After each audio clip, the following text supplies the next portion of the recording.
Hello everyone and welcome to another day of All Creator Live, and I'm back playing more Genshin Impact. And hello Moonlit Ghost, it's good to see you again. I'm glad you're doing good. And today we're going to be covering the second act of the Snezhnaya story, the Snezhnayan update. It has been over a week, so if there is something new to do, I might just hold off on doing that, because this second act's probably going to take a very long time to get done. Let's take a look here.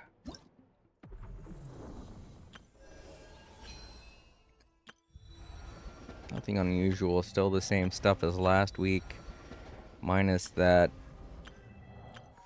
one snowman event. I don't know what the heck it was.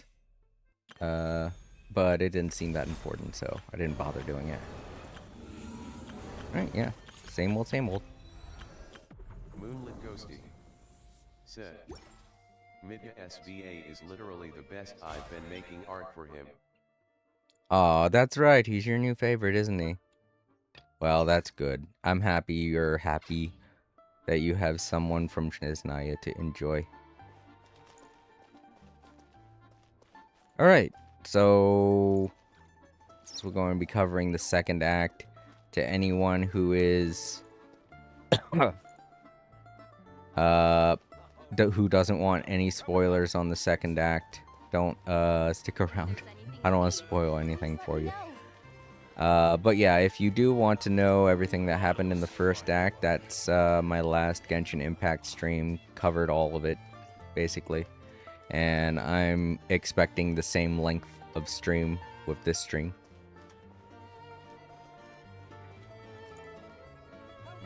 Let's go try and find a spot. I actually got to talk to the VA today. Ooh, that's cool. Getting to meet voice actors in real life is really cool.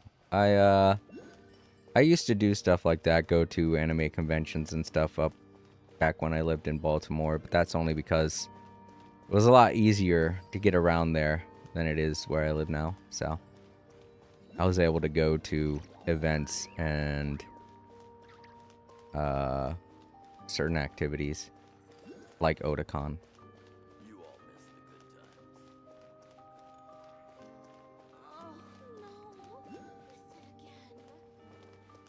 Where did you speak with them? Where did you go? Did you go to a convention, or because I know that they have Genshin Impact conventions all around the world. And since they're approaching their anniversary, I think is when they typically go and do a lot of conventions around this time of the year. Moonlit Ghosty said, Where is not IRL? IRL, it was on a Zoom because I was doing a VA lesson and he was giving me the basics. Oh, that's really cool. Moonlit Ghosty said, he was really chill. Yeah, like one of those I don't know, was it for school or was it like a paid thing? Hi. Hello and welcome. Wait, who is that? I'm trying to see your name. Bella Donnelly. Nice name. I remember there used to be someone who visited my stream named Bella. If you're the same person, hello, it's good to see you. But either way, hello Bella, it's nice to meet you. Yeah. Moonlit Hi. said, Where's the... Oh, there it is. But he offered to do it for free because I made him some art. Oh, that's cool. I don't know how good your art is, but... Oh no, I didn't mean to do that. I wanted to look for a sitting spot.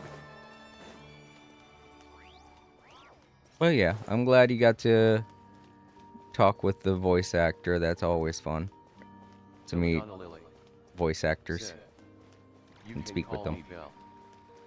Belle is fine. I'm okay with Belle. Alright, now where are we going to situate ourselves a nice sitting spot for all of Snezhnaya. I had one for Nodcry, Natlin, and Fontaine. I gotta find one for Snezhnaya. Somewhere close to Moonlit Ghosty said, the Adventurers Guild. it was just for fun originally, but he offered. Okay, cool.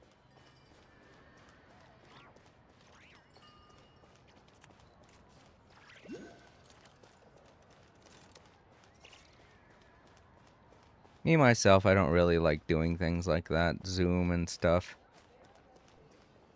We used to do that,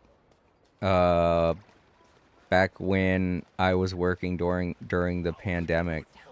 And I hated doing it. I really didn't like it. I feel very uncomfortable talking with people on camera. I don't feel uncomfortable talking with people in real life. I guess it's the camera that freaks me out. I guess that's another reason why I don't do webcam stuff.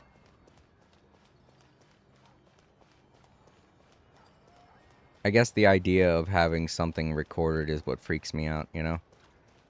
And regardless of whether or not things are recorded, it's still, you know, it's a camera. Damn, I'm not finding any places to sit down around here. Fuck. Are we going to have to go someplace completely different in order to stop the game after I visit the Adventurers Guild from now on?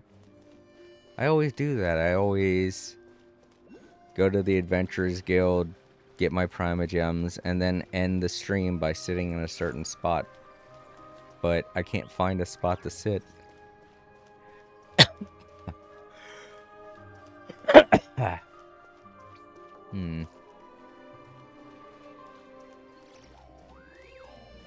I don't want to go into another location either, because... Ooh, spots to sit. Here we go. I guess this will do. Sit over here, I guess. Ah, shit. Yeah, I guess this will be okay. That'll work.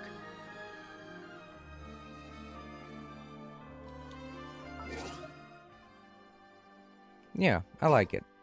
So we'll sit here from now on. Ain't nobody sitting there right now, but who knows, in a future update they might add people and there's probably gonna be people sitting in these chairs. Something, I don't know. That's typically how it goes. I find a spot to sit. Oh, there are more chairs over here. Actually, I kind of like this sitting spot a little better because it's more open. Can I sit down here? Okay, I can. Yeah, I like the sitting spot better. Cool. But yeah, that's usually how it goes. Alright, now let's fast forward time.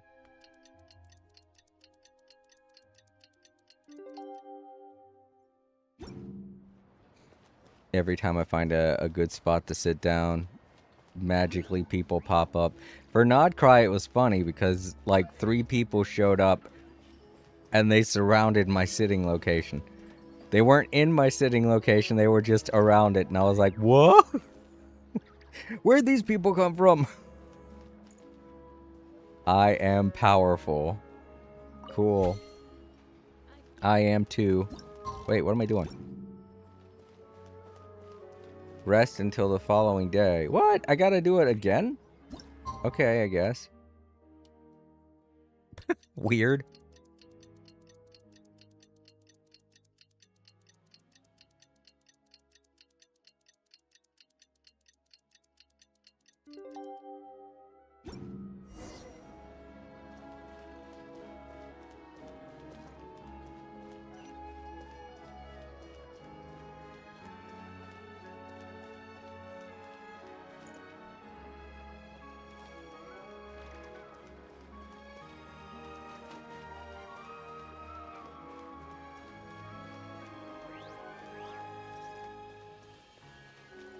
Oh man, I just realized that my microphone was muted that whole time.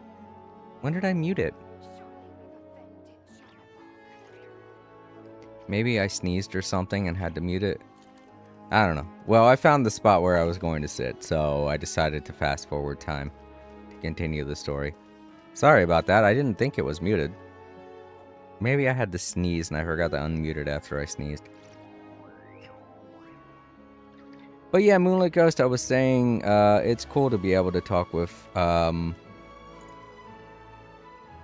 VAs, voice actors, and stuff like that. And I don't know if that was picked up on my microphone or not, but I also stated that I don't feel comfortable doing Zoom calls. I think it's because of the camera. I don't really like being in front of a camera.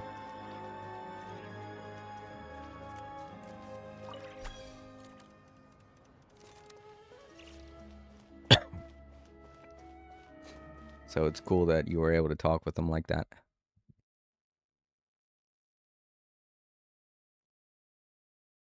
Whoa, what happened? It just loaded the whole area, and I thought it was gonna load in a cutscene. I guess this spot has to look a certain way.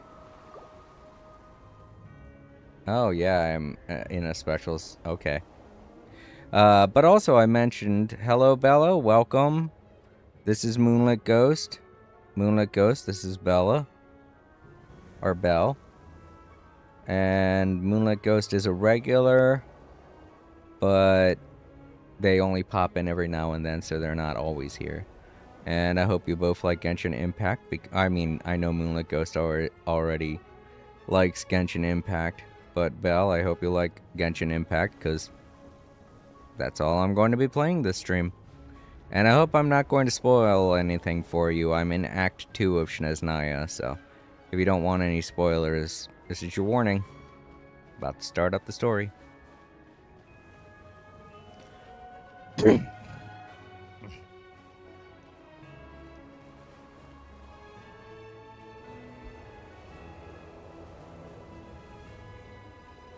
Ooh, it sure is cold today. I wonder how much heavier the snow's gonna get. Hello, Lulu. Welcome. Yes, I am playing the Snezhnaya Archon quest.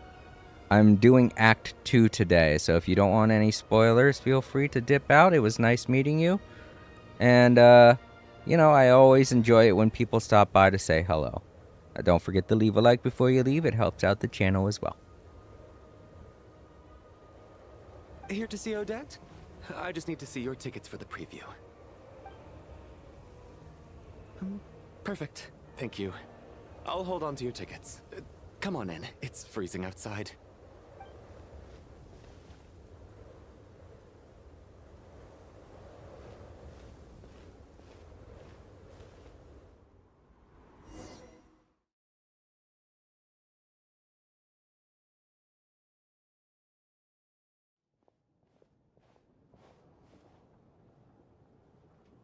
I think I'll leave the Lelic question until after the show's over. Then I'll go find Odette.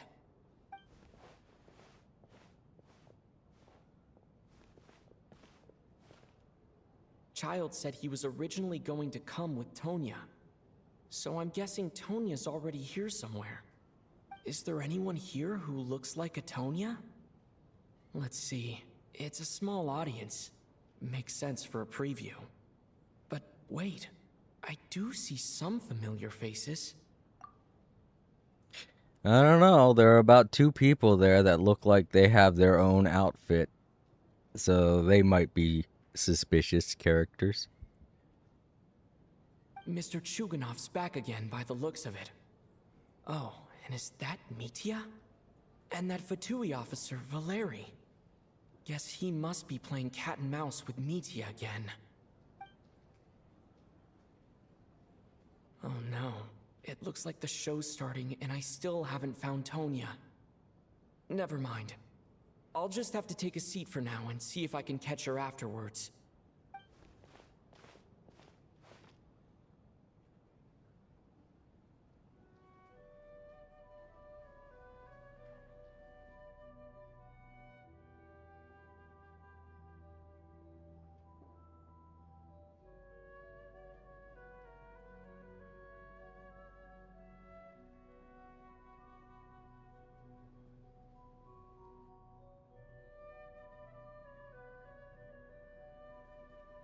Axelne said, "Hi."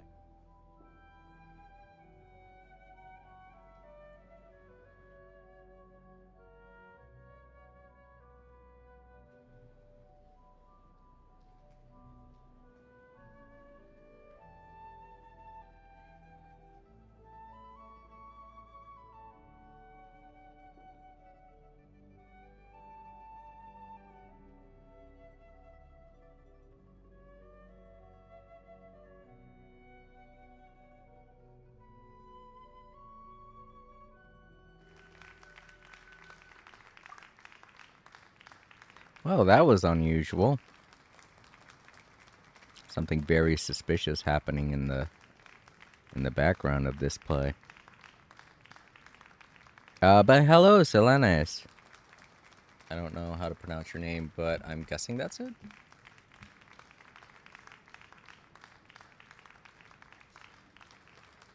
Or Zionese?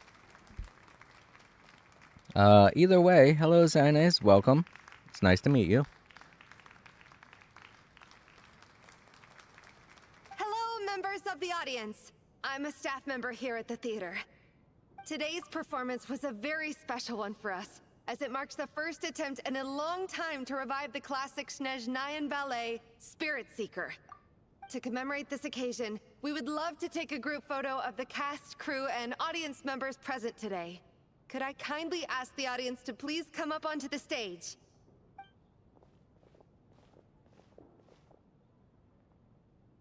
All right, everyone, huddle in a little more. Now, look at the camera. 1, 2, 3.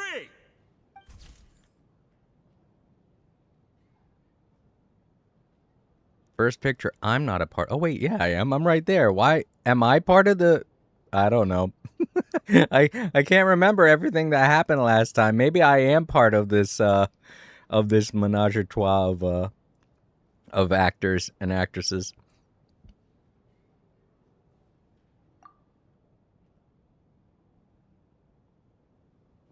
Are you quite satisfied, Mr. Energy Excellent. Scientist? I rather Sir, hope you don't have any other escape just call plans me to add to Sino. my workload today. Sino? Okay, I guess that works. If you're okay with that name, I'm okay with saying it. But yeah, welcome. What are you talking about, Sarge? This was simply my way of inviting you to watch Miss Odette's new show with me. Also, I didn't mean to say menage a trois. I meant to say menagerie. I'm sorry, my brain got those two words mixed up. There are clearly more than 3 people there. And wasn't the performance spectacular? In the future, I heartily encourage you to take a leaf out of my book. Find some soul-nourishing pastimes to enrich your time outside of work. It was indeed a fine performance, but I must correct you on one point. This is not time outside of work. These are working hours. Working hours and non-working hours are just a social construct. Human technology can never advance if we're too rigid in our thinking, Sarge. May we leave now? Already? I mean, I was kinda hoping to soak up the atmosphere for a little longer, but... No? Okay, guess I'm pushing my luck. Didn't seem like too much to ask, but fair enough. Off we go then, Sarge. Back to the land of working hours. Lead the way. That has to be her. She's the only person in the audience around Tonya's age. Excuse me, are you Tonya? Huh? Your brother's busy today, so I took his ticket. Don't worry about him, he's fine. Oh, okay.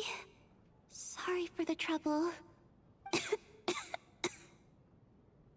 What's wrong? Are you sick? No, I'm fine. It's nothing. Maybe she caught a cold on the way here because of the weather.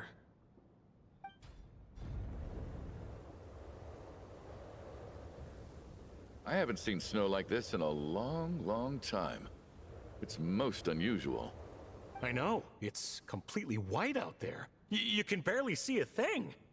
I've never seen such heavy snow in my life. Let's wait it out for now. You'd be lucky not to freeze to death in this weather, let alone find your way. Well, look at that. Maybe we shouldn't be in such a rush to get back after all. What do you think? Let's wait and see. Why do you need to take it so seriously? Fate has given us this wonderful chance to take a break.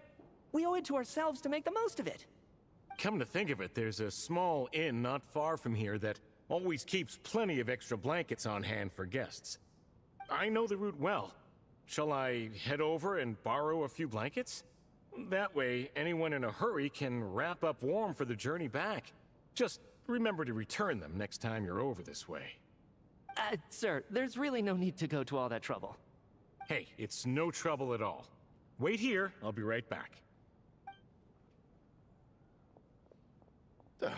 What a kind gentleman. Very good. My wife and daughter are waiting for me at home, so I shall be heading back as soon as I get my blanket. That man is not coming back. So are you expecting us to go back to the Armory Palace wrapped in blankets too? Don't worry about that. I made arrangements in advance. Should I not return to the Armory Palace within 3.5 hours after Operation Showtime begins, an armed squad will be sent to collect us. They will escort us back. You are one of our key military personnel, so any weather-related risks must be eliminated. Operation Showtime? So, wait. Every single time you drag me back to work when I sneak out, Axel it's a Nick. whole official operation? Dag. I gotta say, you've really turned this into quite a moral dilemma for me. It's snowing pretty hard out there. I think you should stay here for now.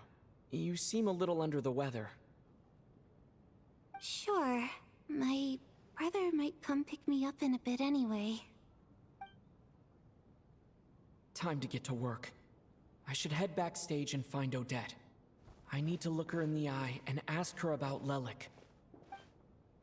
Excuse me, are you looking for someone? Ah, a fan, I'm guessing? Today is just a dress rehearsal, so Miss Odette won't be meeting with fans. She's taking a well-earned rest right now. Sorry, but that area is currently off limits to everyone except the cast and crew.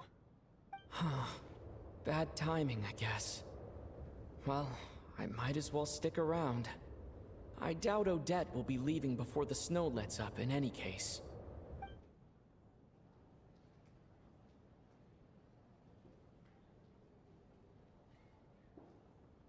What happened to the gentleman who went to fetch the blankets? How has he still not returned? Called it. I was thinking the same thing. It's still snowing very hard. Do you think something might have happened to him? Whatever the reason for his delay, I must say I hate nothing more than people who make empty promises and fail to deliver. Well, I have to treat my employees like that on occasion, but that's different.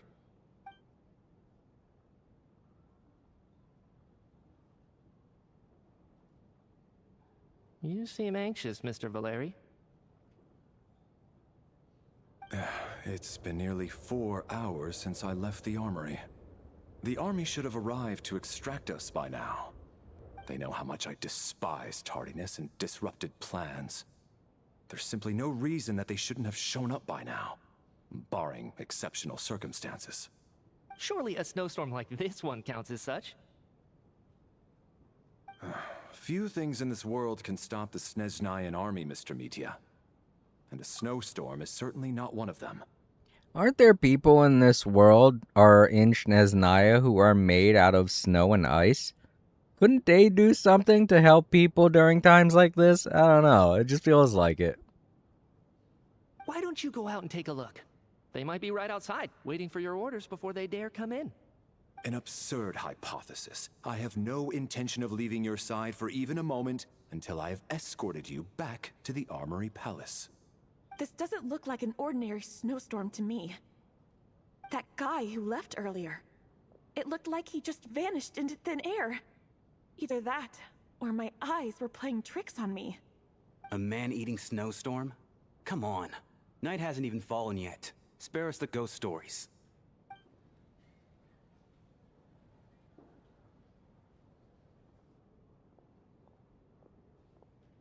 Traveler, didn't know you were coming today. How come you didn't say anything?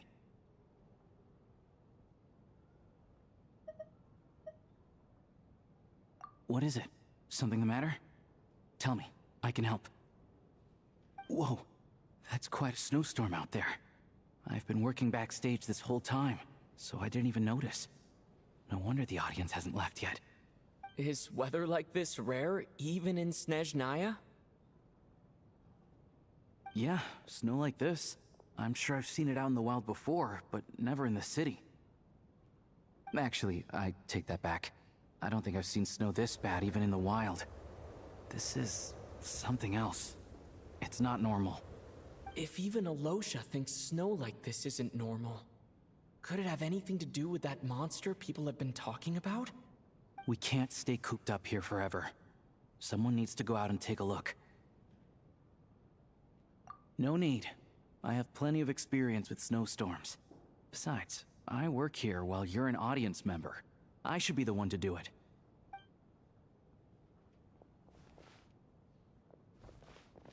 Everyone by the door. Careful not to let the snow soak into your shoes. In a snowstorm, you gotta look after your toes above all else. Heading out, my man? Be careful. I've been told the snowstorm eats people alive. Thanks for the advice. I am planning to be careful. I just want to take a quick look at the situation out there.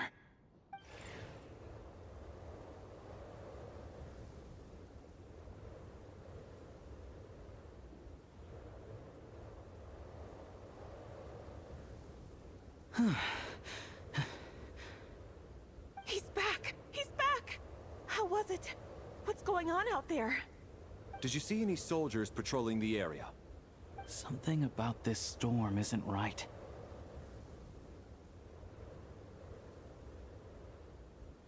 There's no one out there. I didn't see a single soul. And something in the air gives me the creeps. This isn't your average snowstorm. I suspect it might be related to recent events in our nation. I strongly advise everyone to stay here until the snow dies down. Are you serious? So all of us are trapped here now? That sounds a little far-fetched to me. You want to go outside and see? I, for one, am not risking my neck in that weather. This just turned from a minor delay into a major hassle. We can only hope that our friend who went to fetch the blankets just ditched us and went home. Is it really that bad? But my daughter, I won't be able to read her a bedtime story tonight. Huh? What are you all still doing here? Whoa! It's snowing hard! So now we're stuck here? Oh, this is terrible! Luckily, it was just a dress rehearsal today, so there aren't too many people here. On the bright side, the theater's always well stocked with supplies. If the snow still doesn't let up as we get into the evening, you can spend the night here, everyone. At least, I assume that's alright? Odette? Fine by me. This seems like a sensible backup plan under the circumstances. My thanks to the theater for being so accommodating. What are you staring outside and praying for, my man? You anxious to get home too? Oh, Your Majesty the Tsaritsa, I beg you, please do not let tonight's snowstorm stop. This is a golden opportunity to spend the night under the same roof as the two top stars in all of Snezhnaya. It's a once-in-a-lifetime experience. I think I've changed my mind. Sir, if you so much as look at us funny, you'll be seeing stars in a whole other way. Behave yourself, or you'll be begging for that blizzard. It's getting colder. We need to keep the indoor temperature up. Close the door and lock it tight. Let's head somewhere warmer.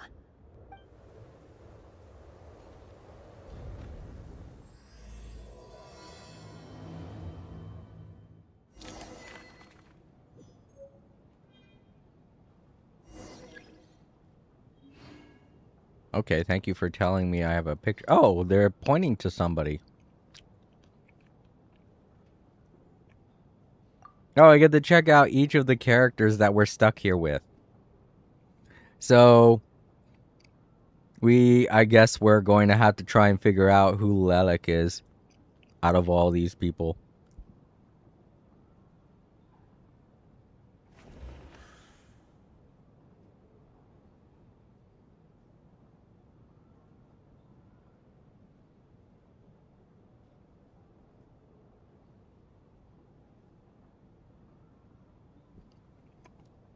All right, here go our suspects. It's a regular clue. It's Clue, basically. A whodunit situation. Everybody stuck inside because of a storm.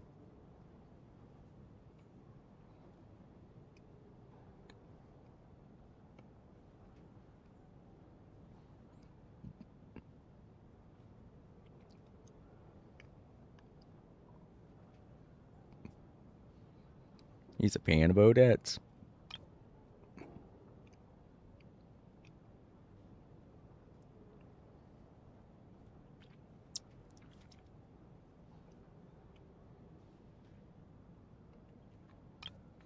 No idea who this is. Not yet, anyway.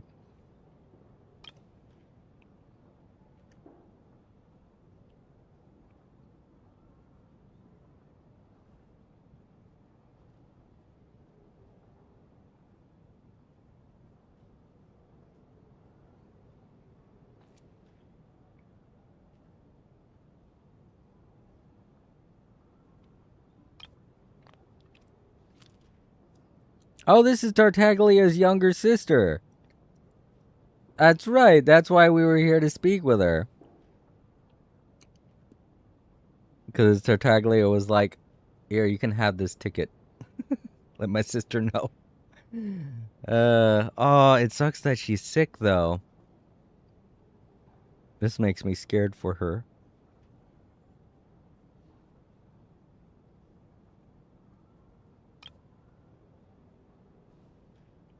Me! Screw the people playing this game. I'm going to call myself out. Me, the fourth descender, a traveler from beyond the stars.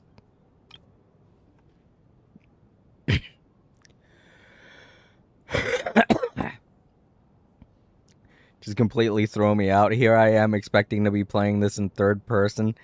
And it was going to give me, like,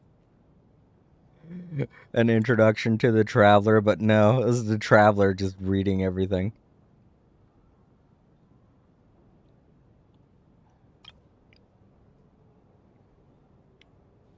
No, I'm not going to read any of this out loud. If you guys do want to read it, feel free to pause the video. Especially if you're watching in the archives, because you can pause and rewind and do whatever.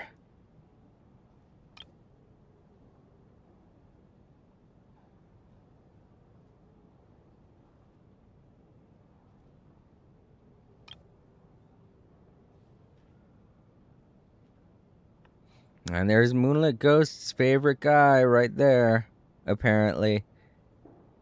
I don't know, we haven't seen everyone from Snezhnaya yet. I don't know. I guess she just is instantly a huge fan of Mitya.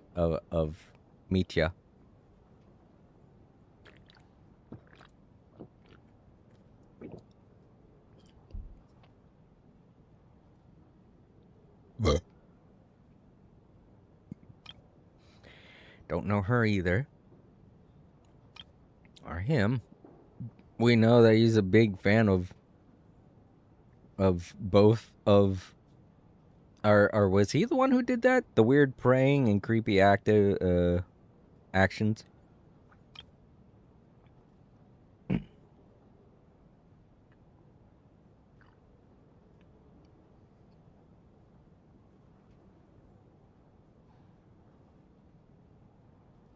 Oh.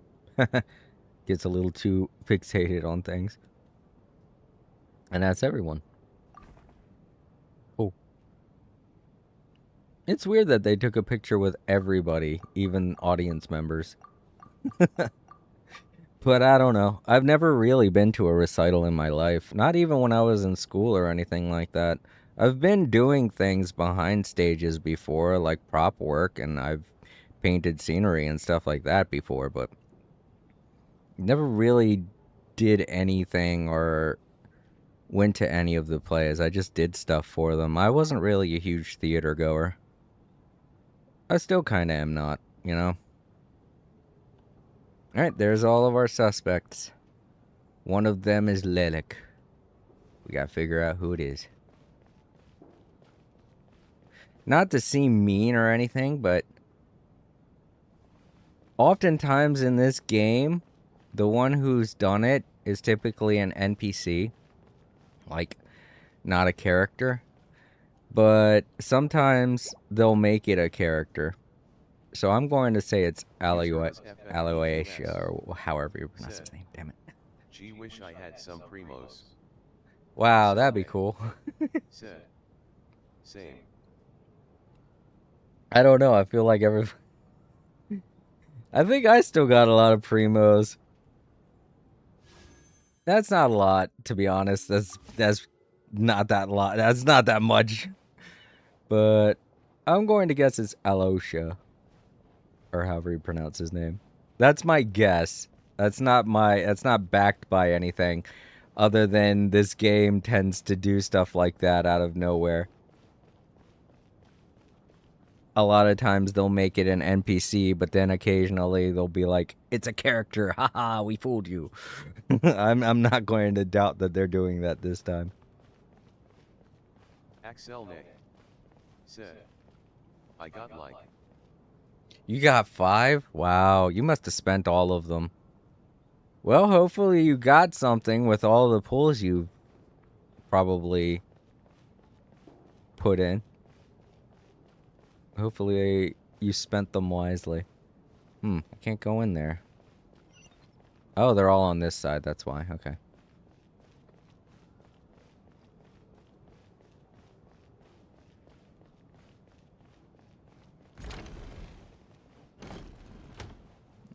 Okay, so we got these two here.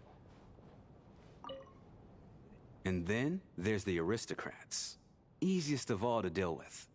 You don't need to use any force whatsoever. All you have to do is show them the rope you plan to tie them up with. Do you know why? I don't. Do tell. Because nothing horrifies them more than the thought of a cheap, coarse rope leaving creases on their precious million Mora coat. They'll do whatever you ask to avoid that fate. Unexpected, but funny nonetheless. Tell me another one. Well, look at that. I got myself a new listener. Hey there. Let me introduce myself. The name's Shram, and I'm a mercenary. The kind that gets paid to do odd jobs for rich folks. Okay, a hired hand that likes dark humor, apparently. And I am Chuganov, an entrepreneur. If my name is unfamiliar to you, you will no doubt have heard of my factory, the renowned Iskra manufacturing plant. Axelne said. I used them all on Odette. No, did you not get her? That sucks. I'm very sorry. I don't know. This is my tradition. Typically, when I really want a character, I play through their story first, or I play through whatever story it is they're involved with. And then after I've done all of their story, then I pull for them. And sometimes that helps. Sometimes that works. That's just superstitious nonsense, but, you know, it works for me sometimes. Are you really that famous, Mr. Chuganov? How come I've never heard your name before? Excuse me? Is that a joke? Or are you being serious? Oh, I'll have to ask my rope later. He's probably tied up more entrepreneurs than I've ever heard of.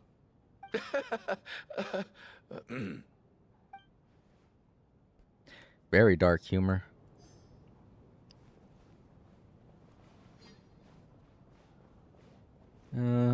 Let's go in this room first. Alright, we got child's sister. How are you feeling, Tonya? I'm fine. Sorry to worry you. I'm used to it by this point. I take medicine for it. My brother usually helps to get it ready for me. Child must take great care of his sister. He's never mentioned Tonia's illness, though. You know, I actually find this whole thing kind of exciting. Stuck in a strange place thanks to a snowstorm, having to spend the night with a bunch of interesting characters. It's pretty cool, don't you think? I don't know. I kind of agree with her. I have had that happen once before. I got stuck in a freezer with 2 people that I worked with that I had no idea who they were. And we didn't get stuck in there for like all night or anything like that. But, you know, somebody showed up really early in the morning and helped us out. But yeah, it was very awkward at first, but you know, it gets better.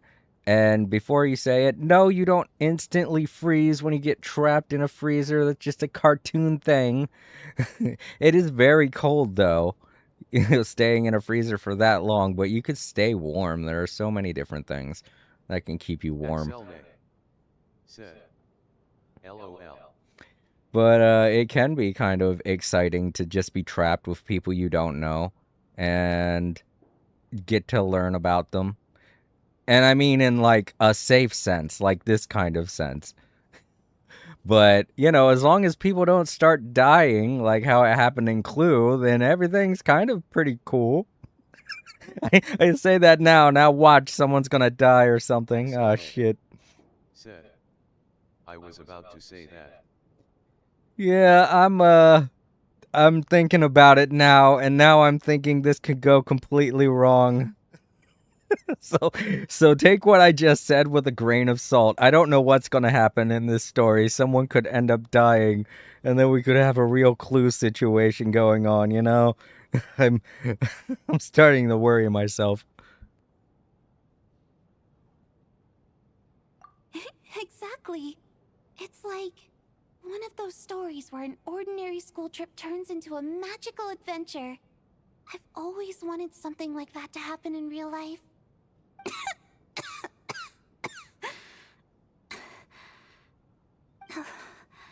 I'm fine, really.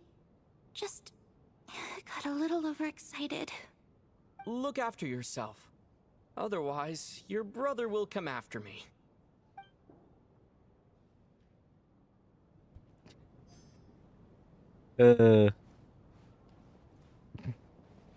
Child would go after anybody. I mean, just for a challenge. I don't really think he'd do it out of spite. I don't know. I don't think Child's ever done anything out of spite, come to think of it. He usually only fights people for a challenge, and that's about it. I don't know how he'd be if someone in his family died. That's a little scary to think about. My husband has major trust issues. To him, I doubt even this snowstorm is a good enough excuse for me to stay out all night. That's the price of marrying into wealth. You'll get used to it. I'm not about to stop you if you want to leave, but don't drag me along. Hello? Can I help you? Don't mind me, just eavesdropping like a creeper. Jeez. I didn't mean to just sit in on their conversation. I could have said something.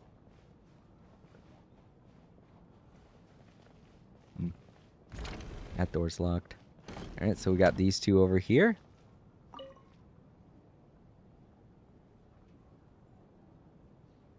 I don't think it's ever been this lively backstage before. I didn't know you were coming today. Hey, have you seen Chuganov? I heard he was coming today. Have you spoken to him at all?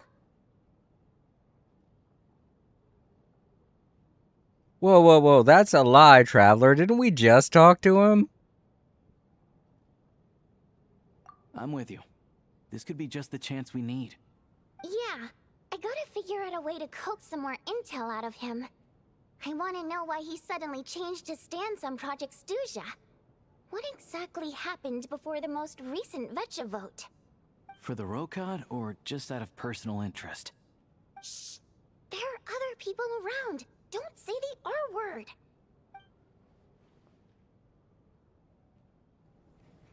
And yeah, I know he's a part of the Rokot.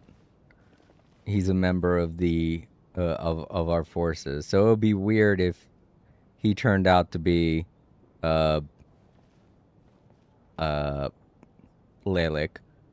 But I'm just saying that's the kind of spin that Hoyoverse might want to throw.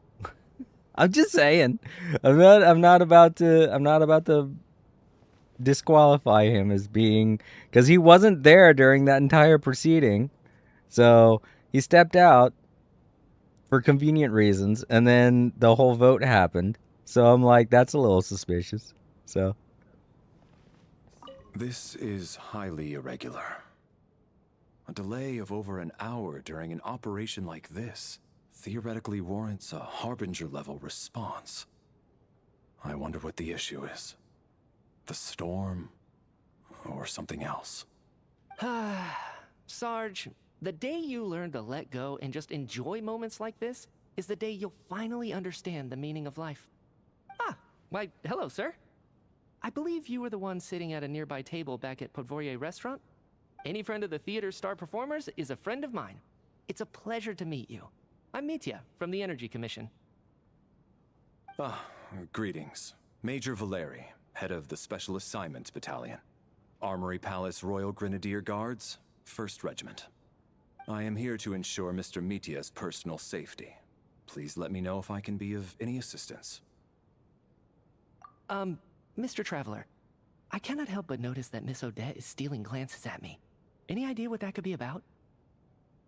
I've racked my brains, but I can't think of anything I might have done to offend her. Perhaps she noticed me spacing out during her performance?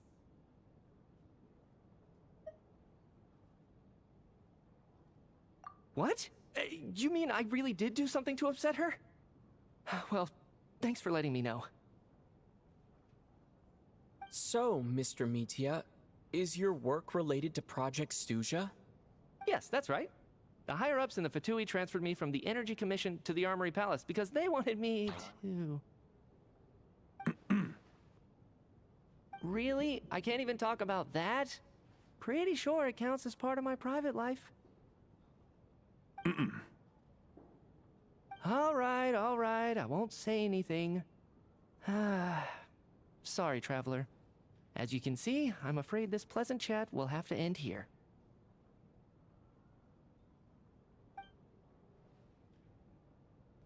emoji scarf saving him from the gulag. I have to say, even though today was a rehearsal and there were some hiccups along the way, Miss Odette's performance was one of the best I've ever seen, even compared to an actual show. I couldn't agree more, especially considering the weight of the subject matter. It takes a truly seasoned professional to do justice to a theme like love and regret. Do you think we were coming on too strong? Odette's ignoring us again. What about you? What did you think of today's performance? Sus? I don't know. I don't think so. I don't think he's trying to be sus. I think he's just, trying to be himself. What I'm wondering is who gave him that scarf,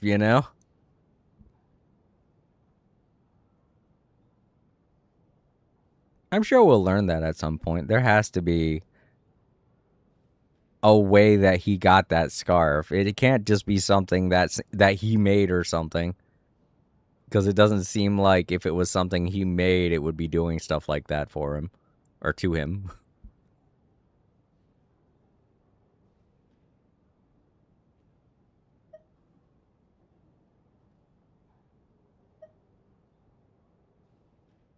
I'm gonna be nice to Odette only because there's still that bit of hot water between me and her. Me taking out taking out her teacher, If you're wondering about that, anyone in the archives, you could go check out the last stream. Oh my, that's very flattering of you. Thank you. I'll make sure to save a ticket for you when the show's performance ready. This doesn't seem like the time or place to bring up the subject of Lelik. I need a chance to speak with her in private. So unfair. Talk about double standards. He doesn't even know who I am. He probably wouldn't be saying that if he knew who I was. And it's very convenient that we're not talking with her about Lalik, because that just kind of puts her in the same category as everybody else. And now it looks like I've been spotted.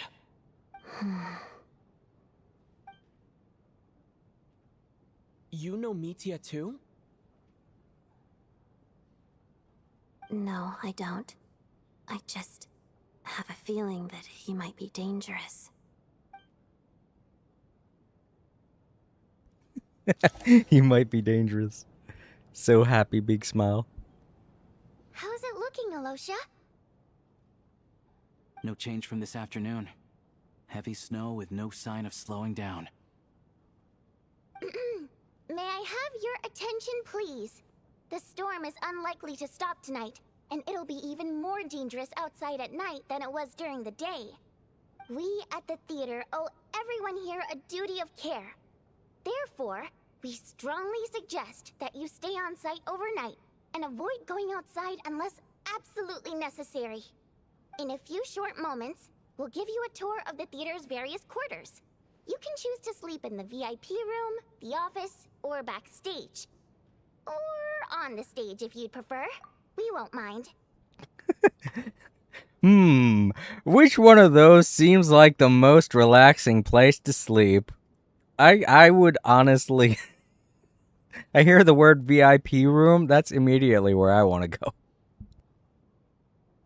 I'll pass on sleeping on the stage. What if the snow is stopped by tomorrow morning? The early birds in the audience might think we're part of some experimental new show. A drama about sleeping? That could be fun. Maybe we could come up with a title for the production. I don't know why, but Chuganov is kind of growing on me the more I learn about him. He's okay with dark humor, but he's a little susceptible to it. He seems to think stuff is funny when it's, like, not as funny. I don't know what it is about Chuganov, but every time he speaks, he makes me giggle a little bit. Sleeping Beauty. Yeah, there we go. Exactly. The slumbering heavenly principles. I don't know. That seems like a stretch. Not bad. Clear selling point, at least. Could be a big hit. Anyone who doesn't wish to sleep on the stage, please follow me. I'll show you to the rooms.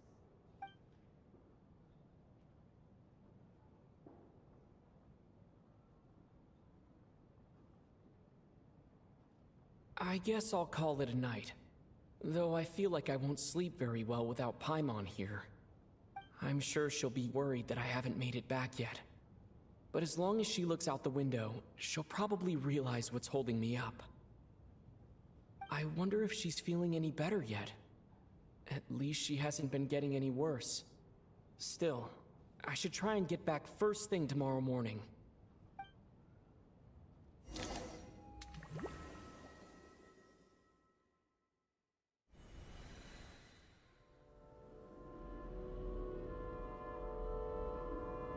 Oh boy, am I dreaming?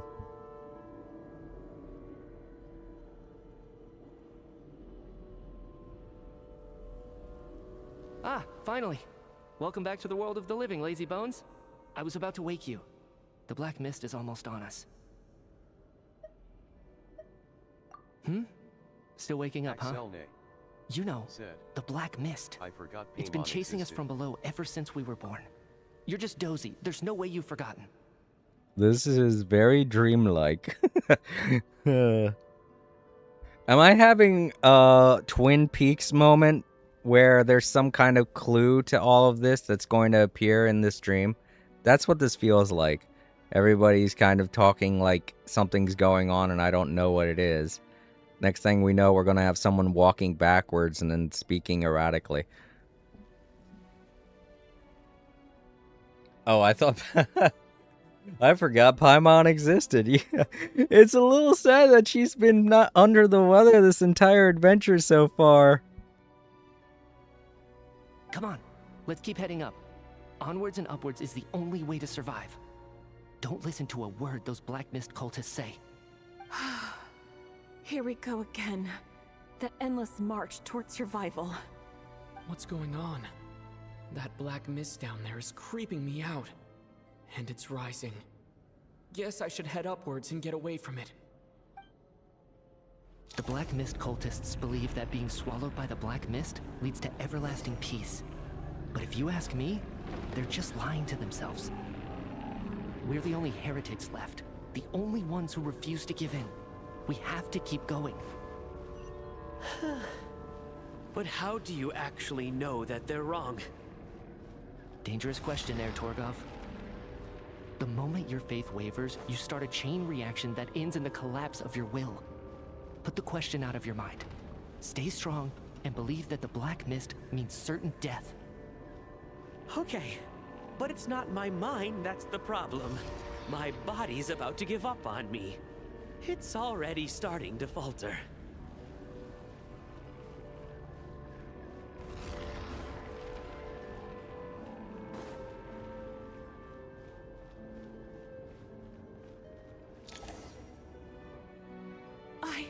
I can't do this anymore. I've had enough of being forever on the run. What's the point of it all? All this will pass eventually, I promise.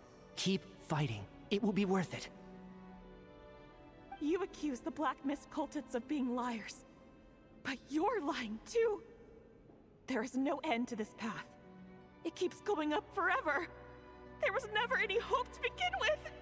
The cult of the Black Mist has poisoned your mind, Sobolova. Are you thinking of giving up as well?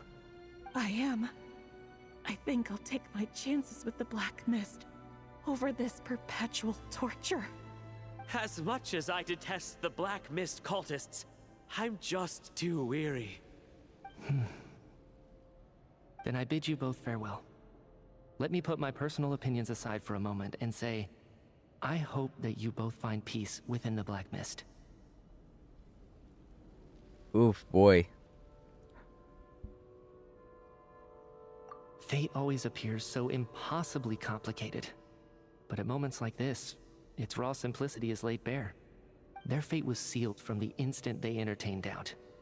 From then on, the outcome was both inevitable and irreversible. Let's go.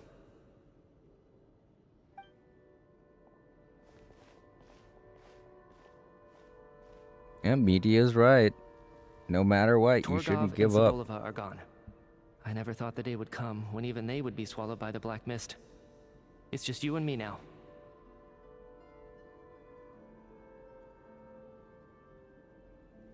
Yes, it looks like it's satisfied. For now. This happens from time to time. But it won't be long before the Black Mist starts chasing survivors once again. No one knows how to stop its advance for good. Well, we should make the most of the precious moments of rest that those two bought for us.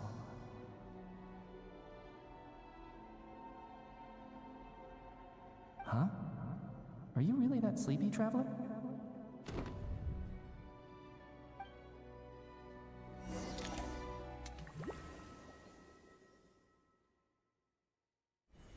Help!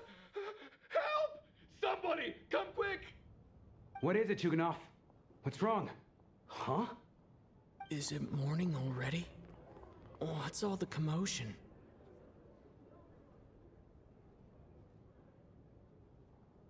Sounds like it's coming from next door. I should check and see what's going on. Oh no, were there murders? Oh no, no, no. Oh, that was what I was afraid of. This isn't going to be any regular mystery. This is going to be a murder mystery.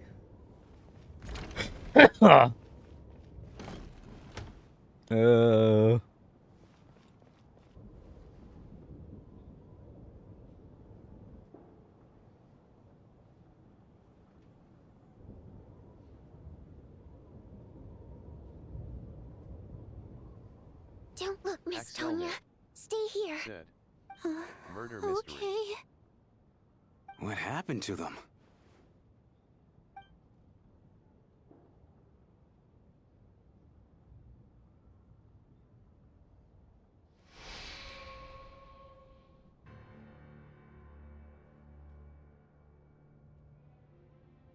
Bum bum bum. It's the people I dreamed about. Oh no!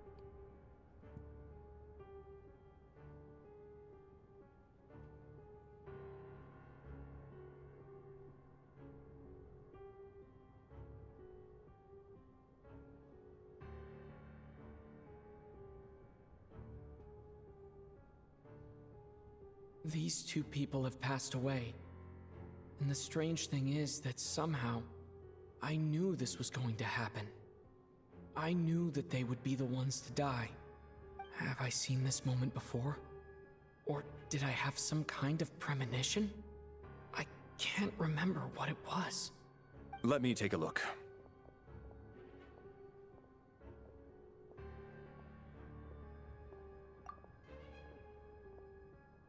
Well, so far from the dream, to me it seems like whatever the dream was telling me, whatever happened to these two, Mitya has the answer to it.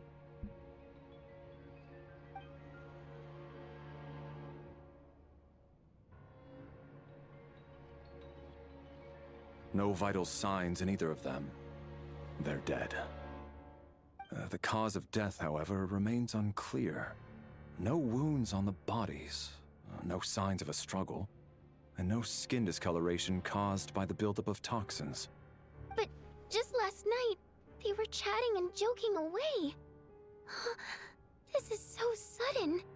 Could they have had pre-existing medical conditions? Even then, the odds of them both dying of sudden complications on the same night are extremely low. It's hard to believe that they died of natural causes, nor does this appear to be a suicide. Who was the first to discover the bodies? It was me. But these deaths have nothing to do with me, officer. I got up early because I wanted to see if the snow had stopped. Yeah, I don't suspect Chuganov already. I don't know why. I just like the cut of his jib, so... It can't be Chuganov. Don't tell me it's Chuganov. Then I noticed that the door to this room was open, and it looked like there was a man and woman inside. I just went over to see what was going on. I had no idea they were... I can corroborate this. I was doing my morning exercises near the stage. When I saw Mr. Chuganov heading this way, I followed him. I can also confirm that I didn't see a single person approach that room before him. The snowstorm was raging all night, and it's still going now. There's no way someone could have come in from outside, correct? You mean an intruder? No, not possible. I slept by the door last night as a precaution. There's no way I wouldn't have noticed if anyone had tried to open it. Everyone, split into pairs and search the theater for anyone in hiding, or any signs of suspicious activity. I'll follow up with a full search of my own shortly. Go, there is no time to waste.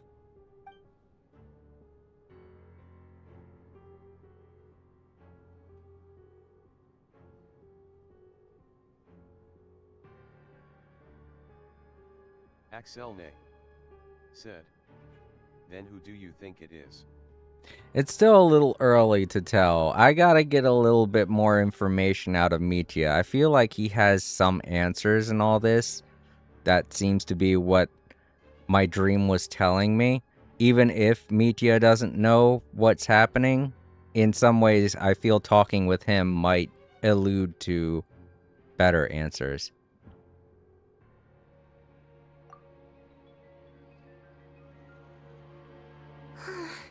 Nothing on your end either? Backstage is clear. No signs of suspicious activity. We checked the basement. Also clear. I don't think there's anywhere here that a living person could hide. Are we certain that the theater doesn't have a back door? Or any tunnel or passageway wide enough for a person to fit through? No, there's nothing like that. If people were sneaking in through some secret tunnel to avoid buying a ticket, we'd have sealed it off ages ago. I also checked the windows. All of them are locked from the inside, and there's no sign of anyone entering or leaving. It sounds like we can safely rule out the intruder theory. If anyone came in during the night in this weather, there'd be no way for them to avoid leaving footprints or water stains. It was the guy who went out for blankets. I'm joking. Obviously, he was used as a framing device to let everybody know you can't go outside. But it would be funny if it's like, ta-da, it's actually him. It wasn't anyone pictured in the picture I showed you earlier. That would be a fucking Scooby-Doo thing to do. Every time that you think you have the mystery solved in Scooby-Doo, it turns out to be someone they hadn't shown at all. Someone who wasn't even in the roster of characters you suspected. This can only mean one thing.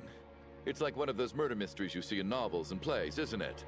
The ones where the killer is one of us. See, I like Chuganov. He's great. he's thinking 4D chess. If it ends up being Chuganov, I'm going to be a little sad because I've kind of got a preference to him now with the way he acts, with the very small moments we've spent with him. But I I like Chuganov. If it ends up being him, I'm gonna be a little sad. But you know, I'm not gonna rule him out. Obviously, he's just he's just my favorite out of all of the suspects right now. We can't quite jump to that conclusion just yet. Could he be right? It's hard to imagine something like that happening in real life. Set in a theater during a snowstorm. A murder takes place, and the killer is among us. It's such a classic trope that it seems unbelievable. God damn it! Why did he have to use the word? Why did he have to use those words? Killer among us. Why did he have to say that? Why did he have to say that? You know how many people are going to talk now? So many people are going to say the words.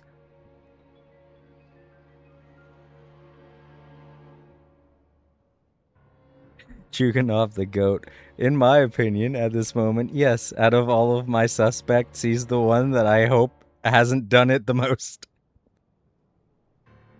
Looking at who the killer targeted and the clean entry and exit, it all adds up. I know what this is. It's obvious now that I think about it. What is? What have you figured out? Both victims were wealthy, well-known local merchants. And the door was deliberately left open so I would discover the bodies and witness the crime scene first thing in the morning. Such ruthless methods. This was your doing, wasn't it, Lelik? Lelik? Ta-da! Now we get the words Lelik.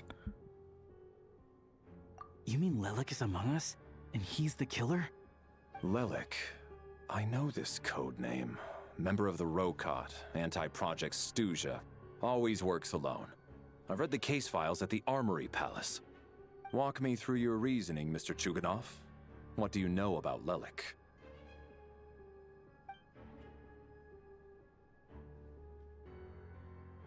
What now, huh?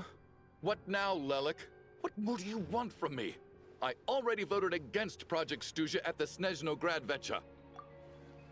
Yeah, this isn't going good. Yeah, it's he's getting the what's the word? When you get stuck inside with a bunch of people. Fuck. Shoot. It's what happened to the Donner Party.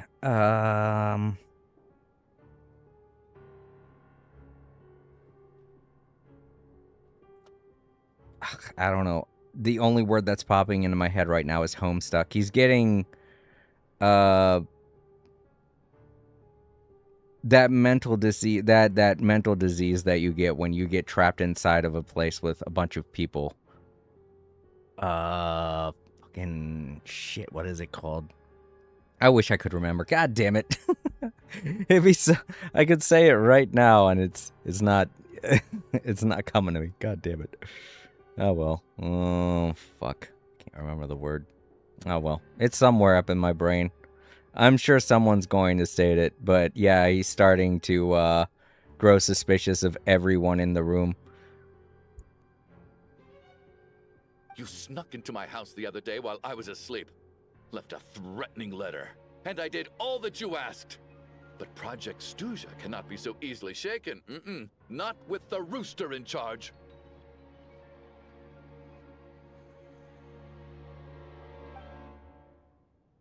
So, he really was threatened by Lelek. That makes sense. And now you're resorting to murder to threaten me. Isn't that right? I knew it. The Rokot despises the rich. The lives of the wealthy are but refuse in your eyes.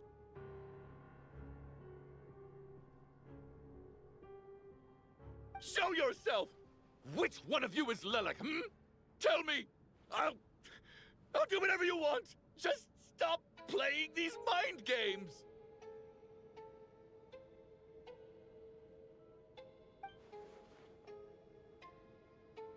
Was this really Lelek's doing? Would Odette really do something like this? If Odette really is Lelek, this seems out of character. But then again, how well do I really know her? That's right, the Traveler suspects Odette. I forgot about that. That's what he said last time in the stream. I don't think it's Odette. It feels a little bit too weird to be Odette. I'm probably the only one here with a compelling theory about Lelek's true identity. But if I reveal it now, I'll be putting Odette in the line of fire. What should I do? I don't think it's likely that Lelek killed anyone. At least from the stories I've heard, he's never killed anyone before. And his name has never come up in connection with any murder cases. I'll be back. All right, thank you very much for stopping in. If you can't make it back, that's totally fine.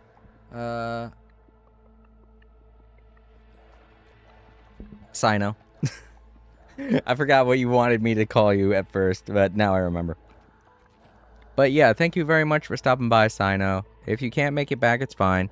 Just remember to leave a like before you go. Besides, even if Lelek did want to threaten you, why resort to such an extreme and roundabout method? It's not his style at all. Vodyanitsa doesn't know that Lelek might be Odette, but her assessment is pretty much identical to mine.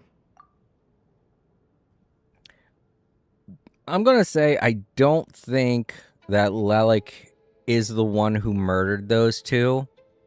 It just so happens that whoever Lelek is just happens to be here with us. I think that those two were murdered by someone here, obviously.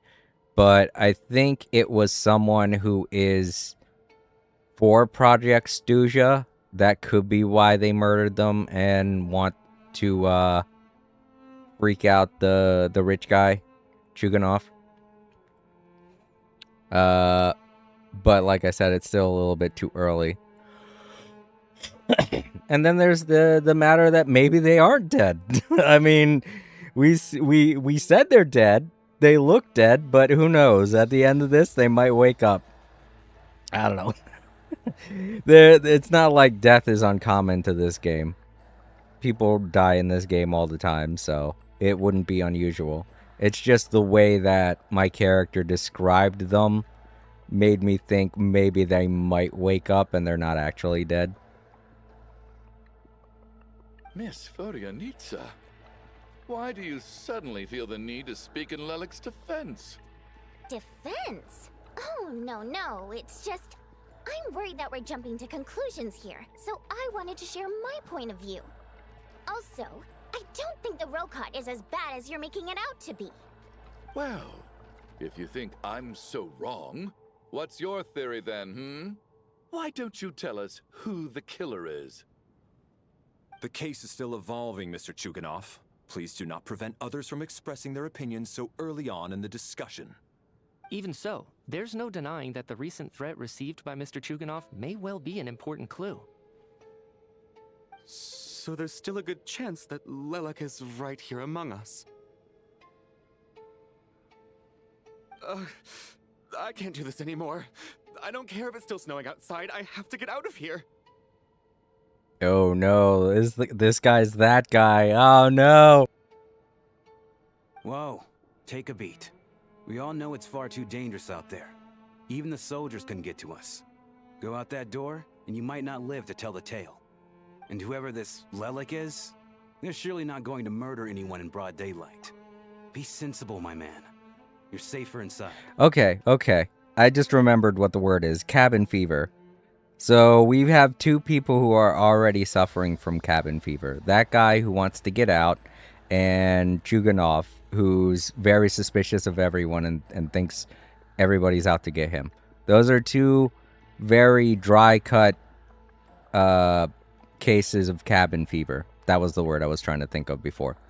It slowly starts to eat away at people, and the weakest members of the party tend to go first, simply because of previous experiences. For Chuganov, it's because he was threatened by Lelik, and I guess for the other guy, it's because he doesn't even want to be here to begin with. He wasn't even supposed to be here to begin with.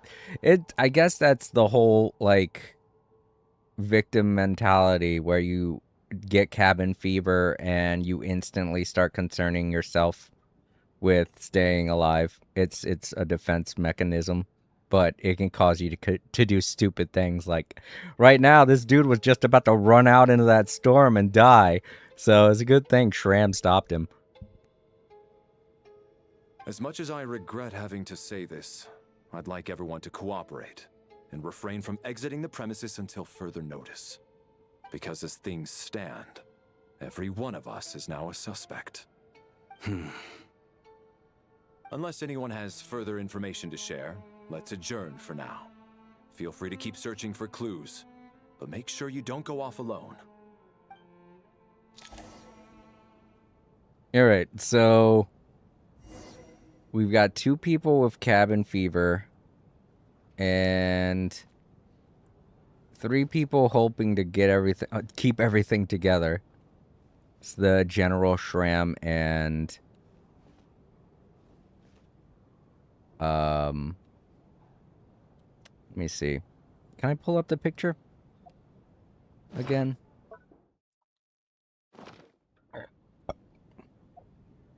I think I have it in my inventory, right? Yeah, here it is. Oh god, they even have X's. They have X's over the people that are presumably dead. Oh, Jesus. Alright, so Chuganov and this guy are already suffering from cabin fever. Shram, the general here, and her, I can't remember her name. It begins with a V. Damn it. Are already the three that are trying to keep everything together. Mika, at this moment, is, I'm guessing, playing Clue. He seems to be trying to figure this stuff out. Odette is a suspect. This lady is a suspect. Child's sister, I know it sucks, but she's a suspect. And, Alio is a suspect. But not in the sense... All of the suspects aren't suspects in the sense that they are murderers so much as they are Lelik. Because we don't even know if Lelik is the murderer. But there is one of these people who might be the murderer. So someone out of all these people is Lelik, and someone out of all of these people is the murderer.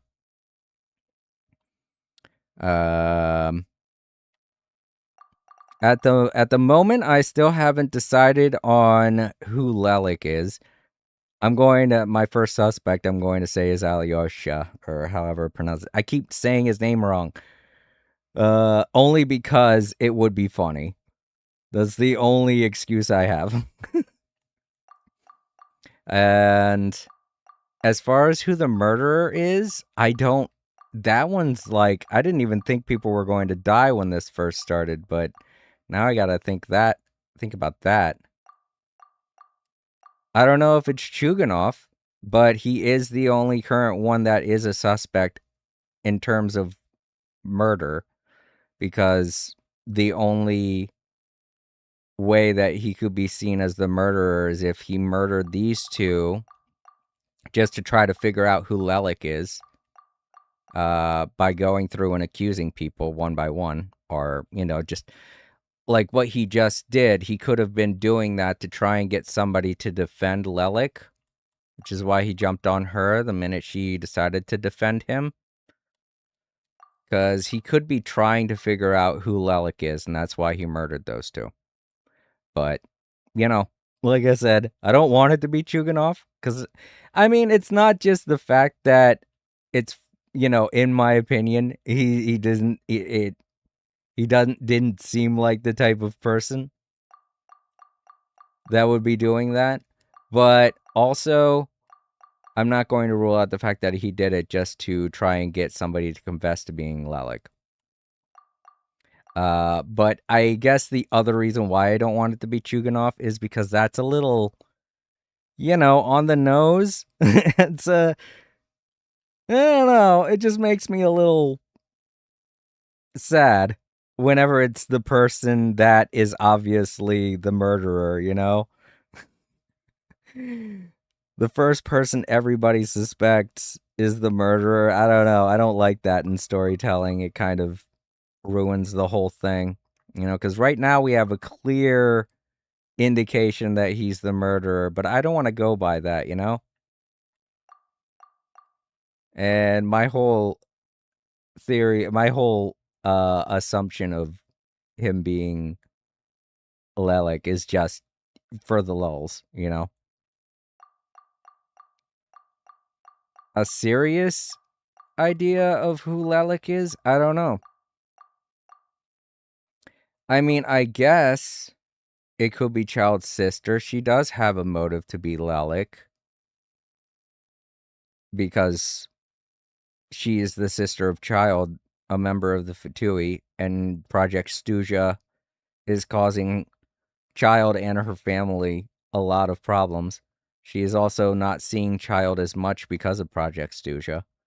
So in terms of who Lelik could be, I could guess that it would be Child's sister at this moment. So right now, in terms of who the murderer is, I'm going to guess that it's Shuganov, but in terms of who Lelik is, I'm going to guess that it's Child's sister. These are my first assumptions. I really don't want it to be Chuganov because that's so obvious, and I don't like it when the murderer is very obvious. But yeah, we'll let things continue and see how it goes. But for the lulz, I still think that Alyosha would be funny as Lelik. It would be a nice, aha, we got you kind of moment. Because, I mean, he wasn't there when the whole voting thing happened. So, a lot of these people were, though. But that does not mean that they didn't send the letter. Because it was a letter, you know? Like, anybody could be Lelik. It could even be her, the person who keeps talking about Lelik. Just to throw me off of who Lelik is, you know? But yeah, he may even, at this point in time, he may even be Lelik, trying to, give himself an alibi, you know? Excuse me. So he may even be Lelik. And this whole thing, A, gives him an alibi, and B, gives him an excuse to kill 2 more people who had major influence over Project Stuja. So. But we'll see. Like I said, I don't want it to be Chuganov, because that's so obvious. But if it is, then it is. And I don't know. I feel like the only people I could blame is Hoyoverse for making it so obvious. I'm like, come on, you want to give me a murder mystery to solve? Don't make it the most obvious person. In the past, I felt like they did that, but then they came out of nowhere. And were like, hey, it's this guy. And I was like, oh, cool. But I don't know. It could be a different set of writers doing this whole thing. I still find it hard to believe there's a murderer among us. Just last night, I imagined we were like classmates out on a hiking trip. There's no guarantee that you can trust your classmates. Especially not when you're locked up together. Why did they do this? Was it for money? Even then, they could have just kidnapped the people. They didn't have to die. Oh, poor child. Poor child's sister, Tanya. She was actually kind of excited about all this happening. She's like, "Oh, this is actually kind of cool." But nope. People died. Sad face. Now everything's super serious. You seem to be very comfortable taking charge, Major. You took the reins as soon as things went south. I simply made an executive decision that someone needed to take control of the situation on the military's behalf. Does this offend you? This is exactly what I'm saying. Mikia's playing the detective. That's what's going on here. Miki is the detective. That's why she showed up in my dream and why he seems to be the person that has the answers. Okay, that's why he was showing up in the dream. All right. And that's why in the dream he said he didn't expect those two to be murdered. It's because out of everyone he's suspecting, he didn't think that the person, whoever it is that Lelik is, would also be a murderer. So, he's like saying, hey, I did not think that was going to happen, but yeah, here we are. No, quite the opposite. We feel much safer for it. By the way, what does Major mean exactly? Is it a pretty high rank? Pretty high rank? I don't know. I would say it's a major high rank. Haha.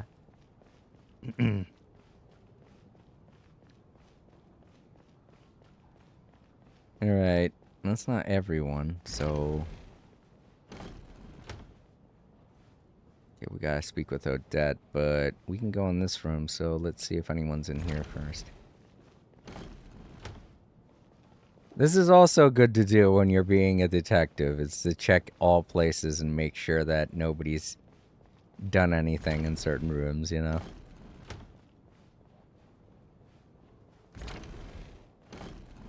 Alright, now these two.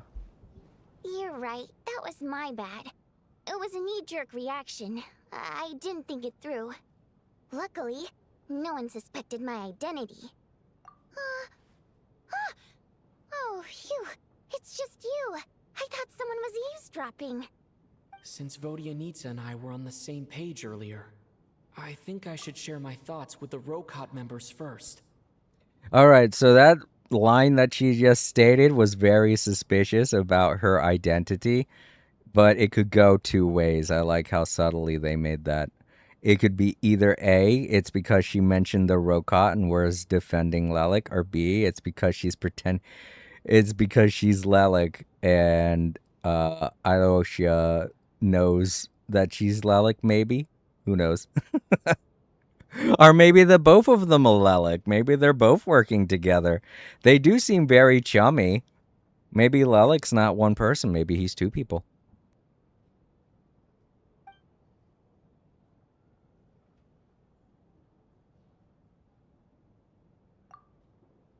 Whoa. Are you serious? I don't know if this counts as gossip, but it's definitely on track to be the juiciest this whole year. Odette? Really? Odette? Oh god, how dumb does this make me look? Lelik has been right under my nose this whole time, and I didn't notice a thing. Actually, it's exactly what you'd expect. Sometimes, hiding in plain sight is the best strategy. God damn it. Of course he had to be the one to say that. Of course the guy that I suspect of being Lelik had to say that line, didn't he? And now that you mention it, the more I think about it, the more sense it seems to make. It all adds up. What are we up to now? 1, 2, 3, 4... Odette's identities.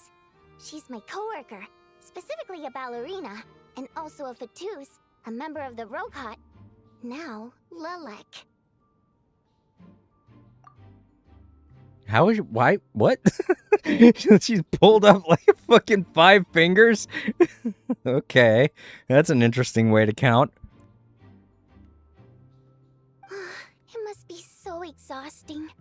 I just want to give her a hug. I guess since I've always known her as a member of the Fatui, it never even crossed my mind that she could be involved with the Rokot, let alone be Lelek. By that I mean she pulled up 5 fingers when she was counting to 4. She's like, I see her counting with her thumb, and then she pulls up her other finger. I'm like, oh, what's the 5? You didn't say what that was. I don't understand. If she's with the Fatui, what reason could she have for being so opposed to Project Stusha? Probably best if you ask her that in person.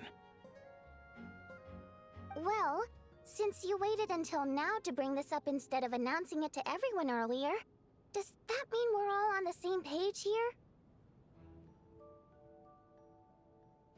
Yeah. Lelek may not follow orders from the Rokot leadership, but as far as I'm concerned, she's never crossed the line. If anything, her actions benefit the poor. We need to confront her face to face. Do you think she'd really admit to being Lelek? I don't know. We'll have to see how it goes.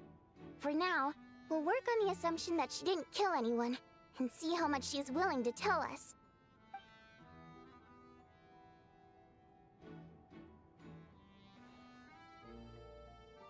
Now's her chance. Odette's alone. Let's go. Hey, if we didn't want to be suspected of killing anybody, this is probably not the best method of doing it. Hey, Odette. Hmm? What is it, you guys?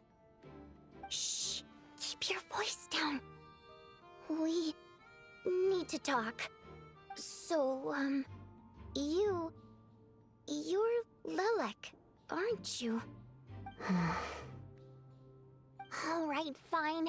You don't have to say anything or explain yourself. Just hear me out first. None of us believes you'd kill innocent people. Whoever murdered those 2 people last night, it wasn't you. The Traveler was the first to figure out your identity, but he kept quiet during the discussion just now. Thanks for throwing me under the bus there. Now she's gonna definitely hate me. Still, it's clear where the group consensus is heading. Everyone believes Lelek is the culprit. If your identity is exposed, you'll be in a really bad spot. We're your colleagues, and we know what kind of person you are. I don't want anything bad to happen to you. So, can you clue us in? Tell us everything. The more we know, the more easily we'll be able to cover for you. Alright. Yes, I'm Lelek. And no, I'm not the murderer. Oh man, it is Odette. Oh. Come on. Why did it have to be Odette? Ah, well. That completely ruins my murder mystery. Alright, so Odette's Lelek, and that means Chuganov's the murderer. Damn it, that's so freaking... Why make it obvious like that? I wanted it to be a mystery. Now it's not a mystery anymore. Sad face. And thanks, but I don't need you to cover for me. Actually, I'm planning to reveal my identity.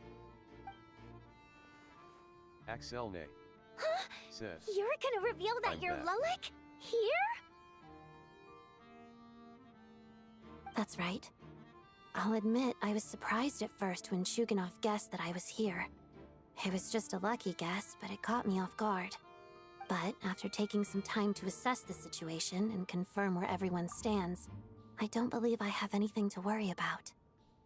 Hello, welcome back. Sino, welcome back, Sino. You said you'd be back, and you're back. And unfortunately, we found out who Lelek is. It's Odette, and that makes me sad. Because if Odette's Lelek, then that means that Chuganov's the murderer. So, I'm very sad. It was a very predictable murder mystery. Are you sure you don't need a second opinion? Given the circumstances. Mr. Valeri! What?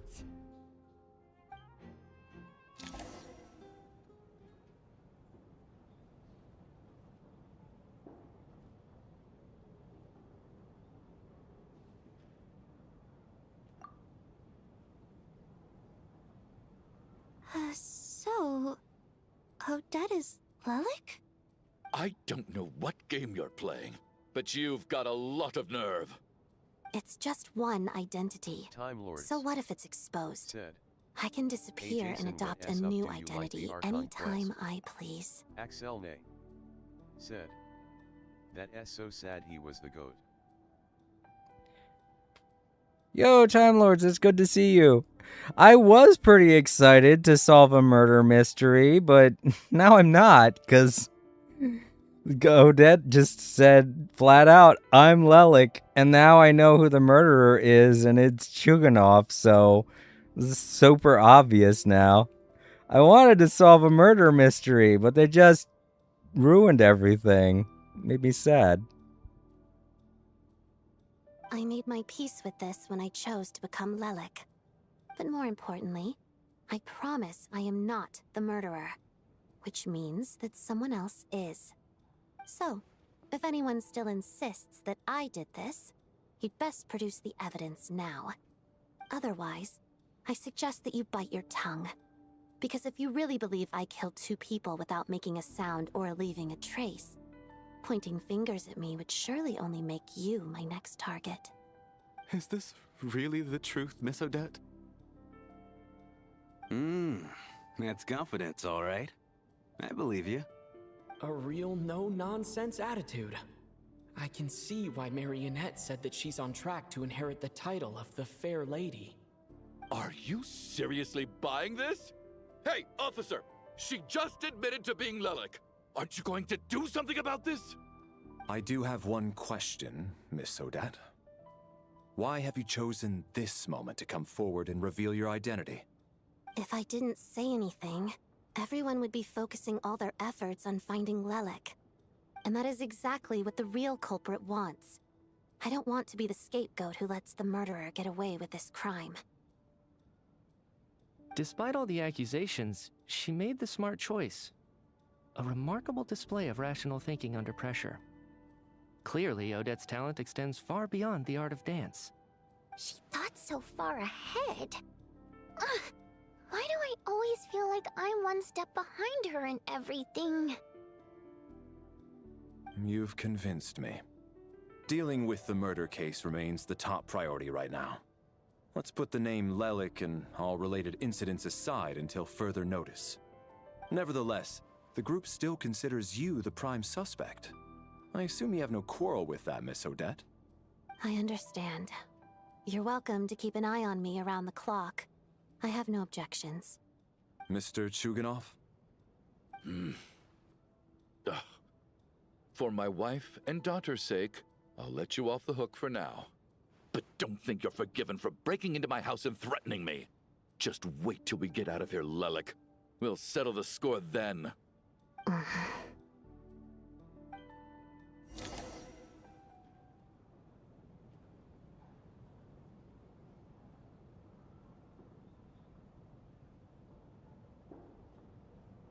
Good work, Lelik guard team. And Lelik too. Here, have some hot water. Turns out Valeri knew about my exploits. So now I've been told I have to guard Lelik with him. Shouldn't you be facing my way if you're guarding me? At the moment, it looks more like you're my bodyguards. If the true culprit is indeed still at large, as you have claimed, we must keep our guard up against them also. Don't worry, Tonya. We'll get through this. Once the snow stops, the officials will step in. The investigation will get easier, and then we'll be safe. But once the snow stops, won't everyone just leave? You're gonna miss us, huh? Well, some of us work at the theater, so we'll still be here. I'll even give you a special backstage pass. Oh, you're gonna miss all of us, huh? Including the murderer? That's so sweet. Really, Miss Vodyanitsa? That's awesome! You've made a fan for life. Aw, you're so cute, Tonya. All right, let's swear to it. I promise to give you the pass, and you promise to never change your mind about being my fan. Now watch, it's actually her, and she did all of this because she wants some alone time with Vodyanitsa. Vodyanitsa. Said. Vodyanitsa is an INTRSting character. Yeah.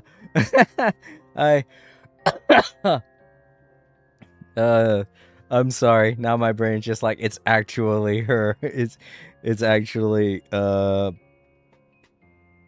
child's sister because she wants to hang out with Vodyanitsa. I'm sorry. I'm not really good at pronouncing these names. I don't know. I'm just kind of hoping that Odette said all of that just to get it out there so that we can focus on who the murderer is. But I don't know. Axel Nick. Now it makes me sad. I agree. Yeah, I'm hoping that Odette just said that to get it out there so we could focus on the murder. And that Lelik is somebody else. Ugh. Time Lords. But it still doesn't change the fact that Chuganov's probably the murderer. So that why it feels hard.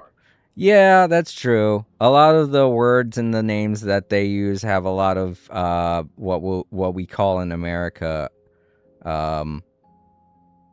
silent letters. So, I mean, for one thing, oh god, I'm not going to say his name. Oh yeah, oh, I can't say their names. It's like my brain wants to say it one way, but I'm like, no, that's not how it's pronounced. Like my brain stops me from saying it the wrong way, and then I don't know what to say. But yeah, regardless of who Lelik is now, I'm just still confident that Chuganov's gonna be the murderer, and that makes me sad. Because I didn't want him to be the murderer, because he's obviously the murderer, and I didn't want it to be so obvious, you know? Promise. Don't indulge her, Tonya. You don't have to swear an oath over things like that. You really do get carried away sometimes, don't you, Miss Vodyanitsa? Hey! Mind your own business!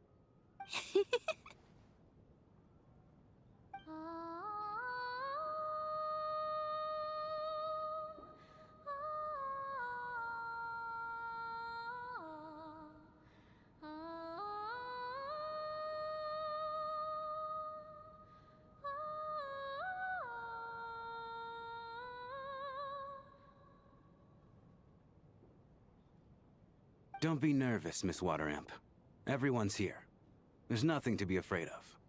Excuse me? Do I look nervous? Don't be ridiculous. Hmm? No. You sound nervous, lass. Oh. Wait, but how... Okay, plenty of people know that I'm a water imp, but still... How come you understand our primary mode of expression? Primary mode of expression. I've not come across that concept before. Do enlighten me, Vodyanitsa. Media, I feel like you're lying right now. I bet you just want somebody to tell you that.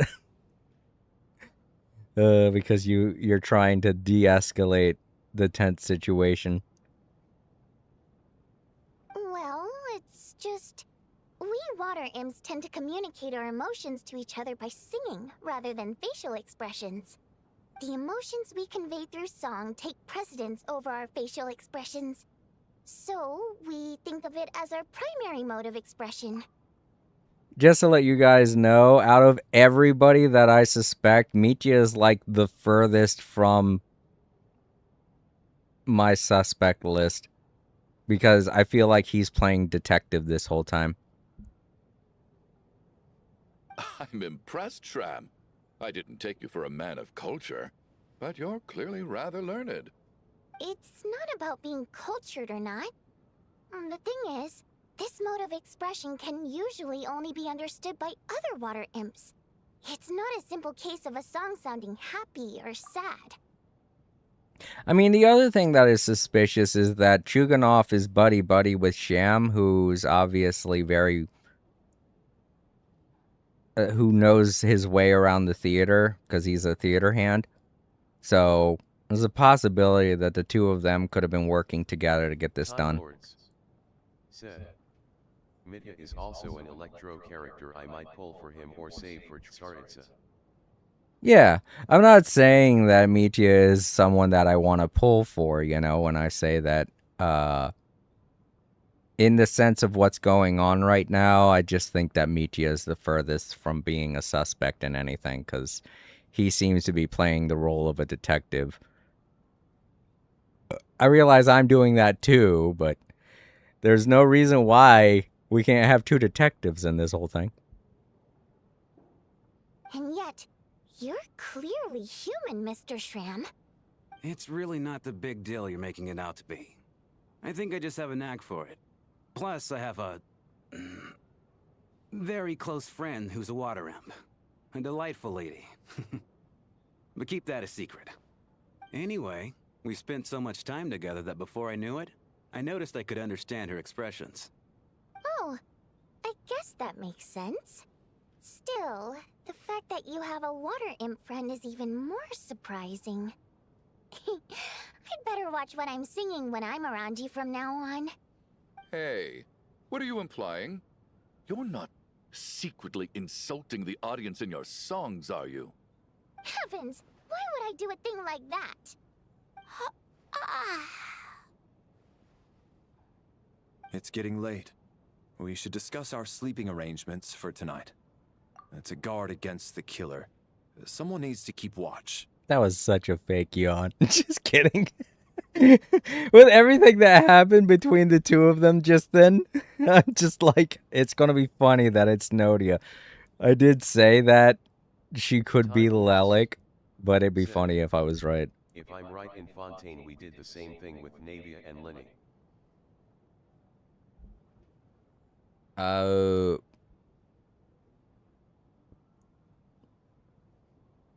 Where we suspected them of things? Wait.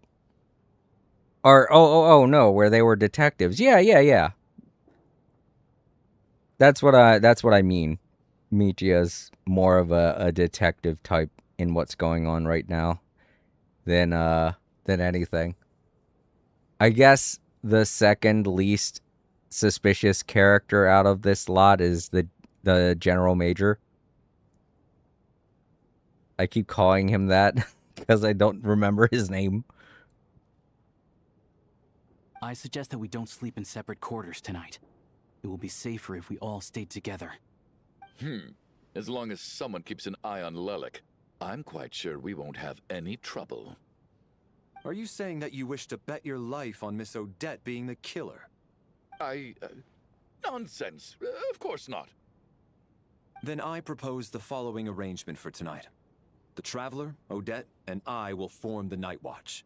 We'll sleep in shifts, but two of us must be awake at any given time. See, that just makes me suspect Chuganov more now, because it means that what I said earlier, like, at the beginning was true, that Chuganov only killed those two so he could figure out who Lelik is. And now that he knows who Lelik is, he doesn't have a reason to kill anybody, so that's why he said that.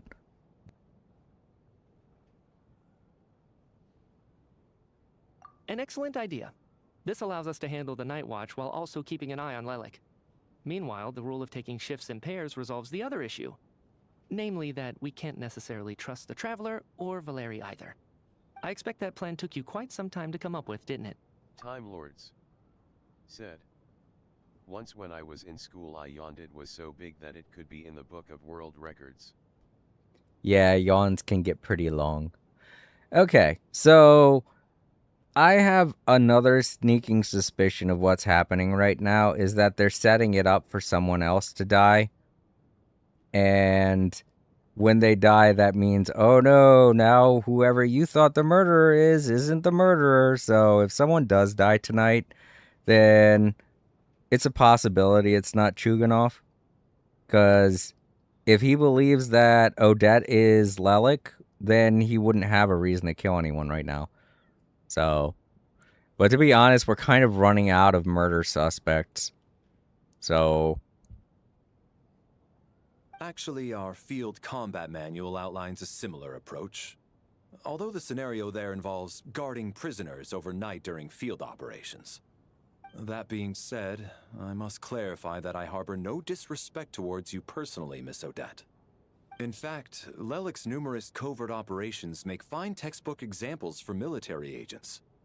I care less about respect and more about the fact that you just robbed me of 2/3 of my sleep tonight. I'm calling dibs on being the first to rest. Good night.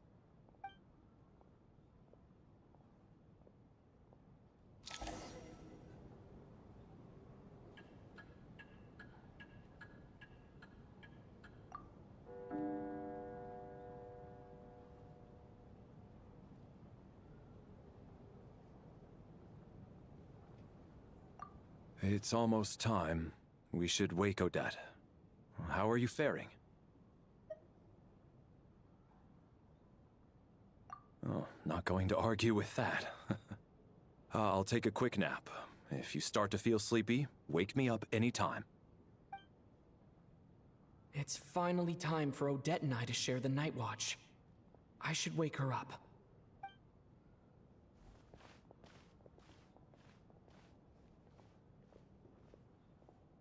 I came here to get information from her in the first place.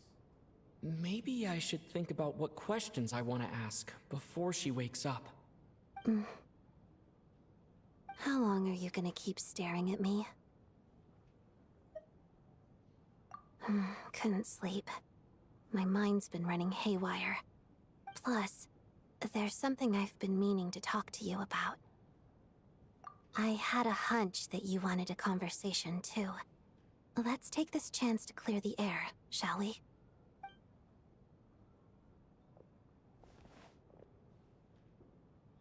I just had a simple question for you, really. It's, all right, I hate to interrupt here, but the whole bed being on the stage thing, that's definitely from back when we were doing the Fontaine thing.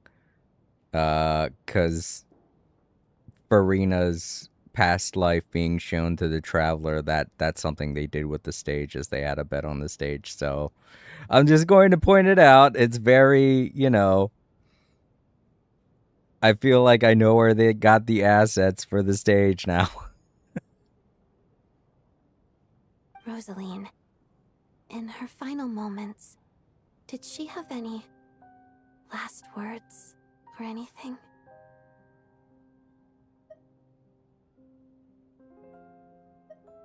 She did. She was trying to scapegoat me. She's trying her best to get me killed instead of her. Not gonna say it like that, though. I guess the Traveler's more of a more sensitive to the situation than I am. But yeah, that's. I see. Well, that was all. I have no other questions. No. She was utterly ruthless in pursuing her goals. That kind of person should be hard to miss. And yet, even though I never approved of her methods, and she was an abrasive person, the fact remains that I am indebted to her. Oh, she told you. I guess that makes sense. I think she and Rosaline were on pretty good terms. Yes. Rosaline wasn't the kind to gossip about this sort of thing. Not that it's any huge secret to me, though. When I was a child, I had to join the Fatui for the sake of my mother and me. I trained under Rosaline. It was extremely grueling, and it didn't exactly come naturally to me. All I could do was try to ignore the biting cold and practice, practice, practice. I was a newcomer who'd managed to make a good first impression on a harbinger. Axel There Nick was said, pressure to I live think up to her Senora said filthy expectations, rats all of you. to be worthy of the fair lady's reputation. Every day was a struggle against the cold, pain, and fatigue. And most nights, I struggled to fall asleep. After enduring all that, I've become almost immune to the sensation of pain. I suppose that was the cost of survival. Surely, any child who had to experience that would grow to hate her lot in life, don't you think? So, I put an equal amount of effort into my ballet. Because in my young mind, that was the only way to defy my fate. It was my way of telling her, the Fatui's demands and your expectations of me are not what I wish for. One day, I will leave. I think she probably blamed my poor performance in training on my passion for ballet. She knew my heart wasn't in it. One time, when I was secretly practicing a dance at night, she suddenly showed up. I knew she was there to catch me red-handed. I told her, "You don't deserve to watch the dance I learned from my mother." She looked stunned. I guess she was surprised that I lashed out first, before she had the chance. But strangely enough, on that occasion, she wasn't fierce with me like she was during training. Instead, she fell silent for a moment, and then left. After that, she never interfered with my dancing or asked me how it was going. She never came to watch me dance again either. Not even once. She was. But even now, whenever I take out this core Ignis, I can't help but think of that night. Of the look on her face.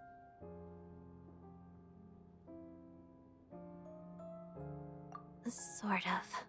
Although gift might be too kind a term. This is her flame sealed within ice. A symbol of her favor, yes, but also her way of keeping an eye on people. She knew the location of every piece Time of Lords core Ignis. said, If any recipient Lost started Senora acting last words suspiciously, were you filthy rats, she'd all be of on you, to and them was sent immediately. To the Raiden Shogun and Traveler after the duel before Trust the throne. her The to make Traveler even a had mark of trouble breathing approval and a feel headache. suffocating. So, when news of Rosaline's death reached Snezhnaya, many people immediately crushed their core Ignis. It gave them a profound sense of relief, like they'd broken free from her shackles. But I kept mine. With my sensitivity to pain being as dull as it is, the warmth from this core Ignis is one of the few things I can still feel clearly. I still wonder, did she really come to stop me that night?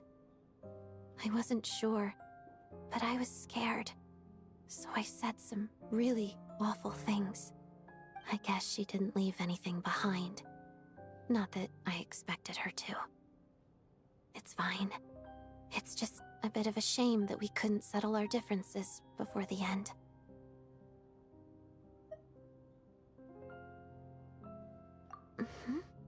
She did. Are you sure she was talking about this event?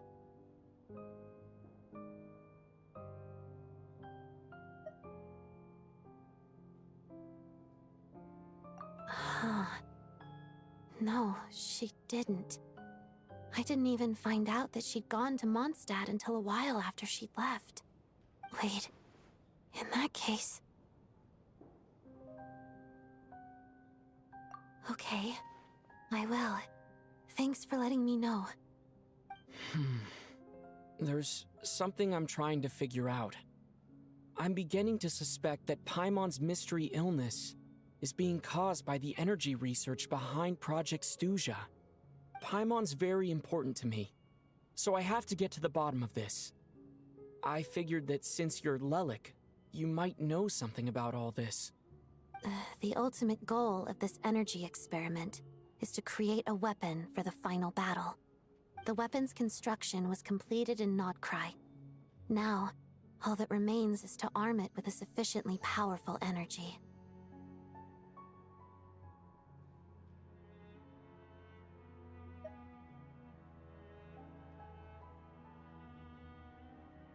Yes. The weapon's development and all the related experiments are overseen by Lord Piero, the Jester, and the lab is located deep within the Armory Palace. I'm not sure why this experiment would be making Paimon feel unwell, though. The best way to get to the bottom of it would be to go there in person. Once we get out of here, I'll help you apply for an entry permit.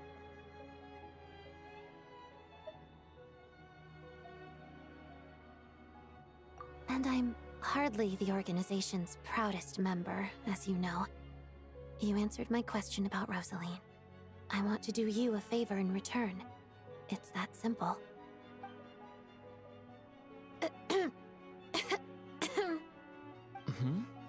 What's wrong? Are you not feeling well?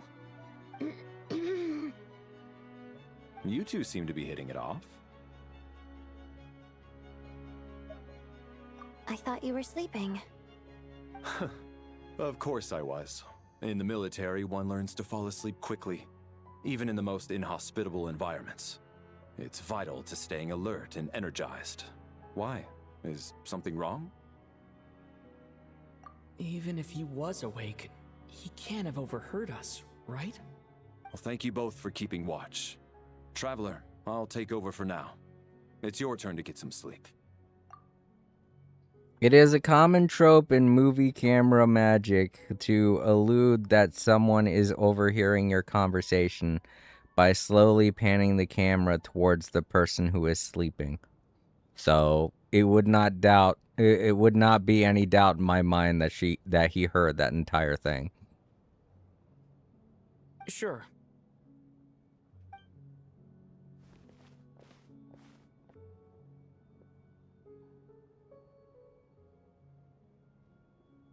This is our second night here. Time But Lords. at least I found out a little more about Paimon's A word of condition. caution from Valerie. I Sleep hope with she's one been eye sleeping open. well the past couple of days.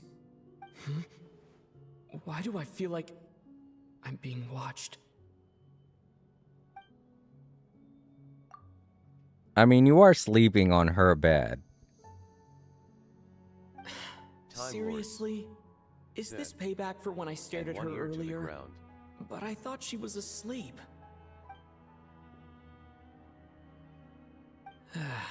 Never mind. I'd better try and get some sleep myself.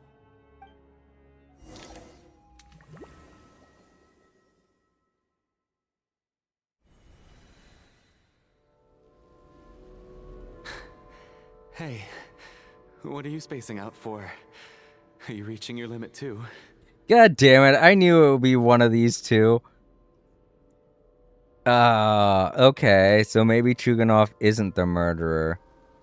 So I knew it would be one of these two that dies. I did want to say that before we continued the cutscene, but I didn't get a chance to open the menu and look at the picture. But I was going to point to these two and be like, if someone is going to die tonight, it would be one of these two. So either both of them are going to die, or just one of them's going to die right now.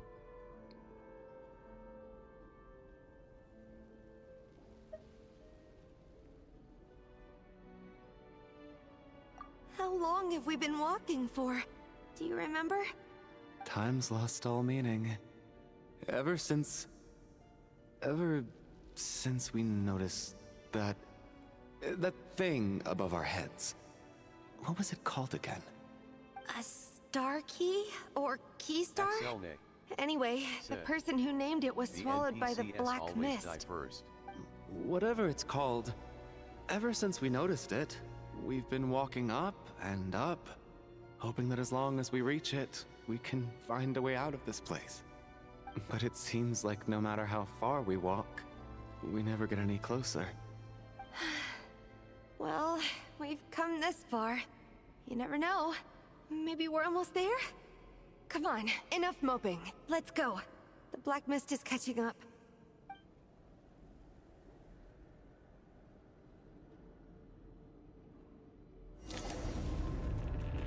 Okay, so... Oh shit, they got health bars. That's not good. We should try and stay closer to them. Yeah, I'm gonna be fighting stuff. We got ourselves a straggler. Monsters! Watch out!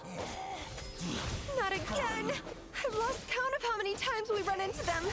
Be careful. I'm sorry, I'm still fighting like... I'm hitting buttons like I'm playing Power World, I'm sorry. Dang it, that's not...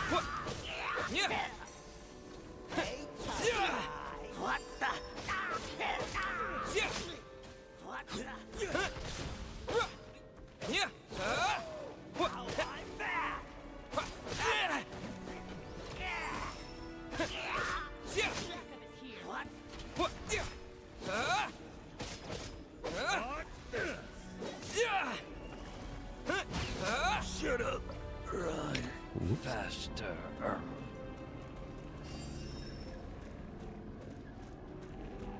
Woo. Oh.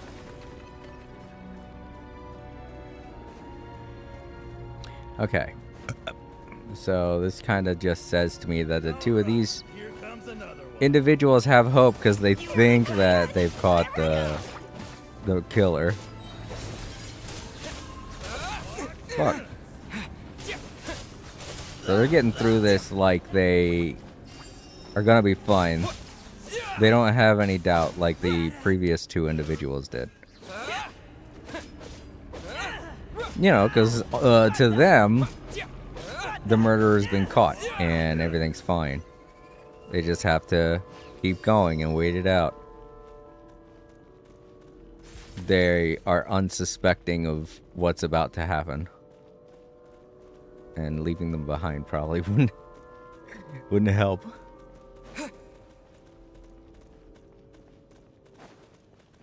All right, here comes the Monsters ahead of us. The black mist behind us. Fine. Feels like there's no escape. Fighting frog! Cryo storm! Shut up. Run faster.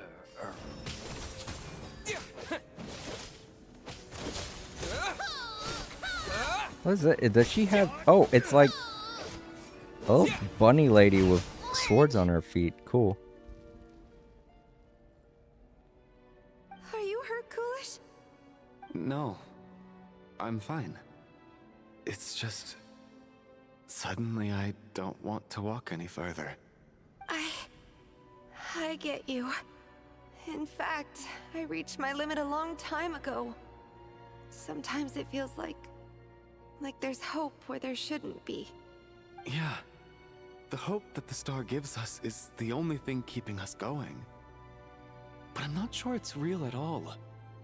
It may just be a collective illusion. Otherwise, why would it always be out of reach?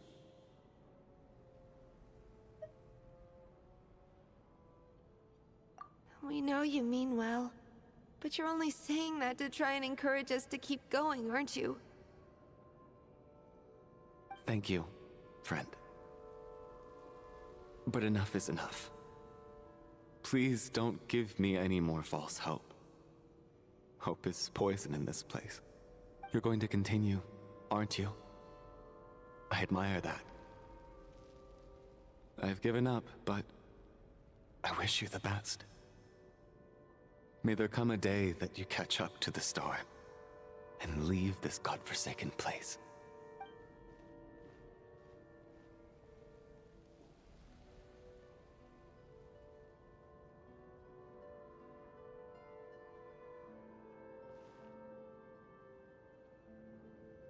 It's not an illusion. We really are getting closer to the star.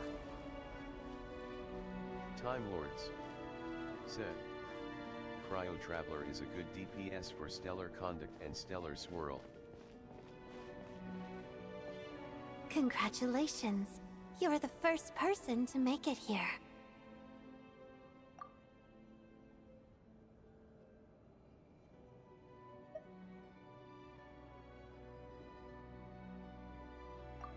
am the star's envoy. The black mist has stopped rising. Its hunger is satisfied for now, having devoured your two companions. This is a good opportunity. I'll let you get some rest before we continue. What do you mean, leave?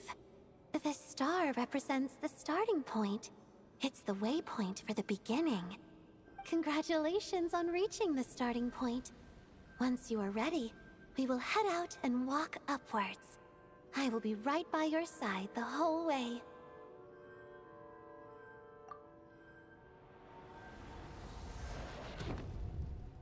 Huh? What's wrong? Hey, don't give up before the journey's even begun.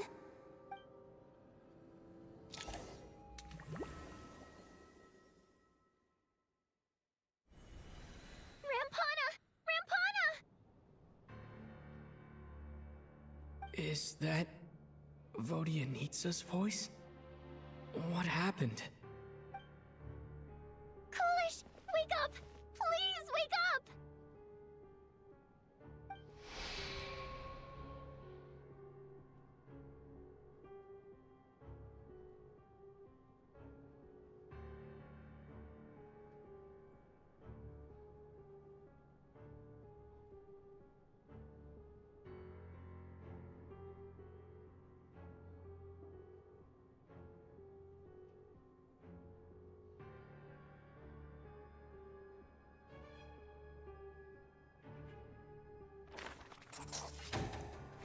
Yeah, there we go.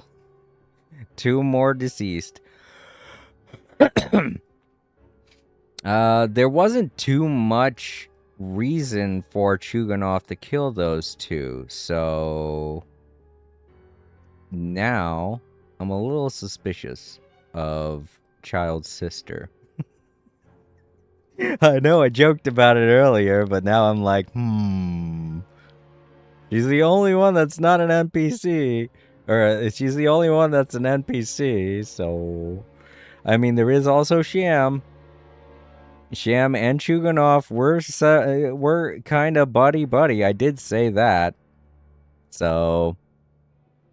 I don't know why Sham would want to kill those 2. Did they get suspicious of something? Maybe they saw something they shouldn't have.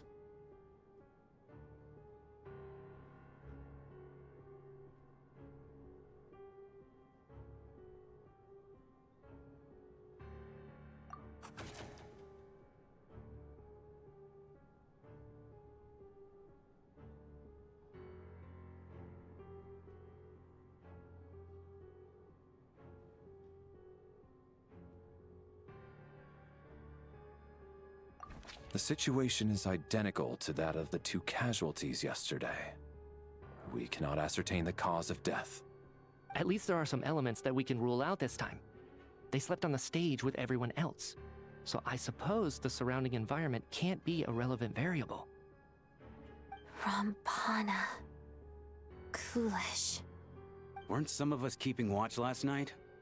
3 of us, in fact. How could you not notice something was wrong? I'm as confused as you are. Certainly nothing unusual happened on my watch. Likewise, and from what I've observed so far, both Miss Odette and the Traveler can be trusted.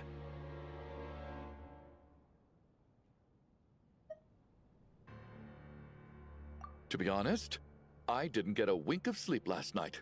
I couldn't help but think I was the target, so I just laid there with my eyes closed. I heard the Traveler and Lelik chatting, but otherwise I don't recall hearing any commotion during the night. Me too. I didn't want to wake everyone up, so I was concentrating hard, trying not to cough. I hardly slept at all. If anything had happened, I'm sure I would have noticed. Then, what could possibly be causing this? Once was bad enough. I can't believe it happened again. I worked closely with Rampana and Coolish for so long. I never imagined that one day they'd... And on the stage of all places... Vodyanitsa. 4 victims in just 2 days. And we still don't have a single lead.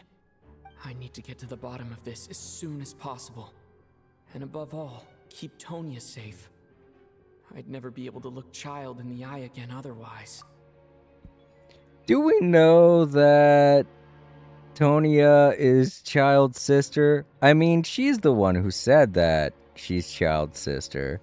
And I only assumed that Tonya was Child's sister.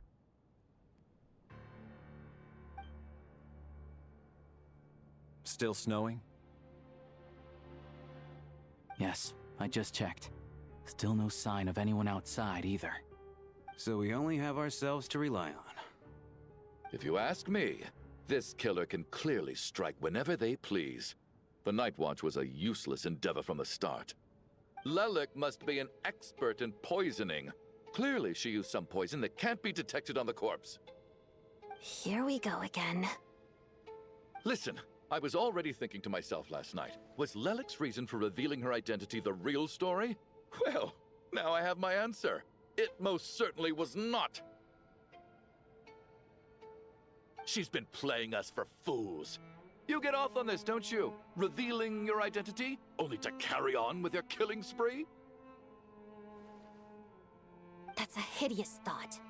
One that only a hideous mind like yours could dream up. How dare you? That's enough.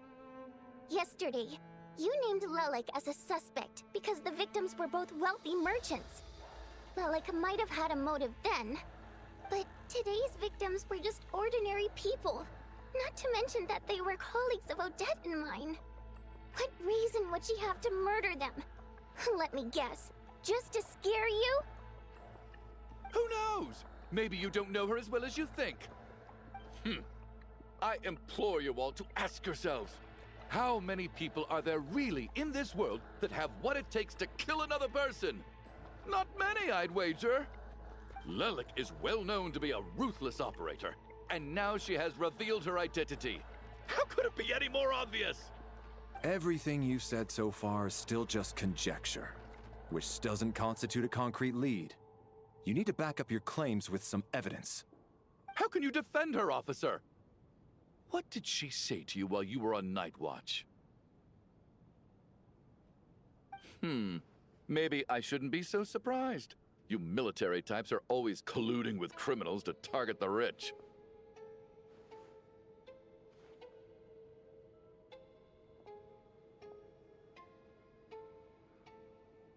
All so you can get your grubby paws on our hard-earned fortunes, then tell us to fall in line. The Fatui, the Druzhna, and the Rokot. Thugs, the lot of you!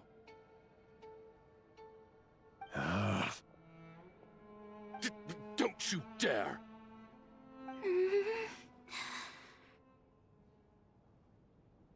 Sir, but you were the one who told us not to stop other people from expressing their opinions yesterday. 4 people have already died. Only yesterday I was chatting with Mr. Coolish. Then we woke up in the morning and he's... Turning against one another is the last thing we should be doing right now. Little girl.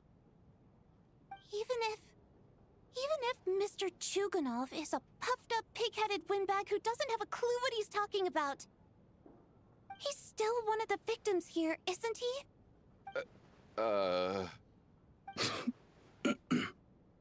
I had no intention of resorting to violence. But you're right, Miss Tonya. I ought not prevent him from speaking his mind.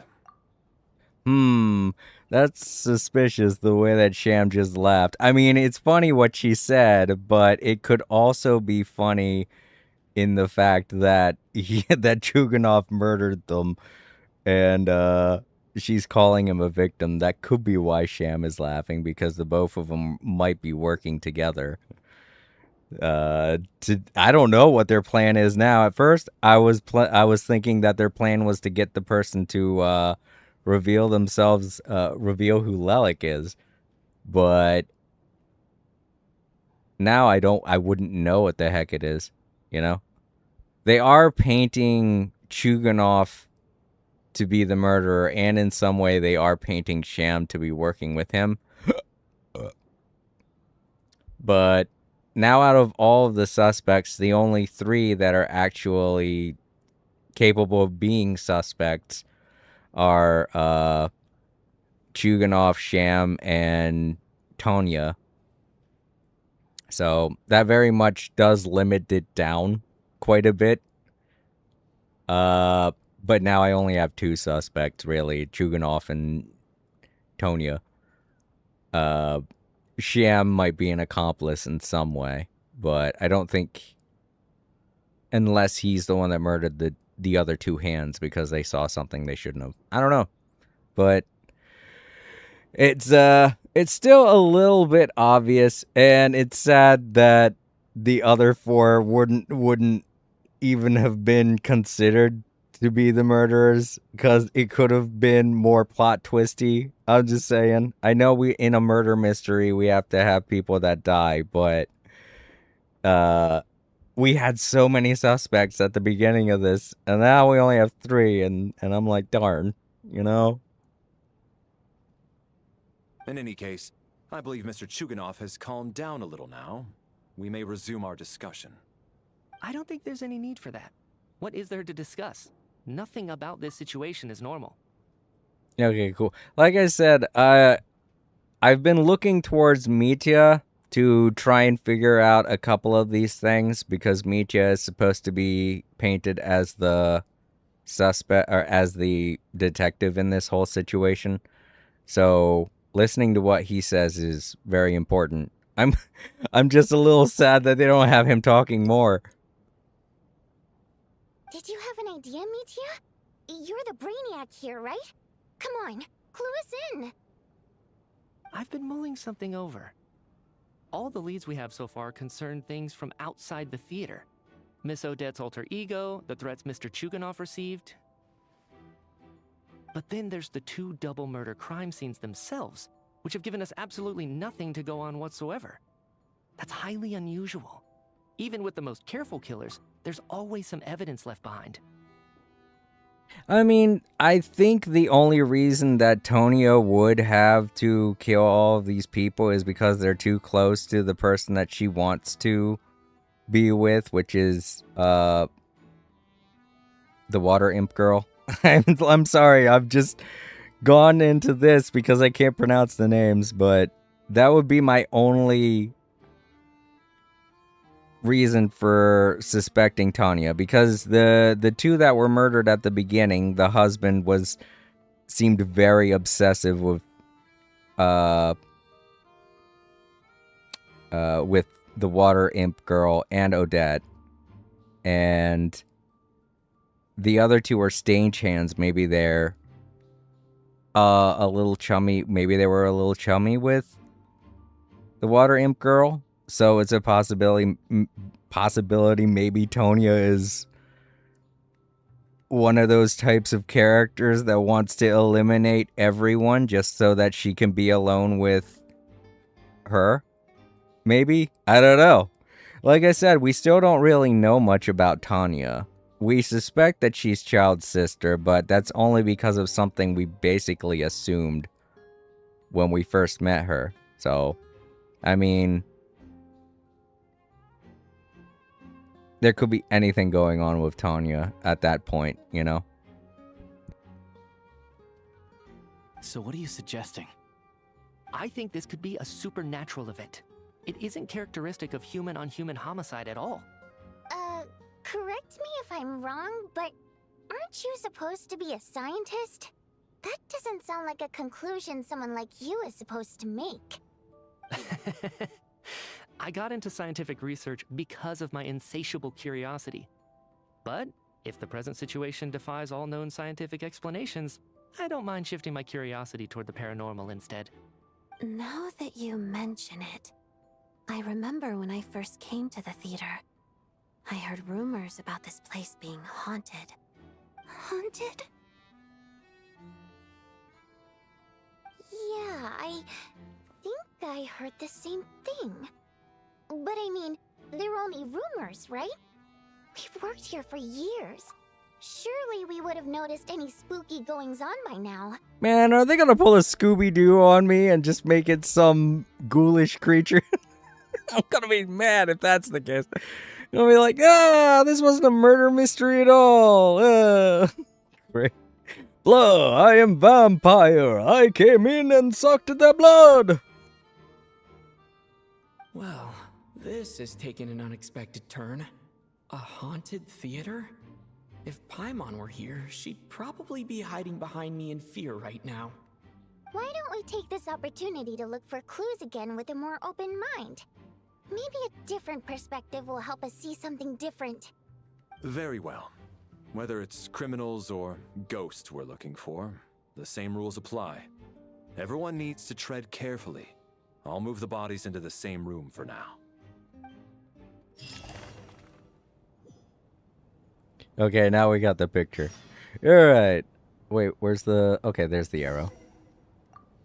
Alright, so right now that only leaves 3 NPCs that are undoubtedly the murderer. It could be all 3 of them, but the 2 suspicions I have are these 2 could be working together to get everything done, or maybe Nochia did everything herself and she's been lying about who she is this whole time. The only reason why I'm no longer suspecting any of the characters is because Odette's already proven that she's Lalic. So, I mean, unless Ayoshka, or however you pronounce his name, has a multiple personality that we don't know about yet, I don't think he's going to be the murderer at all. Because now he's not even Lalic, so... Yeah, I don't really think that the characters involved with this are the murderers. He's obviously my furthest from a suspect character. He's being the detective in all this. He's the sergeant, so obviously he's not the murderer in all this. Maybe I'm the murderer. Maybe I've been having weird dreams because I'm sleepwalking and killing people. I don't know. I am having weird dreams that nobody else seems to be having, so maybe I'm getting possessed by a ghost and killing people. I don't know. But yeah, right now, these 3 are the main suspects. Chuganov would be obvious. Sham, if he did it all by himself, that would be a surprise. And Notia would be the second most obvious, but only if she's pretending to be Child's sister, and she's actually somebody else. But the most obvious out of all 3 of these would be Chuganov. And if it was him, that would upset me. Not because I like him anymore. I don't really like him anymore. But that would be a big plot twist. It would be a very big... Well, I don't know which one you're talking about. Like... Oh, you mean my character being the murderer because I've been possessed by a ghost? That would be weird. That would be a goofy plot twist. I don't know. That feels like how I said earlier, where it just ends up being a Scooby-Doo thing where, oh, it's the guy that nobody actually mentioned throughout the entire episode.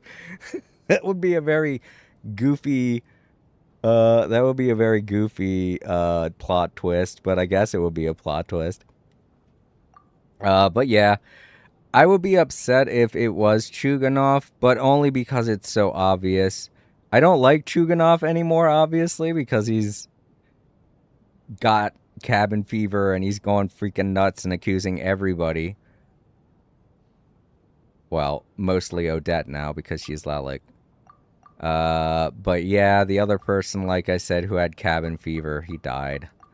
I had a feeling he was going to die one way or another. That's typically when it comes to cabin fever, the people who act that way, like they're ready to get the hell out of there immediately, they're typically always the people that die, because they give up too soon. And people who get cabin fever in the sense that Chuganov does are typically the ones that kill people, because they grow so suspicious of everybody else that they feel justified in taking everyone out. So that would, that would probably be another reason why he did it, but either way, it's still very obvious if he does end up being the murderer, and that would make me sad. It would make me sad in the fact that he's a good person, because I honestly don't like him that much anymore, because now he's gone just full-blown wacko. But he's completely lost his head, so, you know. While at the beginning of this he seemed to have everything under control, now he's just completely gone out of it. It would be upsetting to me because, you know, it became so damn obvious after the first murder, and I'm like, that's not very plot twisty, you know? It kind of spoils everything. So yeah, at this point, I'm hoping I'm hoping it's Sham, because that would probably be the the best outcome for my thought. Like, in terms of a good plot twist, that would probably be the best outcome.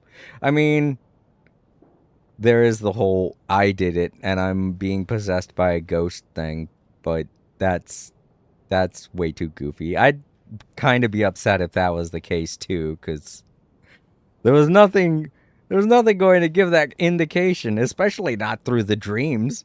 Like, how do those dreams signify me killing people? If anything, I was trying to prevent them from being killed. Oh well. Alright, so it looks like I gotta talk with each one of them, but I do want to take a break. I have to pee, so I'll leave you all with some music and stuff, and I'll be right back. Oh, wait. Okay, I can't put up the menu. That's alright. I'm sure I'll be fine standing here. Traveler doesn't say much.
All Creator said, "Hello everyone, I hope you're enjoying the music. If you're watching in the archives, now would be a great time to leave a like."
Alright, I'm back. Okay. So to anyone watching this after the break, if you want to get my breakdown on who my suspects are now, you're going to have to rewind a little bit to before the break.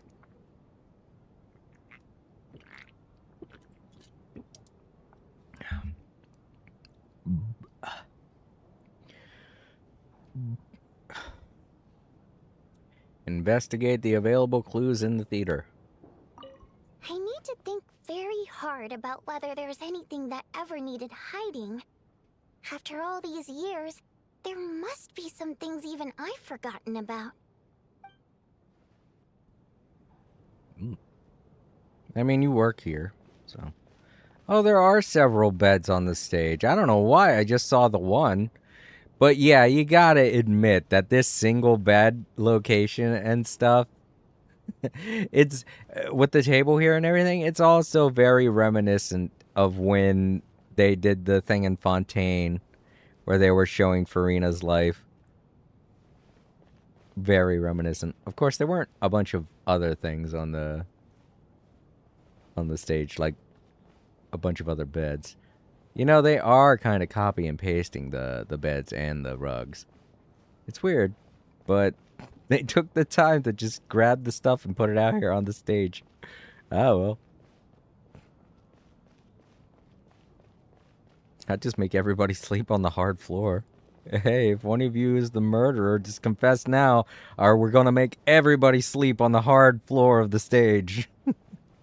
That'd get them to confess. Like, either you're very uncomfortable, or we're getting some answers here. That's how I deal with things. That's how I get answers. I do the tickle torture. I tickle everybody and say, confess to your murders! Well, I don't see anything on the stage, so...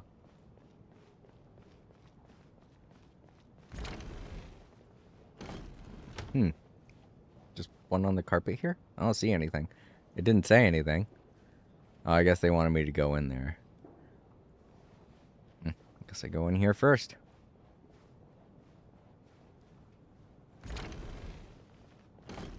Okay, we got Odette. We can talk with her. Valeri, come take a look at this. You too, traveler. Some sort of notebook. Axelne. What is it for? Said.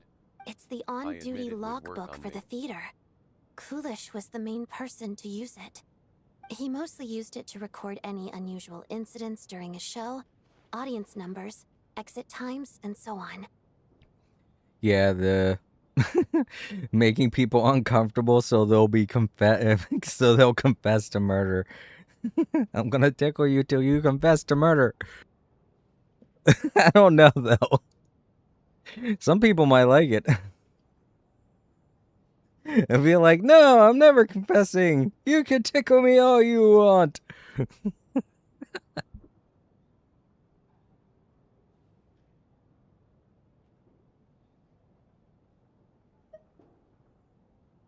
Yes, he'd always have this logbook with him when he checked tickets at the entrance. This should confirm a lot of key details about the recent show. So, you find anything unusual? Yes, the number of people. I've checked and double-checked, but the numbers just don't match what's recorded in the logbook. Apparently, we have an extra person among us. Are we certain that logbook is accurate? Could someone have sneaked in without buying a ticket or something? Tonya's looking more and more suspicious. But then again, I mean, they could be going the whole route of surprise guest comes in and murders everybody. I hope they don't go that route. That's gonna make me so sad. It's someone we didn't give you any inclination could be the murderer. Haha, surprise! Oh, great. They Scooby-Dooed me. Unlikely. Kulish took his duties very seriously. I've rarely seen any errors in his work. Not to mention that this was a dress rehearsal, meaning smaller audience numbers and tighter ticket restrictions than usual. Everything would have been well within his control. We no longer have our tickets with us, do we? They got collected on entry. I assume there's no way we can check them again. Unfortunately not. The theater recycles tickets. Once people are in the door, they don't tend to leave until the show ends. So we collect the tickets at the point of entry. Well, that could explain why the person killed Coolish, because Coolish was the one keeping track of all the people, and he would have noticed the inconsistencies.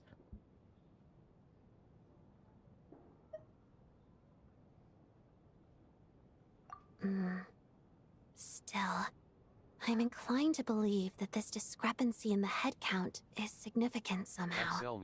Did an extra person just materialize out of thin air? Do us Imma be so pissed. I know. I think there's like another term for that. I'm just not thinking about it. I think it's also addressed as a red herring, but I don't know. But yeah, I hope it's not that. I really do hope it's someone that was pictured in the picture. Because if it's not, then I'm going to be like, that. How was I supposed to predict that? Damn it.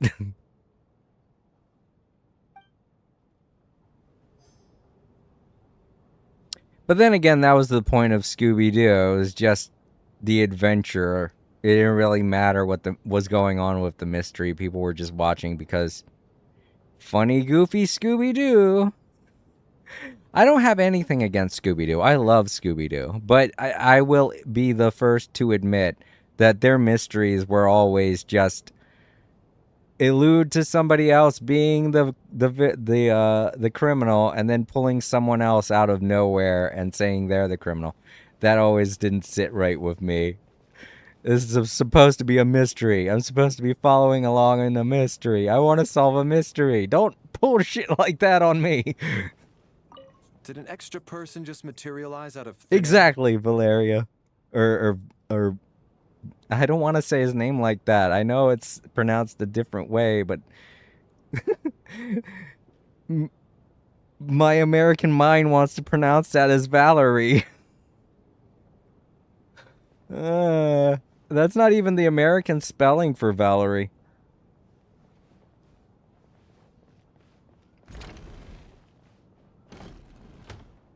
Or maybe just, I heard them say it a million times, but I keep forgetting now. It's Valerie?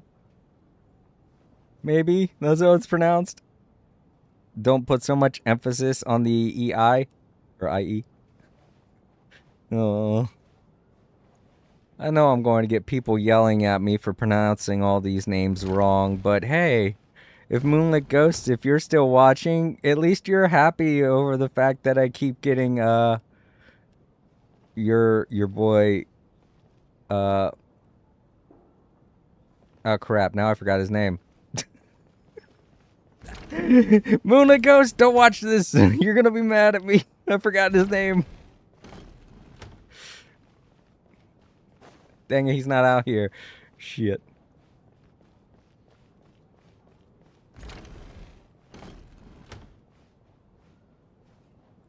Begins with an M. Oh well. Sorry, Moonlight Ghost, I failed you. But at least I pronounce his name right. When I do remember it. Tonya, did you find anything? Not yet.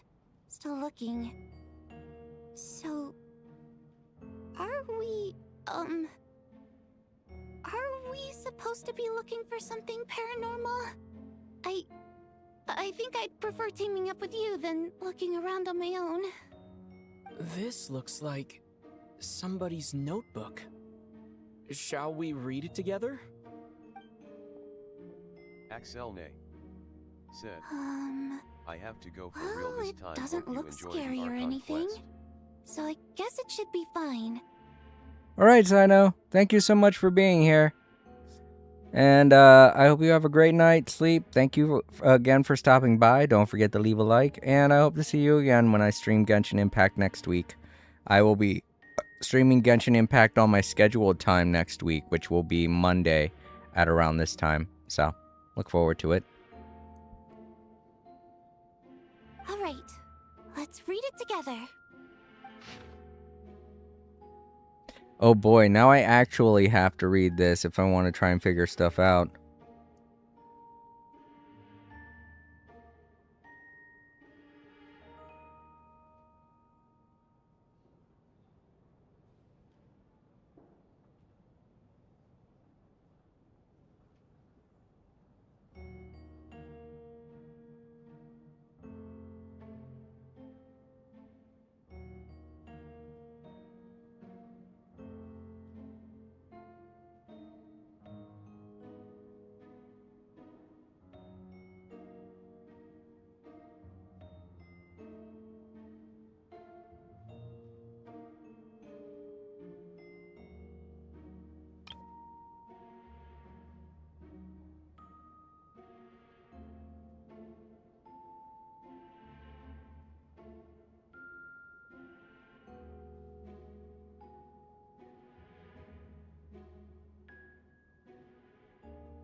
Okay, so this is a letter written by what's her name? The Water Imp girl.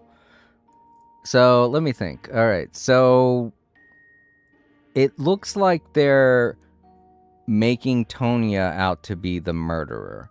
And if it's a case of there being a miscount, being one extra person has entered in, then that means that someone is posing as a person. So it's a possibility. We already know about water people. We already know about water creatures from Fontaine and that they can look like other people.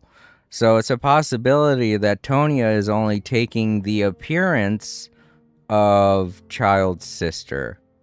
And that could be why she's coughing so much, because she's not used to being in this kind of weather and climate. And it's a possibility that she's only here because she's trying to get to the singer.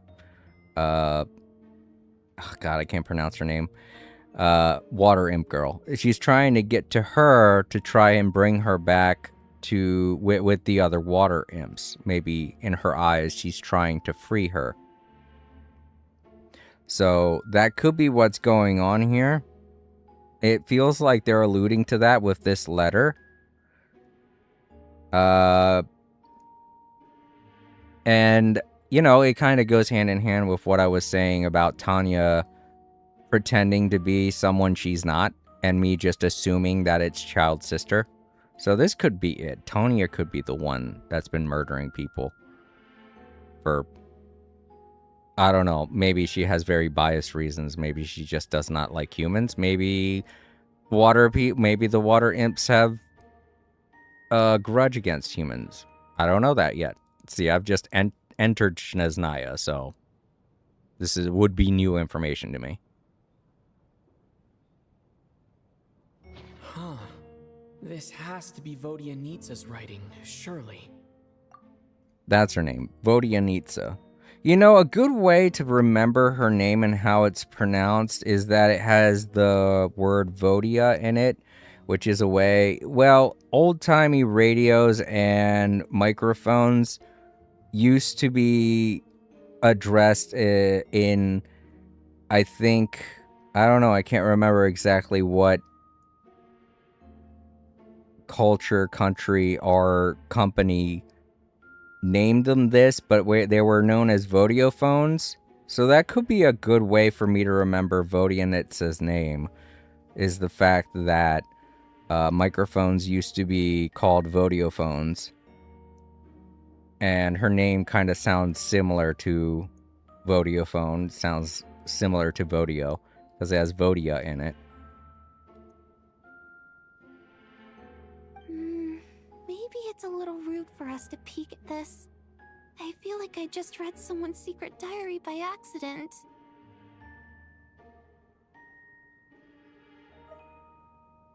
It sounds like she's writing this for her parents, right?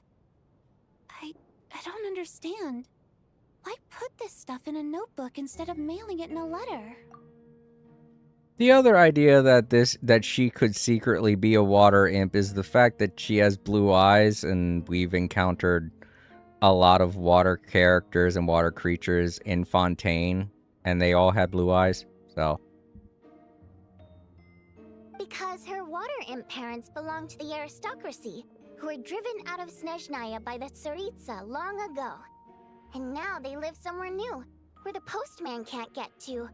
Oh, okay. So maybe that's why she doesn't like humans. Maybe the water people, maybe the water imps all don't like humans because of what the Tsaritsa did. We're sorry. It's fine. My fault for not storing it properly. I can't leave things lying around and expect them to get ignored when everyone's scouring the place for clues. Alright, give me my notebook back. I'll take over the investigation in this room. I like the way she said, "Give me my notebook back. Give me my notebook back." I could picture her tearing it out of my hands.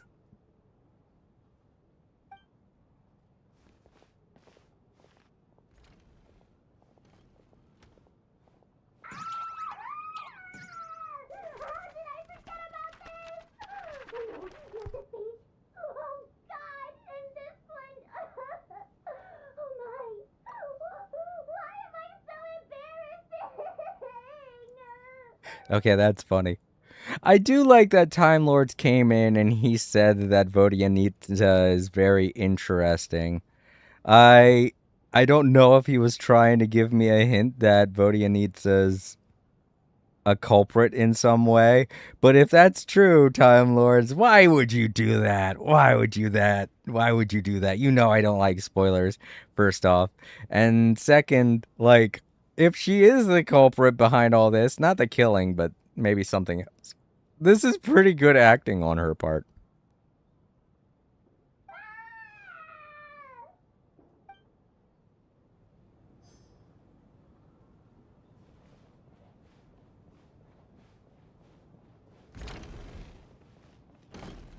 I didn't look at anyone's secret diary, I swear. There's one more person I gotta talk to. Where are they? It keeps leading me back this way, and then I go through, and...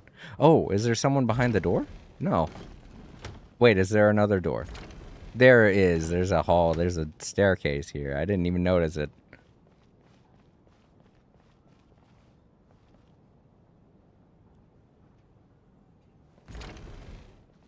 Oh shit, there's a whole nother room down here I didn't see.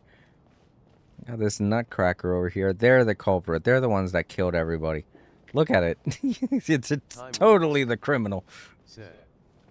That wasn't a hint or spoiler, that was my opinion on her as a character. Okay, I hope so, Time Lords.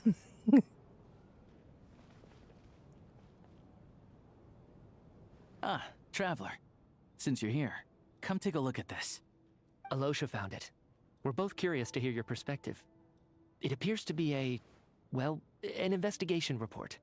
And the focus of the investigation was the rumors of haunting we heard about earlier. Oh shit, more stuff that I have to read to get an idea of what's going on.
Okay, so the theater has some kind of, the opera house has some kind of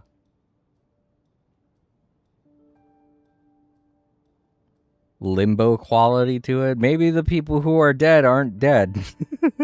Maybe we could still save them. Which is an interesting thought, but it really doesn't help me figure out this case. All it does tell me is that, yeah, there might be a ghost in here. And I mean, if that's the case, I'm like, man, don't Scooby-Doo me. An investigation report, huh?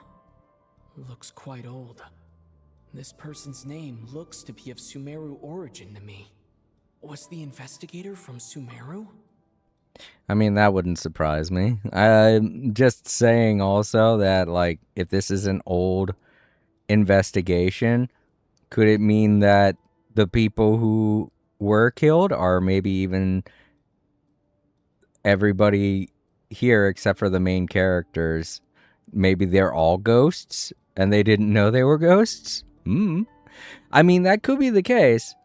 Voidietska and Odette both stated that everybody that they've been working with in this theater, they've known them the entire time that they were at the theater.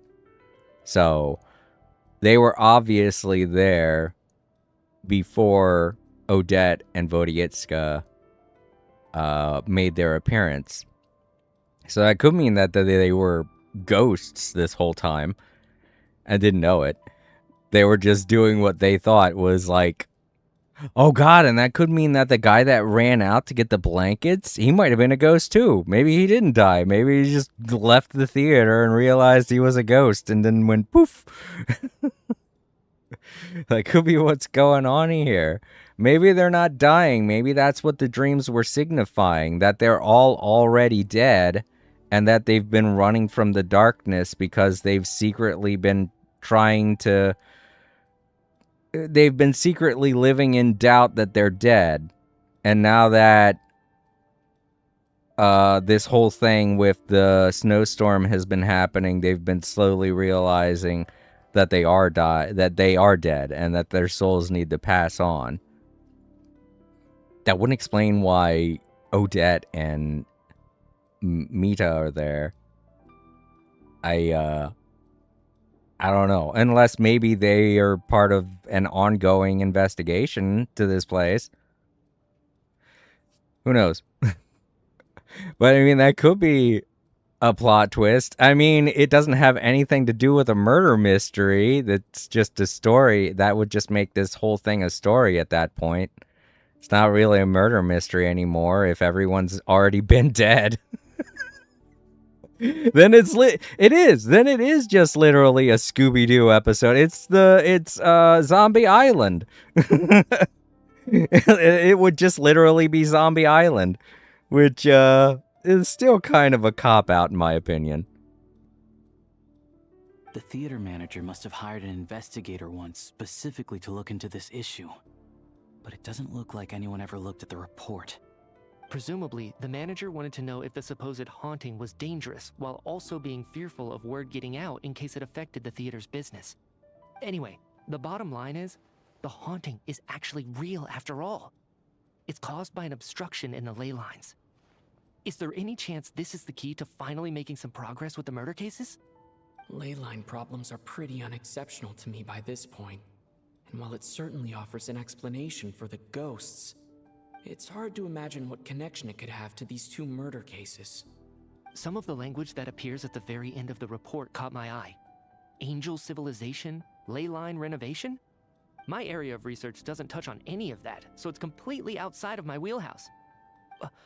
Huh? A piece of paper just fell out from the report.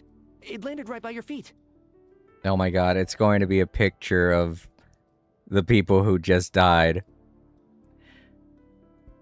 It's going to be a picture of all of them, and I'm guessing that Sham is going to be among them.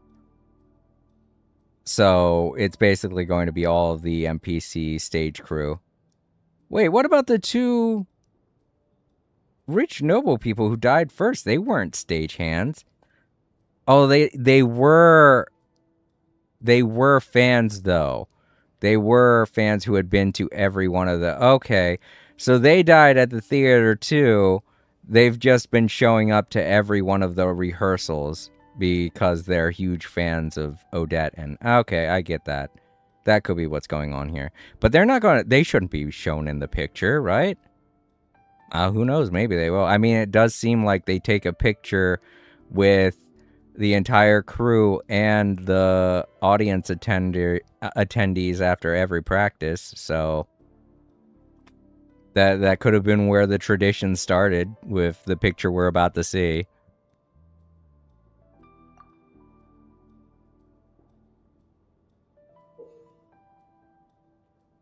Okay, never mind. It's just a piece of paper that says death is near.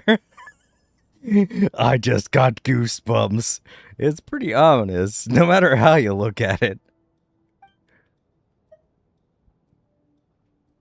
How unnerving. It was tucked inside the report, so it must be a note left by the author.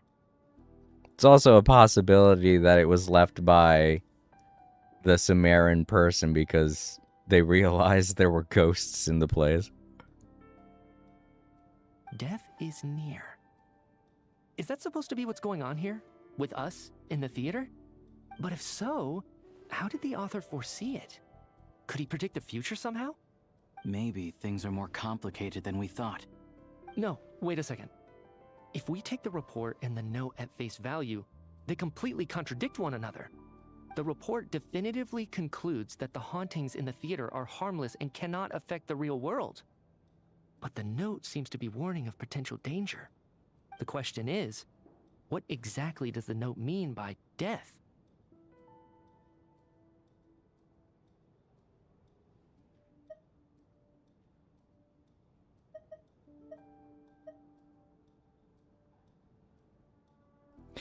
I think it's talking about the victims. They're dead. They're ghosts. They are a part of death. So...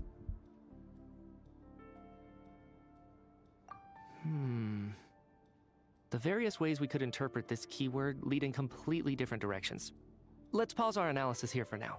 I think we need more information.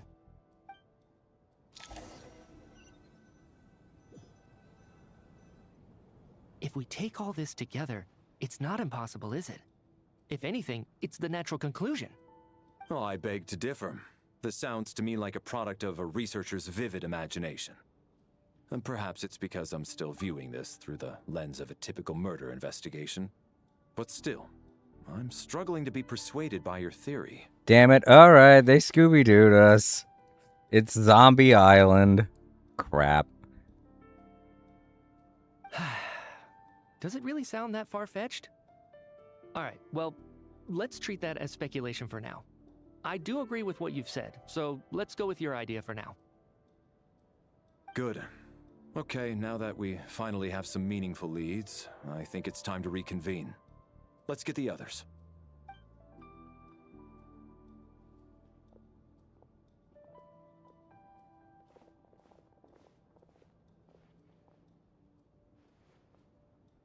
So, that's about everything we've discovered so far. Alright, so they zombie islanded us. So there is no murderer, everyone's already been dead. That's why their corpses don't show any sign of injury or poisoning or anything like that, because they've already been dead and their souls are just being claimed. And, let me think. What was I going to say? I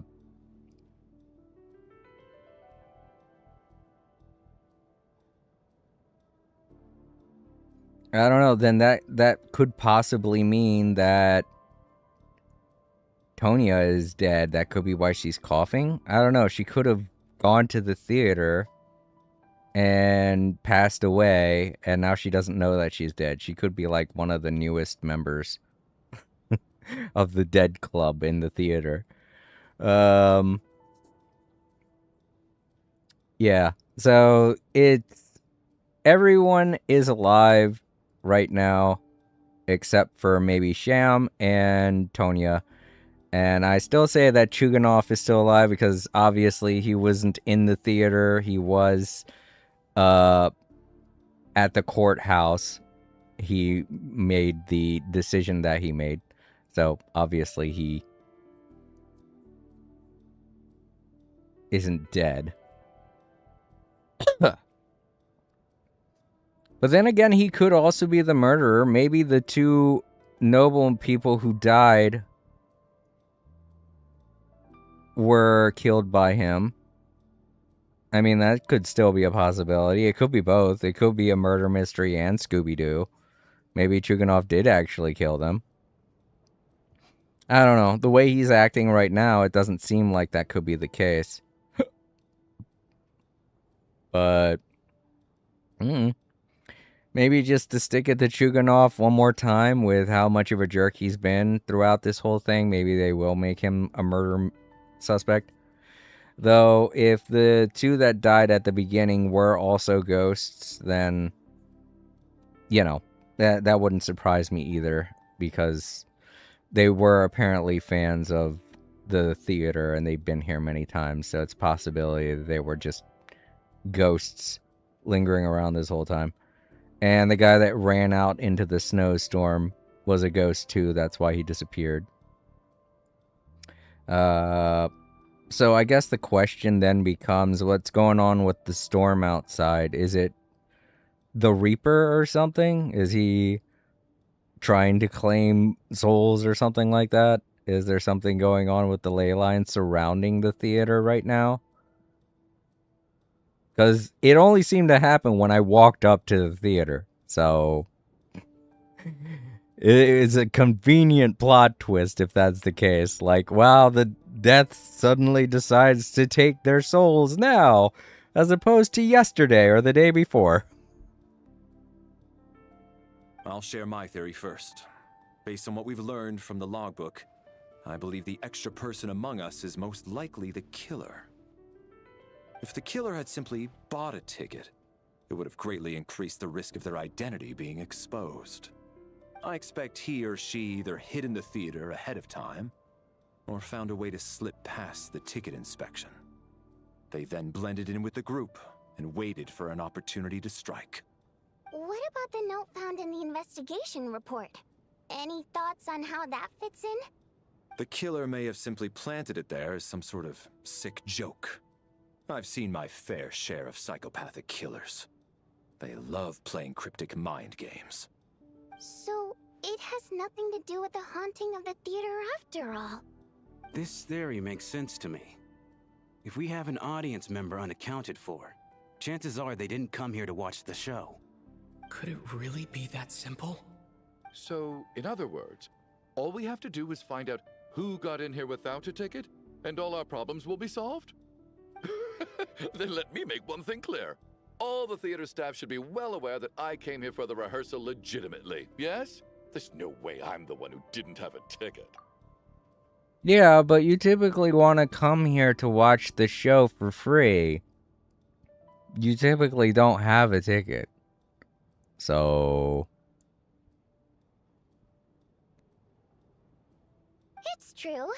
I hear you used every trick in the book to get a hold of that ticket, too. Everything short of throwing a temper tantrum and rolling around on the floor at the entrance. I most certainly did not degrade myself in such a way. Probably a stupid question, but I might as well ask. Did anyone here get in without having their ticket checked? Hmm? Guess it was naive of me to expect them to just admit to it. Especially after the unprompted Lelic reveal. Once was already a miracle. Twice would be unfathomable.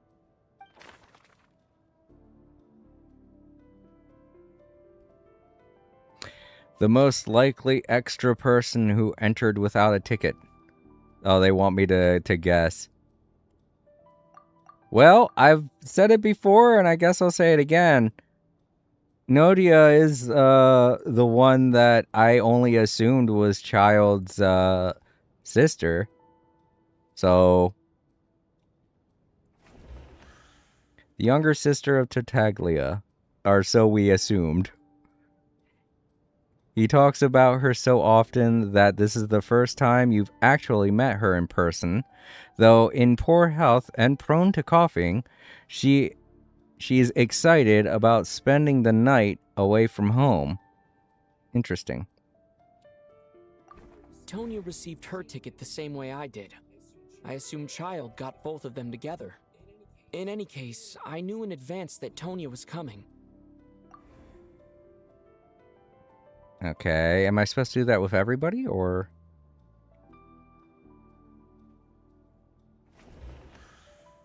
Oh, okay, I was using the D-pad. I mean, I already had a ticket. I got it from Child. But I guess for the sake of... I mean, Sham also. I don't know if he has a ticket or not. He is part of the crew. I mean... I think he's part of the theater crew, right? Independent mercenary infiltrated with any mercenary organization, flexible in the job that he takes. He often works for Schneznayan nobility. Outgoing and humorous, he has an endless supply of mercenary jokes. I mean, that's kind of on the nose. I thought that he was part of the crew. I didn't really actually read his. I looked at each one of them, only, because I don't like reading. I did read his. I just forgot about him being a mercenary. That seems a little on the nose, though. I don't believe any of us here knew Shram before all Yeah. this. If no one can verify Shram's identity... Yeah, crud. Mr. Shram, did you really go through the ticket inspection to get in here? Huh? Me? Why am I being singled out, my friend? Do I seem that suspicious? It's not that you stand out as suspicious, more that everyone else has been ruled out as trustworthy. Okay. Well, We spent the best part of 2 days together now, so I'm sure you can all tell what kind of person I am. I'm a true gentleman. I never dream of doing something like sneaking to the theater without a ticket. I mean, there's motive for killing the 2 stagehands because they would have been aware of the inconsistencies in the ticket numbers. And maybe the second one saw him do something, like I said at the beginning. That'd be the only reason why he would kill those 2. The other 2, they're rich, they're nobles, so I already said that he probably was working with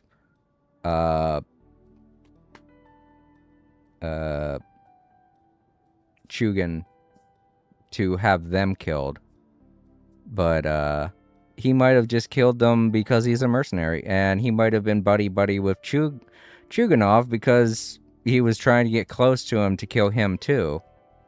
But then again, like I said, all of this gets thrown out the window if they go the Zombie Island route and everyone was already dead, so... Yeah, I have no doubt that you're a good person. But the problem is, none of us here actually know you, so no one can say for sure that you are who you claim to be. Although, actually, what was it you said last night?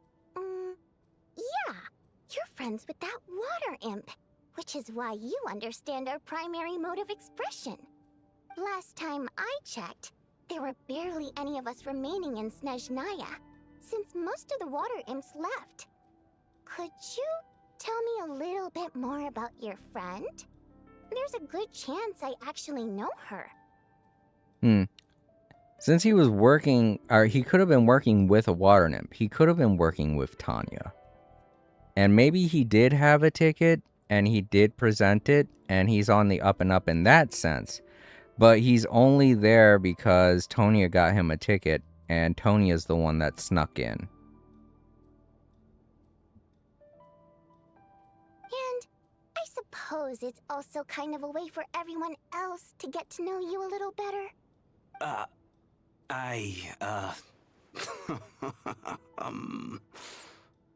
Good grief. Are you blushing? Pull yourself together, man. Stop giggling like a teenage boy. It's revolting. Hey, revolting is a little strong. All right, fine. I'll admit it. That water imp friend of mine, the truth is, we're dating. I was just the bodyguard hired by our family. But the stars must have aligned, because sparks began to fly between me and their daughter. Never in my wildest dreams did I think I'd get so lucky. We don't need details. Just get to the point. Okay.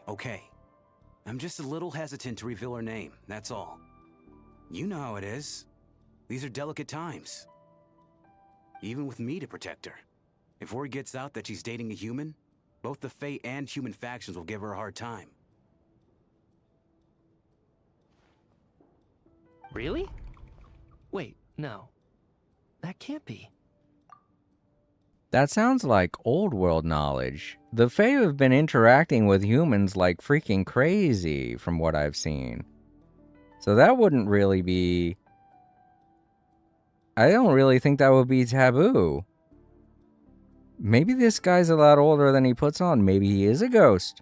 Maybe he's just the ghost of a mercenary that fumbled here in the theater. I don't know. Huh? Shram, what the devil are you talking about? Why is everyone looking at me like that? Surely you can understand where I'm coming from. Delicate times? Factions? Yes. You know, the Civil War. Last time I checked, the Fae and the humans were still at each other's throats. Yeah, he's a ghost. It's fucking Zombie Island. Damn it. If I'm not mistaken, the last significant civil war in Snezhnayan history was over 400 years ago, when Her Majesty the Tsaritsa had just taken the throne and was consolidating her reign. What do you mean, 400 years ago? What's going on here? Is Shram from the past? All right, Mr. Mitya, you win this round. As far-fetched as it is, it appears that your theory may be correct. I think Valerie is feeling the the way I'm feeling right now. It's just like, oh man, it's Zombie Island. Damn it, I wanted to solve a mystery. I didn't want Zombie Island for damn sake. I got Scooby-Dooed. I'm just as amazed as you are. I didn't even believe it myself, to be honest. Is someone going to explain what's going on here? From the look on your face, you figured it out too, haven't you, Traveler?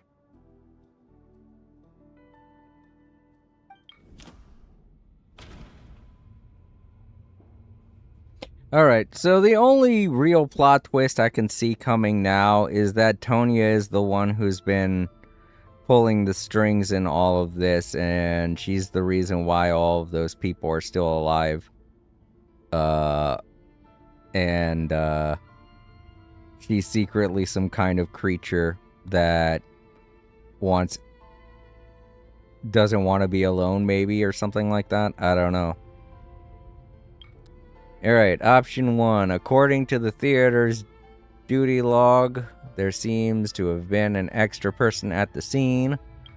Investigation report into the alleged theater haunting. A clue that has yet to be that has yet to surface. A letter Voidyanetsa wrote to her family but never seen, and I can't choose the center one there.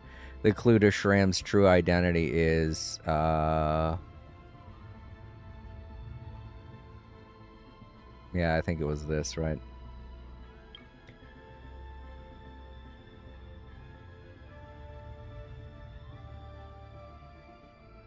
Well, I mean, it could also be this, because he's a ghost, so.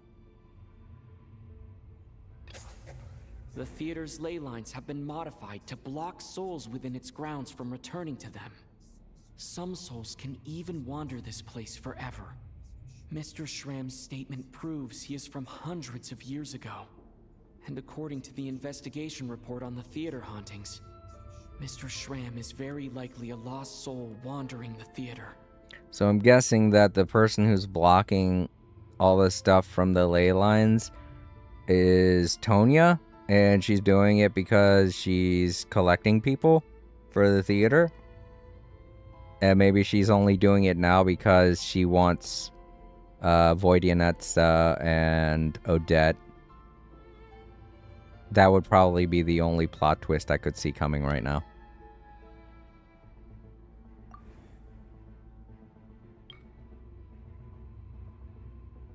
Alright, what's this?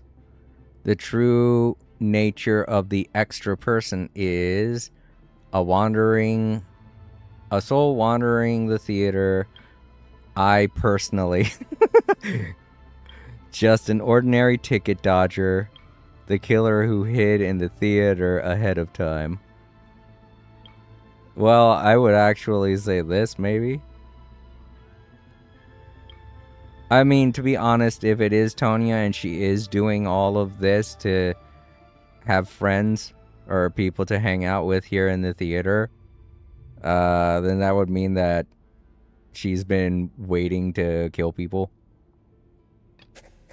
This is Mr. Valeri's hypothesis. If there is no supernatural element to this incident, it's very likely to be true. Alright, then that just leaves this, which is the Scooby-Doo thing. For some unknown reason, the soul that has been wandering the theater due to the ley line issues has joined our group and blended in. Yeah, that must be the immediate reason why the ticket count doesn't match the number of people present. Alright. Oh, we still got stuff. Death is near. In this case, death most likely refers to one of the recent victims. Lelik, no. Murder. Someone who died long ago and just wants friends. The contents of the investigation report have been verified. There are indeed ley line issues and wandering souls in the theater. Death likely symbolizes the deceased. Mr. Schramm, for instance. Death is near. That must mean that there's a dead person in our midst. That's the truth, isn't it? Yeah, the logic is clear now. The investigation report said that there would be souls stuck wandering around the theater because the ley lines were cut off. Mr. Schramm must be one such soul who died in the theater a long time ago. In which case, that also makes him our extra person. So when the note said death is near, it must have been referring to death as in the deceased, people who died a long time ago.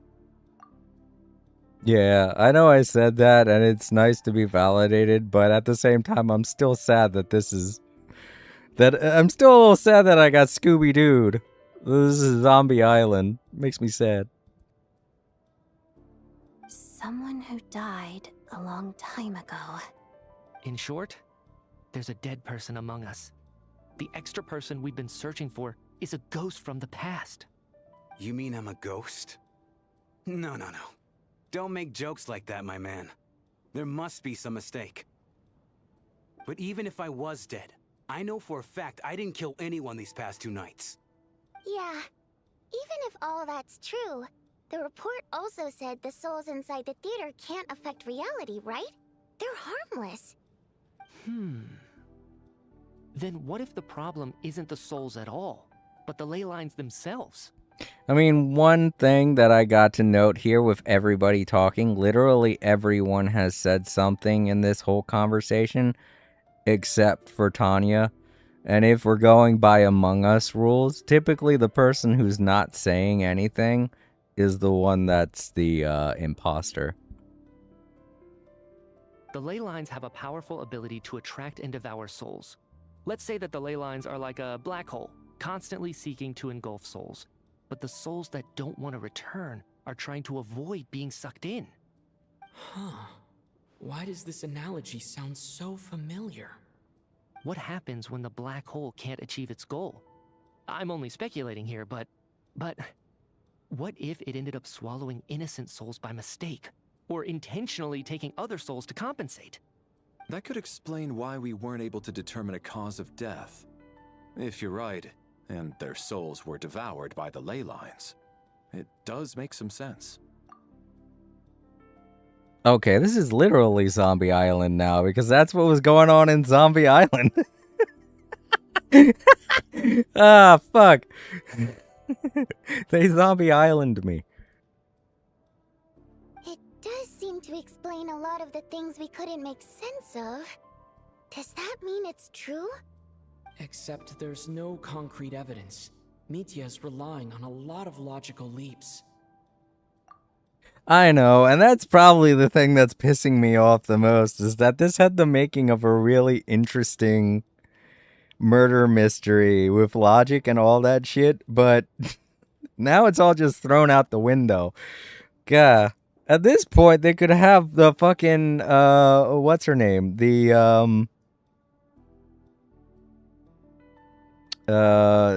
could have the Heavenly Principal show up and be like, all right, fine, we did it, okay? We wanted to watch a theater show over and over again. They could have the Heavenly Principal show up and be like, we did it, okay? Fuck you! Still, it seems like the best explanation we have under the circumstances. Alright, so how could Schramm not know that he's dead? Seems a little unlikely that he hasn't noticed anything unusual even after several days interacting with us. On the contrary, it's perfectly normal for a soul to wander the theater for centuries without questioning their existence or reason for being there. It's simply what's natural for them.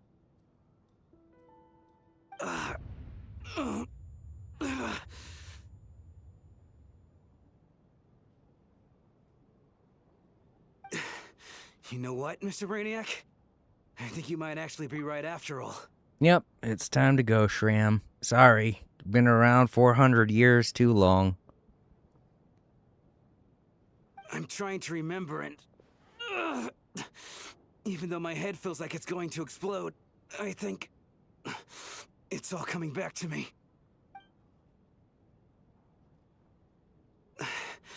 I was the one who didn't want to remember my own death, so I forced myself to forget. Well, I'm sure those are painful memories.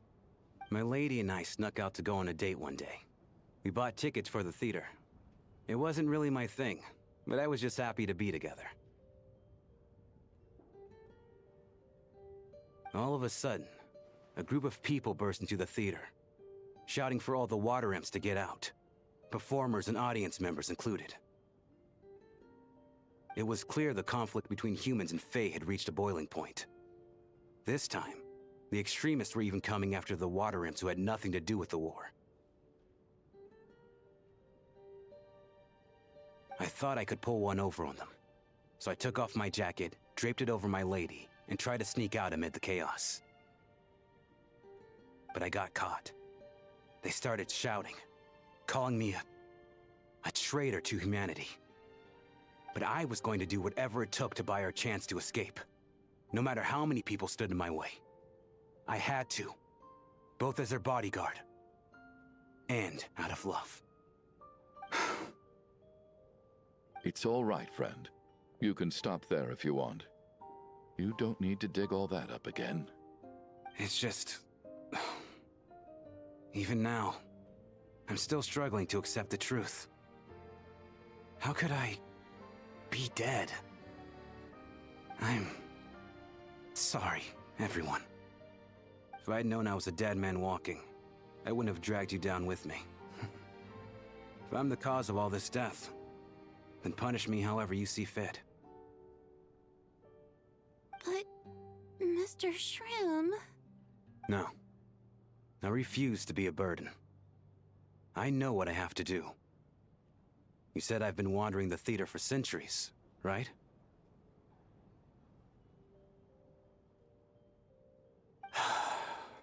I guess it's high time I got a breath of fresh air. Out there, I mean. I'll leave this place, and take all this death with me. Go out on my own terms. Mr. Shram, I'm sure we can figure out a different course of action. My good sir, we both know I'm not supposed to be here. I should have accepted my death long ago. One way or another, this has to end. Unless you're saying this goes against another one of your military principles somehow. No, I'm speaking on a personal level this time. Let it go, man. Oh, wait. One last thing. Miss Waterimp. My lover. Her name was Litia. Litia Ozarova. Do you know what happened to her? Ozarova. Oh, Auntie Ozarova. That's what we all called her. I remember her as a very kind elder. She had a bunch of kids, too. I'm so glad she survived. And she had lots of kids? Good. That's... good. I could hardly expect her to stay single just because of what happened to me, right? As long as she went on to be happy, that's all that matters. Besides, I'm dead. My soul has been wandering around here for so long because I was worried about her. But now, I can go without regret. There's no need to see me off, my friends. I've enjoyed our time together over these past few days. Perhaps we'll meet again in the next life.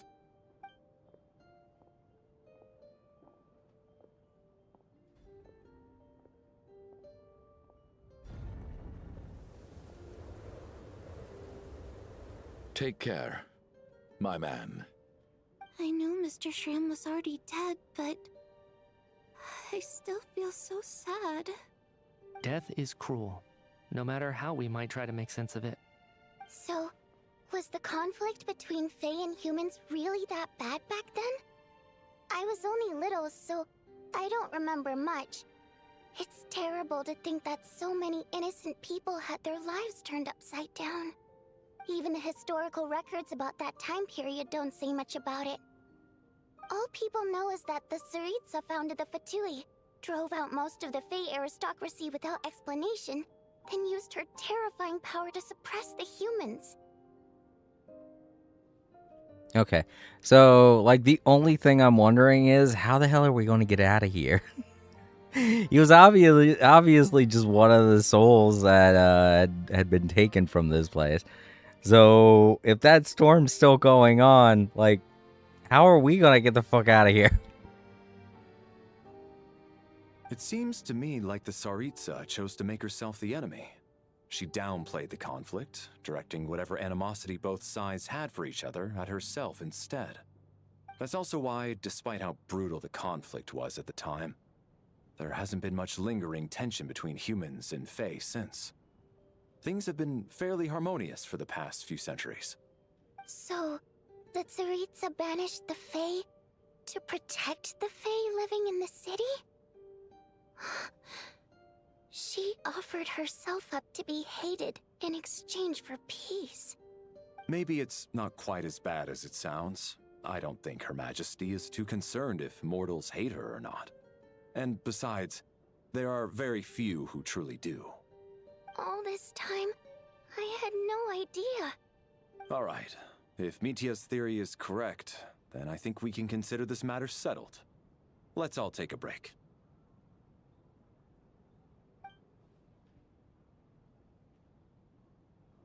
Ugh, if only this blasted storm wasn't still raging on. Yeah, exactly, Chuganov. How the fuck are we gonna get out of here? This isn't a normal storm, obviously.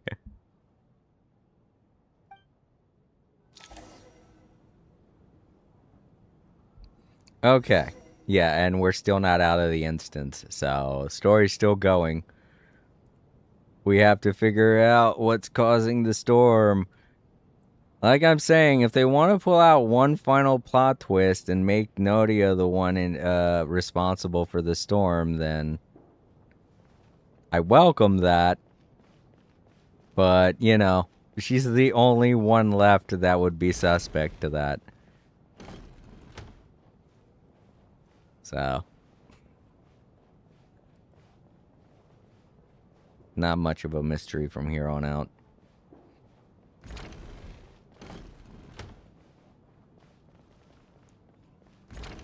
Still a little sad that they pulled a Zombie Island on me.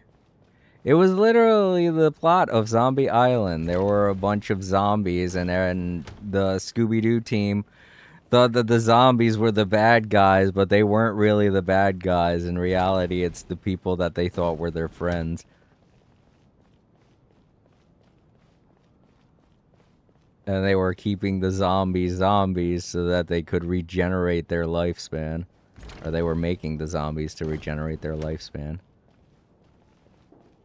When he said that, I was like, fuck, it is literally Zombie Island. When he said that the death is the people dying are recharging whatever this storm is, I was like, damn it, it is. It's Zombie Island. Don't get me wrong, I love Zombie Island. It had really great music. It had stellar animation. Its animation is peak 90s animation. But as far as the mystery was concerned, it wasn't really much of a mystery, you know? It was more of a story with a plot twist. And that's not why you watch Scooby-Doo.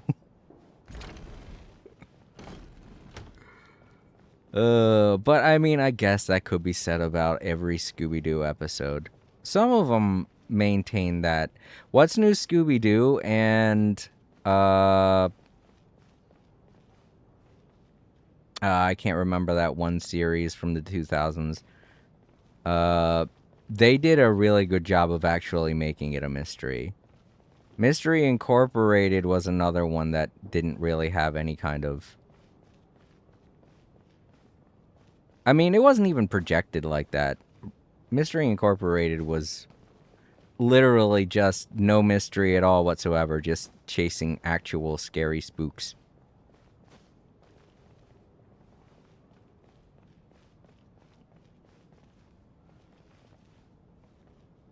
It was more like Ghostbusters, if I'm being honest.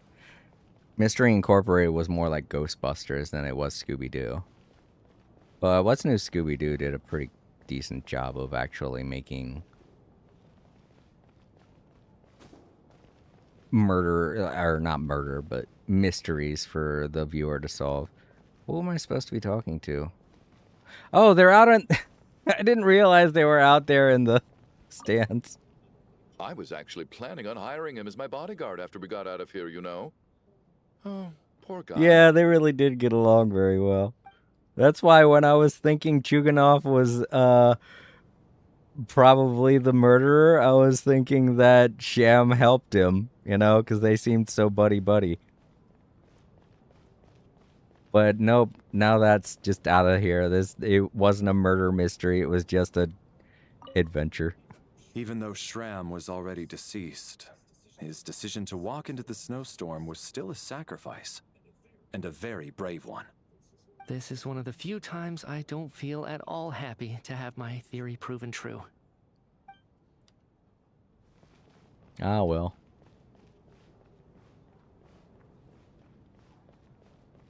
Alright, so all the other members are out in the stands. I was like, where'd they all go? I only saw the 3 on the stage. At least the lingering regret that kept him here has been put to rest. That's not necessarily a bad thing. Alright, well, sorry, Alyosha. I suspected you as Lilith, or whatever the name of the character was. But I was wrong. It was the Traveler's actual perception of it being Odette. Which I still am a little sad about. I was like, we had a mystery going on. Why'd you guys tell me who it was immediately? Literally, this in the same act. Not even... Not even that long. They didn't even give us that long to theorize who it was. Like, you know? They were just like, oh, there's a mysterious person that's sending threats to people. And the Traveler's just like, oh, it must be Odette. And I'm like, okay, that's a bit of a quick assumption. And then it turns out that's who it is. I'm like, oh, that fucking sucks. I was hoping we were getting some kind of mystery going on. But no, it's just fucking Zombie Island.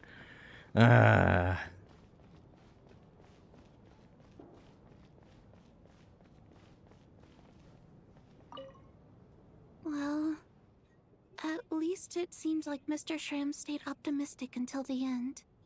The information he revealed, it's given me a lot to think about. Yeah, I suppose she wouldn't, understand how things were back then. So, actually getting word from someone who was alive at that time period would probably give her more perspective. Where? They want me to go out in the storm? Really?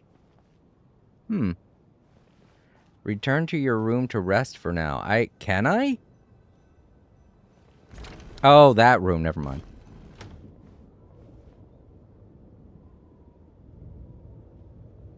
Looks like now we can just rest until the snowstorm stops. I still can't believe Shram turned out to be a ghost who'd been in the theater for hundreds of years. To think he was dead this whole time. What a strange turn of events. Knock knock. Huh? Knock knock. Because the door's open, you want to say knock knock? Is that what's going on here? Yes, you can come in. Come inside. Jeez. That's the only other thing that's upsetting about all this, is that now she's in trouble because she just admitted to being someone who sends threats to people. You know the door isn't closed, right? You don't have to knock. Think of it as a signal then. When I'm entering someone else's room and I knock, I'm here as Odette. If I don't knock, it's Lelik. Alright, you don't have to make it that complicated, alright? Thanks. So, why did you come to find me? Is there something I can help with? Vodyanitsa said you knew about my secret identity from the start. But when everyone was discussing who Lelik could be, you were worried that revealing what you knew would be unfair to me, so you kept it to yourself, right?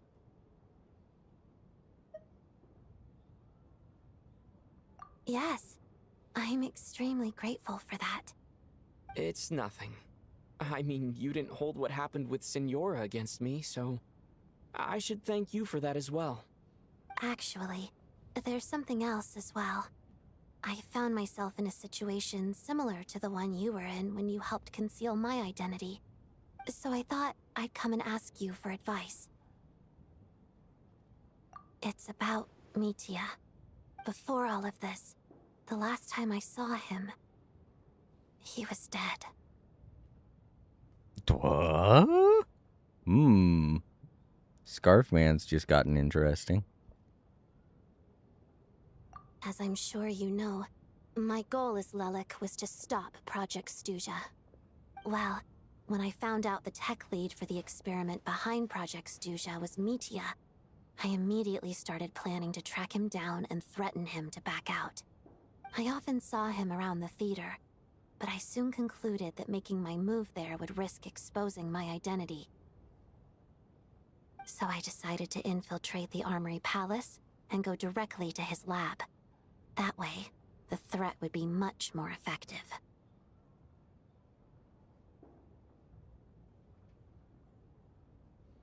Well, I suppose there was a bit of luck involved. But I am a Fatus, so I already had some familiarity with the building's layout. But when I finally made it to his lab, Mitya seemed to be dead.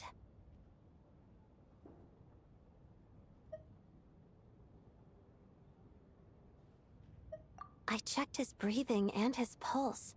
He had no vital signs whatsoever. I'm certain of that.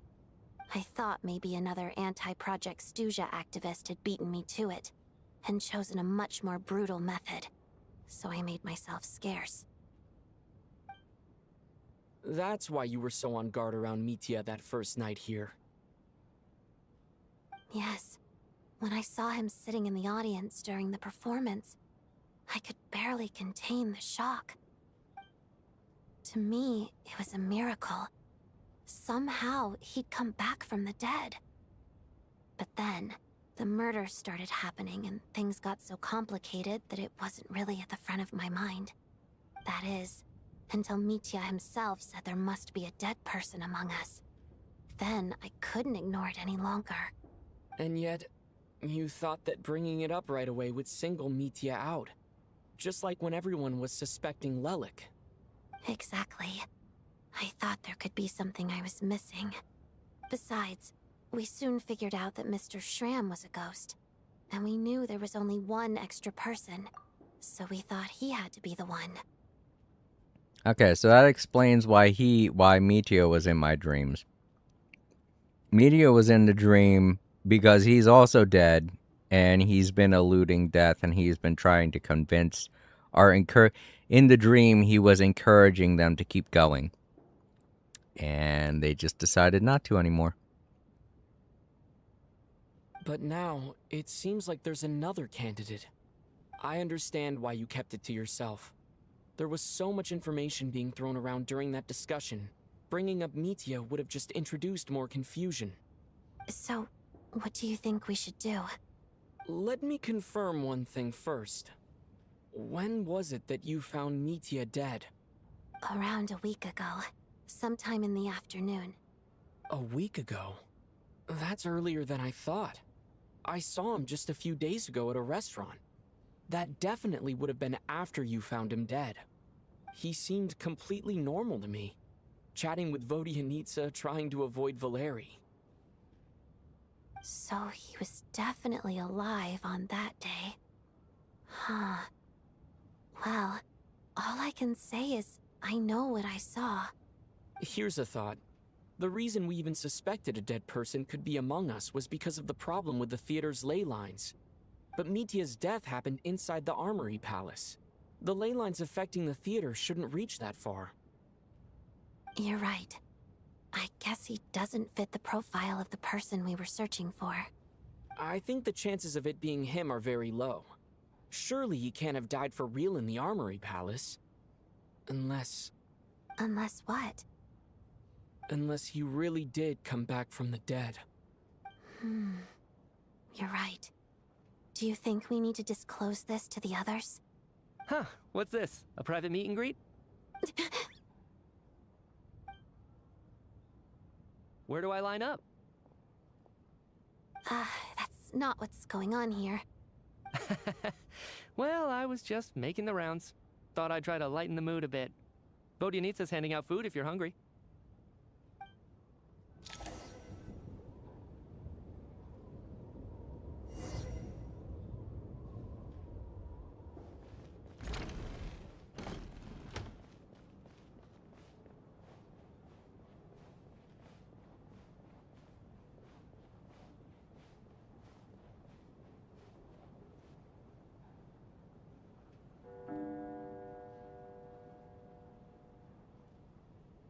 What is going on with this storm?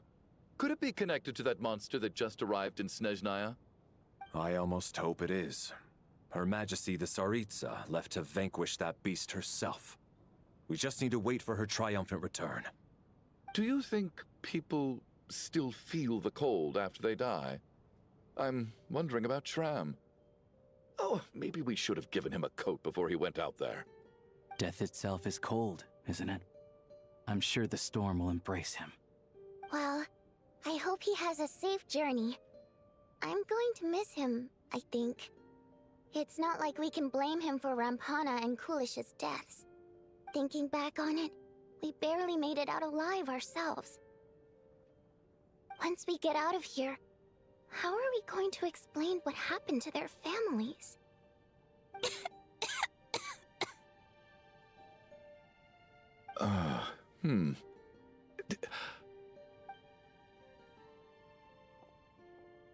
Are you okay?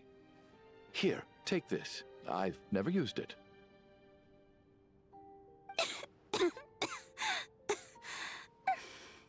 Thanks. Look who's Mr. Nice Guy all of a sudden. Is it because Tonya stood up for you this morning? At least you know how to return a favor. Yeah, without Tonya, who knows how badly he would have been hurt. I told you already, I never intended to resort to violence. Duh, bunch of rascals. Little girl? I was rather surprised when you spoke up for me this morning. I didn't think I had many admirers here, so, thank you.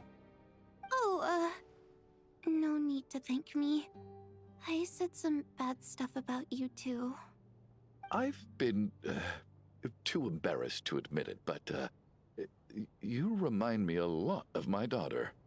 So kind to everyone, but never lets her old man off the hook. Unless my wife and I are having a fight, then she's always on my side. Especially when she was little. Every time I took her out...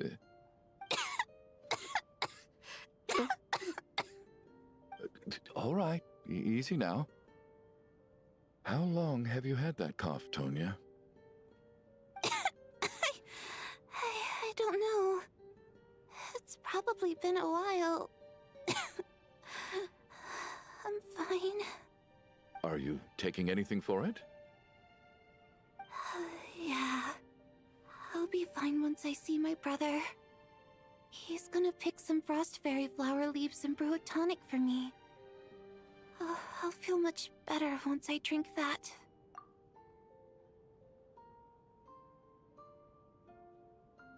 I have a new theory.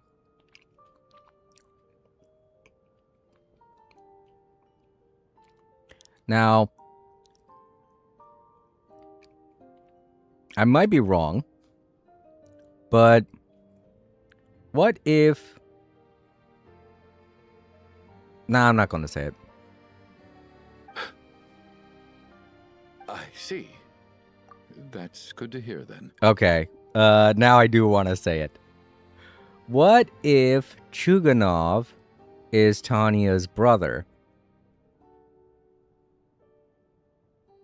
And when I was talking about her brother, Child, she thought I was talking about Chuganov. Just a thought. And that could be why she's been going along with my idea of her for so long. We should probably discuss arrangements for tonight. Now that the deceased has left our midst, there shouldn't be any more incidents. However, out of an abundance of caution, I'll keep watch. Shouldn't we take shifts? I can take one if needed. No need. I managed to get a nap in earlier, so I have plenty of energy right now. After all the tension of the past few days, everyone else should just focus on getting a good night's sleep.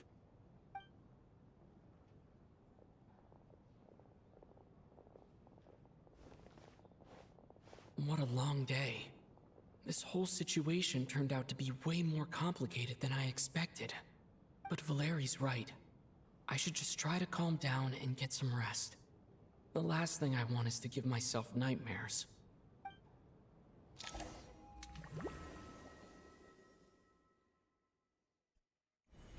He's awake. He's awake. Get over here, you. Whoa, whoa, whoa, whoa! If you Wait. must call me something, Wait, call me wait, Mr. wait, Door. wait. The Black Mist is coming. You need to go.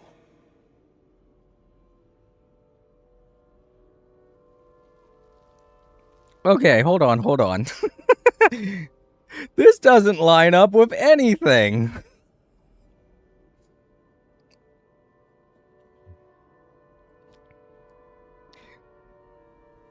These two can't be dead. I mean, I might think that Chuganov is dead. He might have died, but it makes no sense. No, he was in the courtroom. He voted in the courtroom. So obviously he's not dead. And the other guy we've seen walking around, he's definitely not dead. Like Valerie, he's definitely not dead. They call me Mr. Door. I don't know what they represent now. Black Mist. Haven't I heard that before? Are you all right? Can you walk? We just got attacked by monsters on our way up. That Mr. Door fellow protected us. He just seemed to come out of nowhere. Not much of a talker, but when it comes to taking down monsters, that man doesn't hold back. Curses! The Black Mist is catching up to us. We need to keep going. Mr. Door, I don't believe I've ever seen you around here before. Why is that? There's no need to try to get to know me. I'm just Mr. Door. I have to find the door that belongs to me. Oh, well, anyway, we're lucky to have you here. Thanks for saving us earlier. Are they already up here? No Damn. need to thank. Mr. Door, monsters! Looking for Quick, trouble. get rid of them! I can just push these ones off.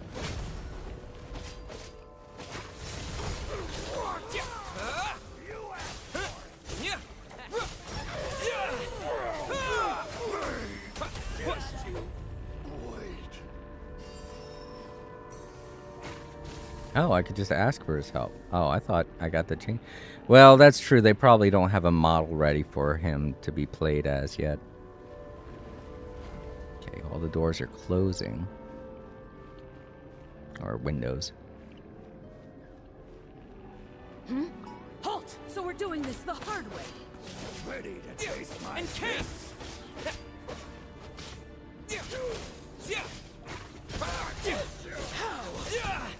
Oh, remarkable work, Mr. Door. Oh, if I had your muscles, I'd do the same. Alright, a good way to tell that they're probably not dead is they're not running up the stairs with me. So that's kind of symbolic that they're not running away from the Black Mist. But I don't know... Are none of these doors the one you're looking for? No. Yeah, doors keep closing. So it's... like, I'm kind of wondering exactly why are they symbolic to what's going on now. The others, obviously, because they were dead, but...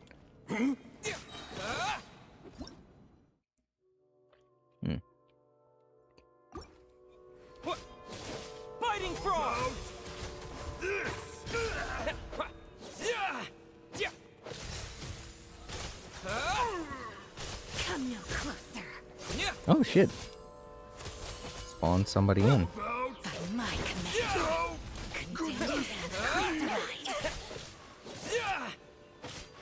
Cryostorm! Impossible. Condense! Impossible. I'm so exhausted. And the black mist is still rising. Oh. Wait, look! There's more monsters down there. Are they coming from within the black mist? No, no! They're gaining on us. Quick, keep going, or they'll be at our heels any second. Oh, I see what's going on here. I realize why they're in this metaphorical sense. It's because they're next. The storm, or whatever it is that's taken all of these people in the past, is now coming for them. And that's why they're showing up in the dream now, because they're not giving up or anything like that, but the monsters are coming after them. So basically it's symbolizing that the storm's coming after all of them next. And, you know, if we don't want to end up like the ghosts that just recently left us, we got to figure out a way out of the theater, or a way to stop the storm.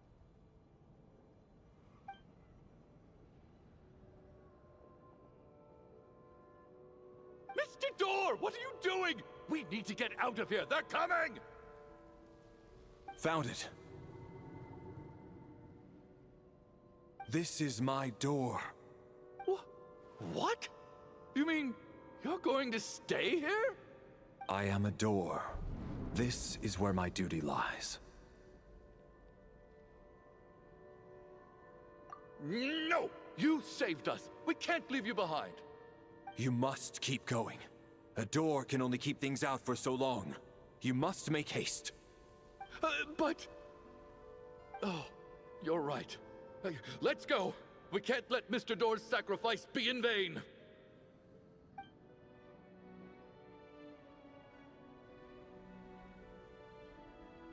The black mist isn't moving anymore.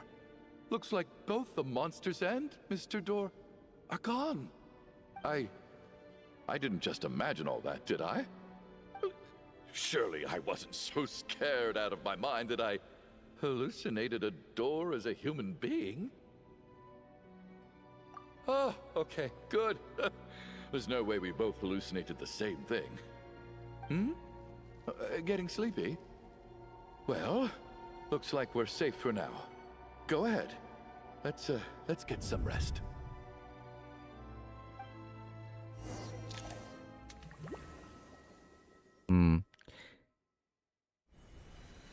What time is it? Is it morning? I think I had a nightmare. Okay, so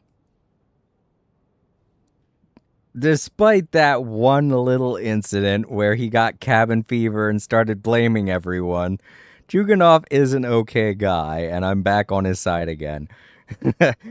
But, you know, that just goes to show how scary cabin fever can be. Yeah. So that, with the way he acts, and especially the way he acted in that dream, I guarantee that that's probably the case, what I said earlier, that Chuganov is Tanya's sister, or Tanya's brother, and when they were growing up, he was trying to take care of her, and she ended up passing away. It's a possibility that that's how he became so wealthy. He created a cure for whatever his sister had, and maybe that's how he... I don't know. I can't remember exactly what they said his fame to wealth was, but it does kind of mirror a story I remember hearing about a very long time ago. A tale from a long time ago about I can't even remember what story it was. It was about two siblings. The brother was trying to get medicine to cure his sister, but none of the hospitals or anything, A, they didn't have a cure for it, and B, they didn't want her to bring her in and take care of her, knowing that she was going to be passing away regardless of what they did. And the young boy grew up to become a famous someone famous for creating a cure or something like that, and pretty much revolutionized the medical system. It was a story. I'm not saying like this is something that actually happened in real life. I'm just saying it was a story that I remember hearing when I was young. I can't remember where I heard it. I don't know if it was like a fairy tale or like a fable or something like that. It wasn't a fairy tale because it wasn't like something where fairies suddenly showed up and gave him the cure or something like that. It's just an old story I remember hearing when I was young, and I can't remember exactly what it was, but it sounds like this kind of mirrors that old story. So if that's what they're going for, that's great. And I'm once again back on the Chuganov train. Loving like, rooting for Chuganov. I guess everyone's still asleep? These past 2 days have been exhausting. Valeri's keeping watch, though, so he's probably the only one awake. Valeri?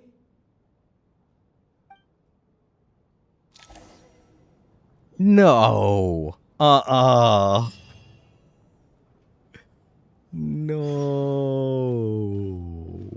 Nuh-uh. Ain't no way.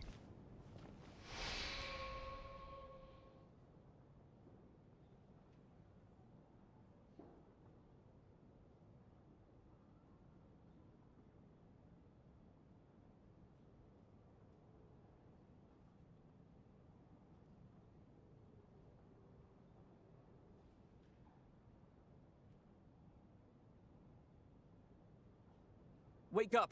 Everyone needs to wake up! Dun dun dun. Valeri's dead. Oh, man. Yeah, it's what I said. If we don't get out of here, we'll be next. The storm's not going to stop. It's taking everybody. We gotta figure out how to get out of here. Or at least figure out what it is that's causing the storm and stop it.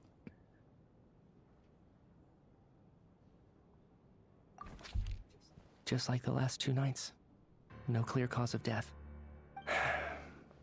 I've been a real thorn in your side, haven't I, Mr. Valeri?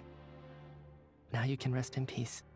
But for me, life will be all the duller for not having to run away from you, my friend. How's Tonya? Is she okay? I just checked on her, and it doesn't seem like anything serious. She's just exhausted from the past couple of days, and she's still recovering from her illness. We should let her sleep a bit longer. That means Valeri was the only one who died last night. If Valeri was awake and keeping watch, it would have been impossible to kill him without waking everyone else up. That much is certain. This is so frustrating. Why has nothing changed since yesterday? I thought we already dealt with the dead person causing all this. Actually, one thing has changed. There's only one victim this time, not 2. Does that mean... The other weird thing about this... No, that's right. He was outside of the theater. So yeah, whoever it is that's doing all this, they're going to start killing next. I think they just got rid of their old friends and now they want to make new ones. And the new ones are us.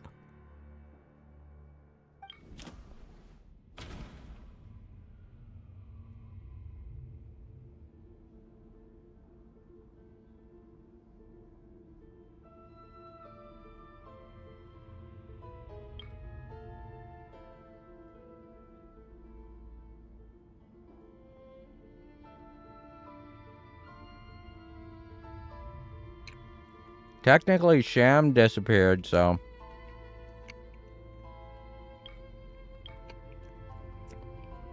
Yeah. Sham should have disappeared last night, too.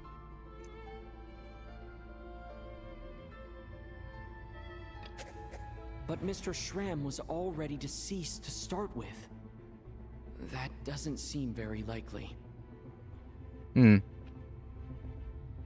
Maybe whatever it was, Valerie figured out a way to defend us against it? I don't know. Yeah, he sacrificed himself to save me and Chuganov. But how? Why? Like, how did he do it? How did he know to do it? Huh. I realized he was Mr. Door, but like, how did he know what to find and that sacrificing himself would prevent Chuganov from being killed? So, it's very interesting turn of events we got going on here, but I feel like it's kind of just thrown out the window. A lot of the logic behind this is just gone now. Can a death at night even be defended against? This logic seems baseless to me. Yeah, well, I mean, everything seemed very illogical up until this point, so I was willing to try it. Died twice in a single night? Why? How? What?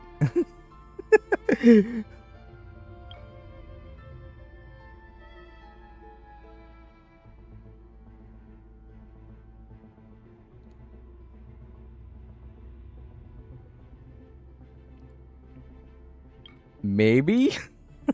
Maybe his will was just so strong that he died twice. I don't know. That feels very far-fetched, too. Nope, okay. No similar cases have ever been confirmed, so this theory doesn't seem to Yeah, hold I up. didn't think that either, but this also doesn't seem right.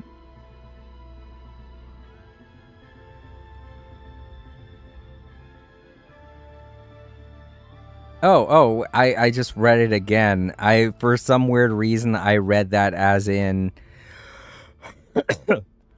I read that as in people who are still, like, people that died, and are still, you know, I mean, because, not that, I read that as in the people who died during the night, not as in the people who are already dead. So yeah, I get what it's saying here now. That Tanya is deceased. Which is weird. Why is it killing people based on how many ghosts are still around?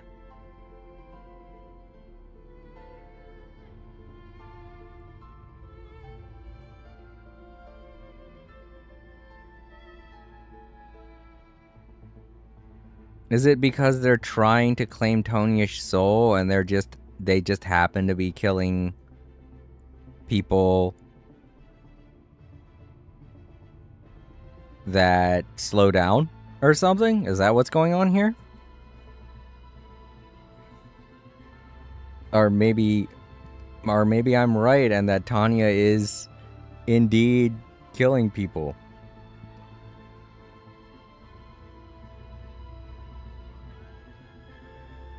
Like, you know, in their dreams.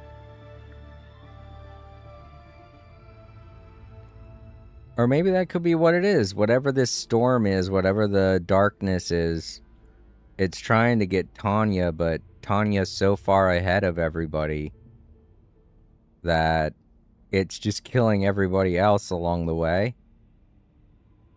I don't know. We'll see. Maybe Tanya's responsible for this. Maybe it is just a malevolent spirit. We'll see. After the deceased Schramm left, there was one less victim last night. That more or less tracks. It's a reasonable conclusion, considering the only variable that changed.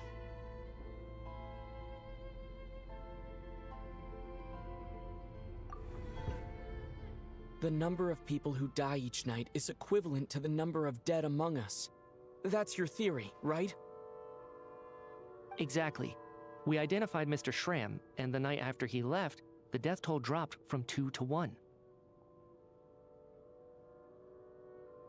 By that logic, there must be one more dead person left among us.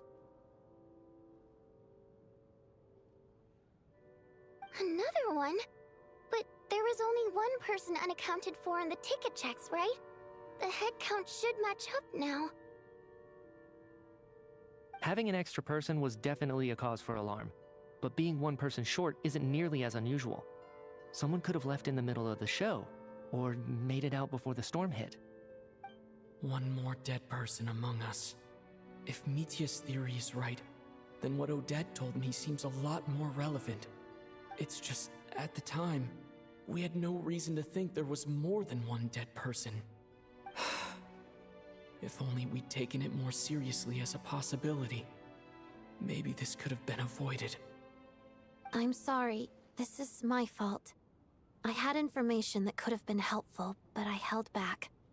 I should have brought it up right away. I'm partly to blame as well. I was too quick to dismiss Odette's concerns. What is this about? What have you two been getting up to behind my back? Sounds like there's some big news you've been keeping from the rest of us. Well, we're all ears.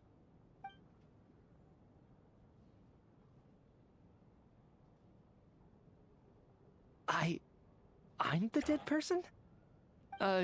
Wow, that's certainly news to me. Odette and I talked about it yesterday, but we thought it just wasn't possible, so we left it at that. Yeah, I don't blame you. If I'd been there, I probably would have reached the same conclusion. It just sounds too unbelievable. Let me just try and verify this. I just scoured my memories trying to think back to the afternoon Miss Odette mentioned. But I honestly have no recollection of dying. That's where I'm different than Mr. Schramm. Having seen Mr. Mitya a few days ago myself, I also find it hard to believe he could be the other dead person among us. Well, if it isn't Mitya, then who? Do we vote on it? If you don't mind me asking, Traveler, I believe you mentioned that you know Tonya's brother. Had you ever met her before all this? All right, here we go. I said this way back when, but now it's going to come to light. He's going to be like, oh yeah, I did just assume that she was Child's brother. No, never. Wait, are you saying... Now just 1 minute. I know where this is going. You can't just randomly point a finger at anyone you want. You're in the hot seat, and all of a sudden you want to divert our suspicions onto somebody else? Trying to pick a fight, Mr. Chuganov? Whenever you open your mouth, all you do is attack people, and I've had enough of it. If you don't want to engage in a civil discussion, you can shut up. You little brat! Did Mitya ask about Tonya because he suspects her?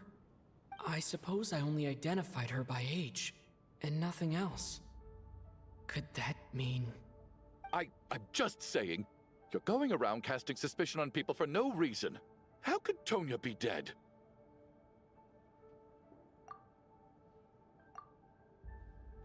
To be honest, I think inside he knows it's true because of what she said to him about her brother getting a certain flower.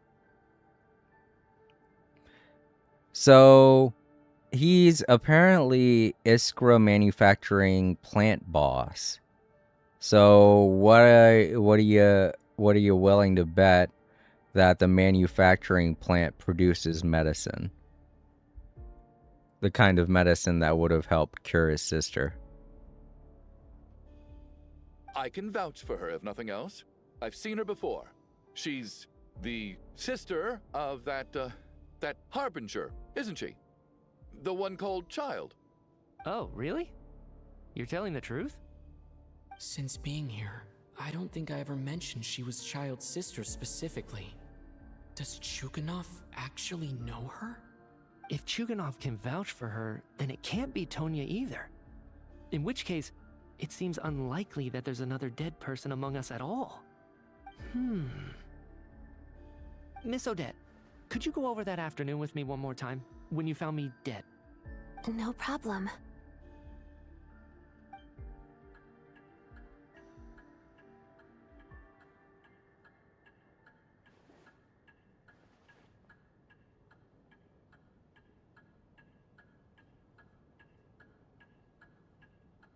Huh. No matter how hard I try, I just can't remember anything about dying. But I do remember something else. Miss Vojanitsa, during our last meal together, I told you how some of the researchers were suffering from temporary memory loss. Do you remember that? Oh, yeah. You said it was hindering the progress of your experiments. You thought they were just under too much stress or something. Right. And even though I don't remember dying that day, I'm pretty sure I experienced something like amnesia. Some of my memories from that afternoon are missing. Are you suggesting you're missing the memory of your... Of course. How am I only just realizing this? Humans aren't necessarily aware of their own death. You mean being silently assassinated, or dying in your sleep? Situations like that? The researcher's amnesia. Suddenly it all makes sense. I must thank you, Odette. I think your perspective just helped me reach a breakthrough on a series of issues that have been troubling me for quite some time. All right. It's decided then. I'll be the one to leave today. Oh, leave? Hey, wait a minute. Aren't you rushing into this? What if you're wrong? You'll pay with your life. Come on, kid. Aren't you gonna fight for your life? This seems like a rash decision. I have other reasons beyond what's been discussed. In fact, thinking back, I remember during Miss Odette's performance, while I was sitting in the audience stalls, a brilliant new idea for my research popped into my mind. But then, my train of thought suddenly cut off. I can't remember it now at all, and I didn't take any notes. I guess that must be another instance of temporary amnesia. The other weird thing about that is that the power cut off. So it could be tied to the type of power that was being generated to the theater. It is kind of weird that the theater's electricity is still going, isn't it? No. Hold on. I see where you're going with this. You're suggesting that each instance of temporary amnesia is a death, right? There's a glaringly obvious flaw in that idea, no? How can one person die so many times? I believe Miss Odette's account. During the period where my memory is blank, I must have been either dead or in a similar state. All it would take is for the same thing to happen in the theater, and I would come under the effect of the ley lines in this vicinity. This increases the likelihood of me being the deceased, does it not? But... There's no evidence to suggest that anyone other than me is a candidate for the deceased. So allow me, as a scientist, to treat this as an experiment. Please relax, everyone. I don't think things are as bad as they may seem. If I really am the deceased, then to leave the theater will be a relief for me. If, on the other hand, I'm still alive right now, well, apparently you've all witnessed my resurrection recently anyway. Who's to say I won't return from the dead again this time? Mitya's right. This is the only thing we can try right now. I think he's deliberately downplaying the gravity of the situation, though. He probably doesn't want to burden everyone. What is a scientist if not someone who gambles on experiment after experiment in an attempt to obtain the truth? With this snowstorm, the ley line phenomenon, ghosts of the dead, and my amnesia, we've been paralyzed by not knowing and powerless to do anything about it. It's a terrible feeling.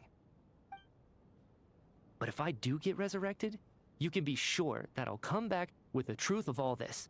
Just you wait.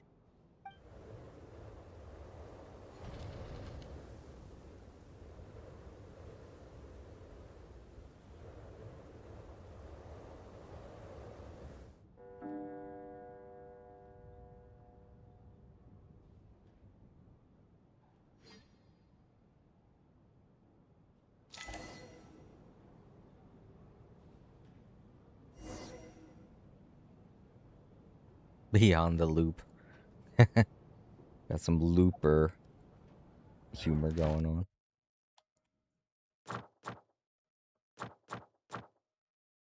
on. Alright, I'd have to go talk with Catherine.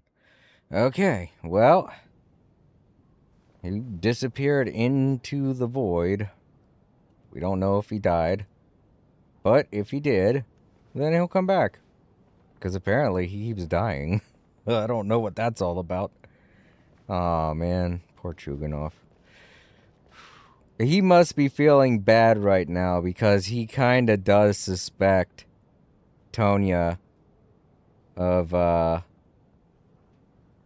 being the one who's dead, but he didn't want to say it because it's his little sister and he doesn't want to lose her again. Oh, that Valeri guy was packing even more muscle than I thought. I can't believe how heavy he was. Hauling him over there nearly killed me. Oh, curse this confounded snowstorm. Go bother some other poor souls instead. True. What do you want? I'm not in the mood to talk right now.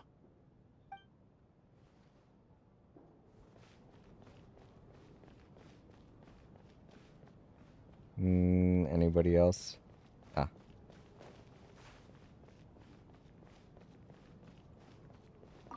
What's on your mind, Odette?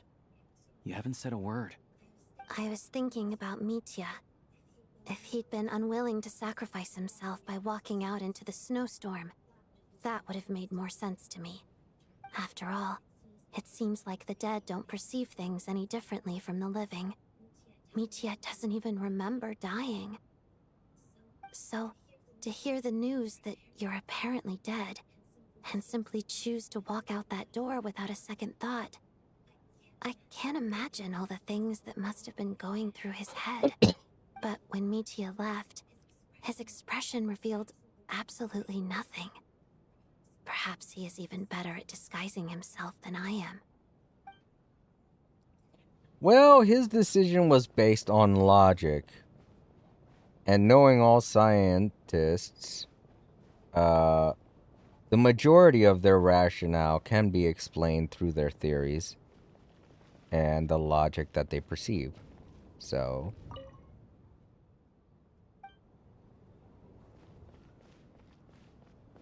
it probably wasn't that big of a deal to him, knowing the type of logic he had going through his head.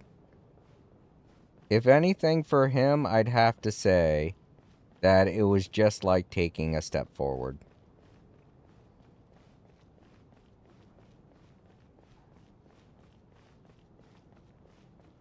Taking that first step can sometimes be scary. But if you're confident enough, you can get through it with little to no fear.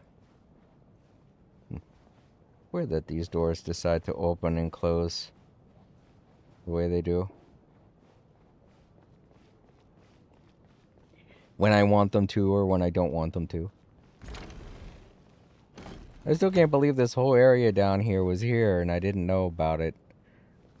I wonder what conversations I might have missed by not going down there. Oh well.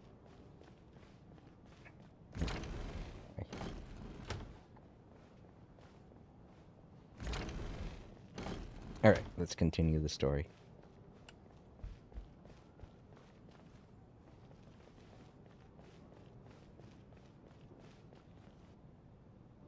Poor Mr. Mitya. I didn't even get to see him one last time. Maybe it's a good thing that you weren't there to see it. It was a hard thing to watch. I hate goodbyes. Why does it feel like everyone around me is slowly disappearing? Not just in here, I mean. In the outside world, too. Maybe it's the realization that, at the end of life, everyone has to face it alone. Come to think of it, the main reason we're still alive right now is pure luck. Each morning here, for every one of us, there's the chance that we might not wake up. You could take it a step further and say that the same is true outside, too.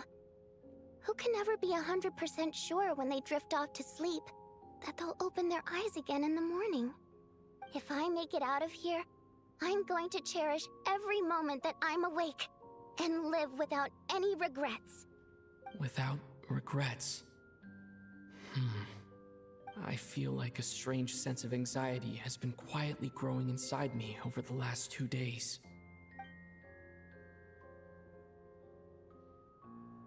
Are you okay? You look really glum. If something's bugging you, let's talk about it. There's only a few of us left here now. After everything we've been through, what's the point in keeping things bottled up? I have a travel companion named Paimon. Alosha and Odette have met her before. She's been feeling unwell recently. You're worried about her, aren't you? That makes sense. We've been trapped in here for days. To be honest, I used to feel like I was just a spectator in this world, watching everything that happens from the sidelines. Maybe it's because I'm a descender. A descender? But with Paimon by my side, over time, I slowly felt my connection to this world growing stronger. She loves eating, sleeping, and having fun, but she's also a great guide. It's her authenticity that makes this whole world feel more real for me. Over the last few days that we've been apart, I've often caught myself wondering, what would Paimon say if she were here right now?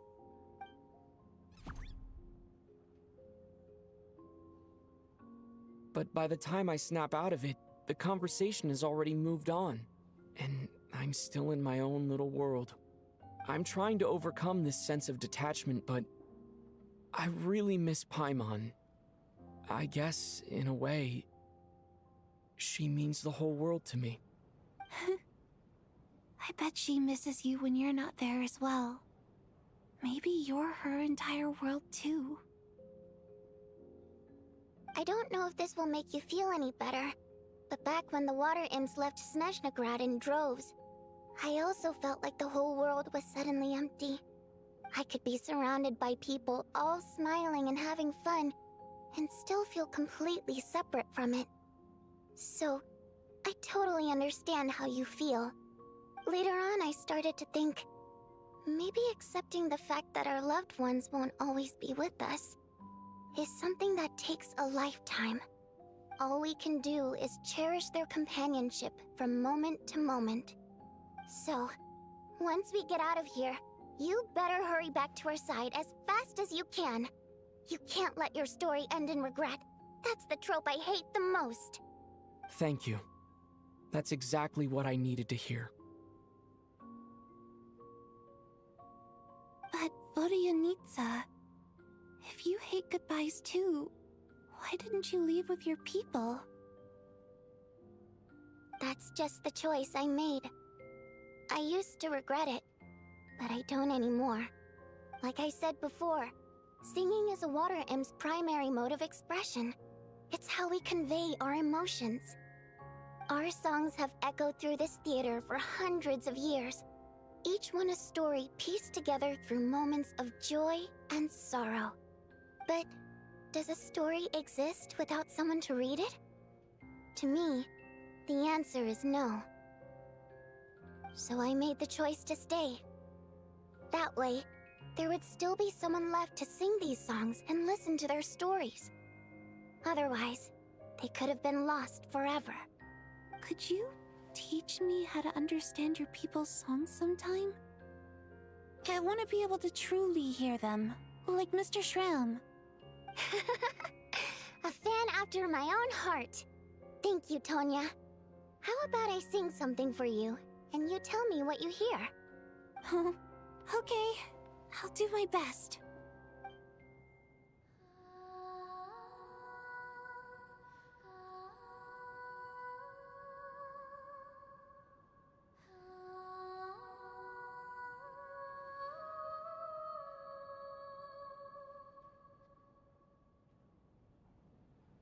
I've never heard that one before.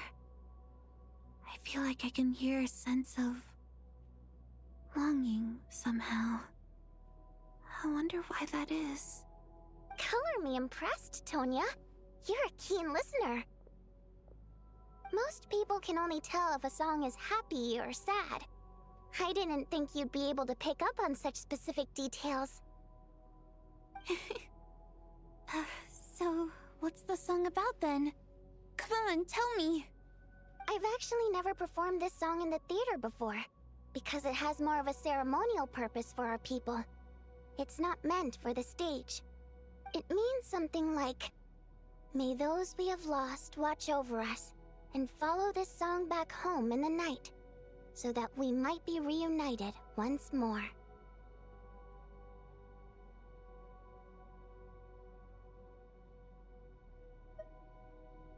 No wonder I could hear that sense of longing. You sing it for loved ones who have passed away. I hope it reaches them. It's getting late, Tonya, and you're not well. We should all turn in early.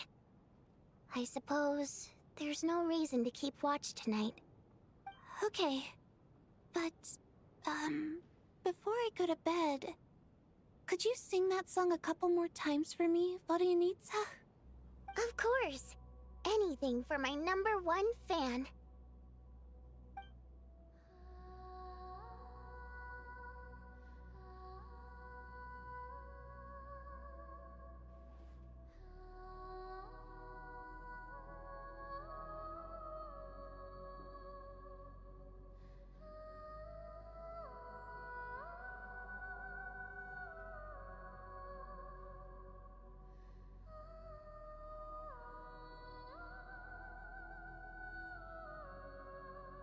Once I get out of here, I definitely don't plan on ever coming back. But I guess that means I'll never get to hear Vodianitsa sing again. That's a sad thought. Before I fall asleep, I should cherish this moment of companionship while it lasts.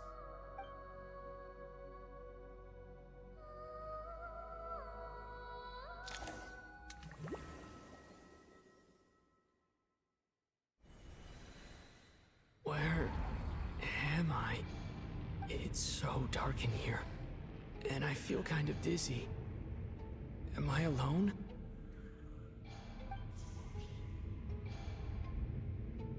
Huh? What was that noise?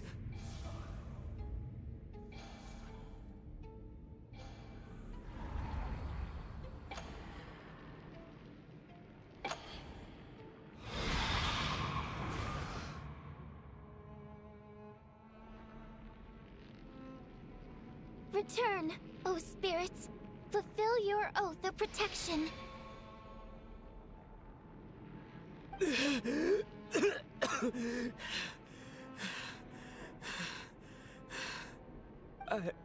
I'm alive?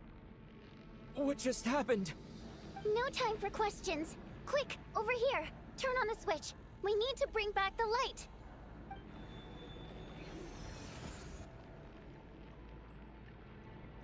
All right, we're safe. The spirit just now is called Night Prayer. The light subdues her, but she'll attack without a second thought in the dark. Sort of. I know it's hard, but you can't let this place go dark, or she'll kill you again.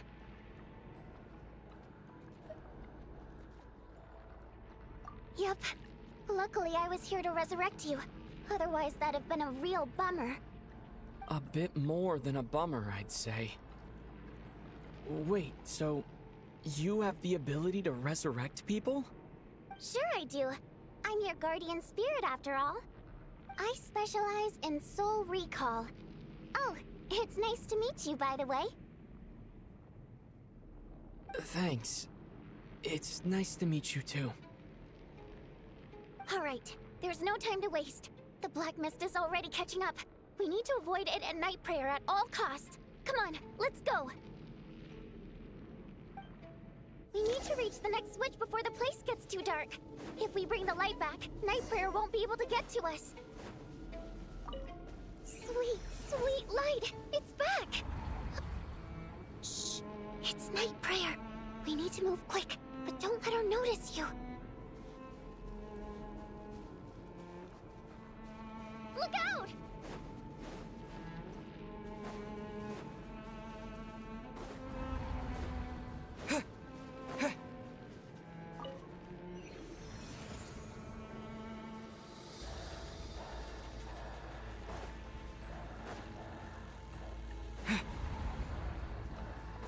The next switch is over there.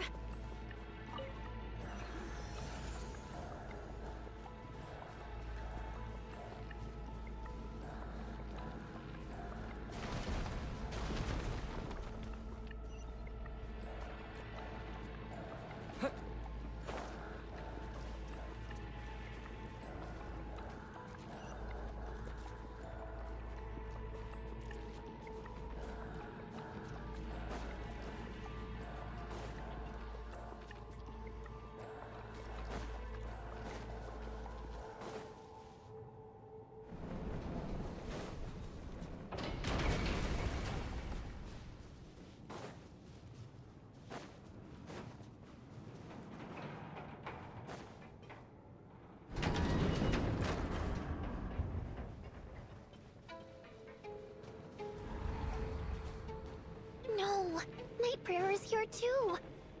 This can't be the only path. Let's head up there and take a look.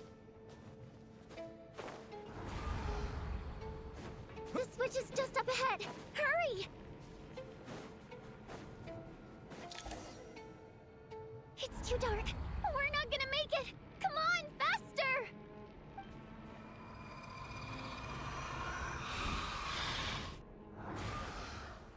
Traveler!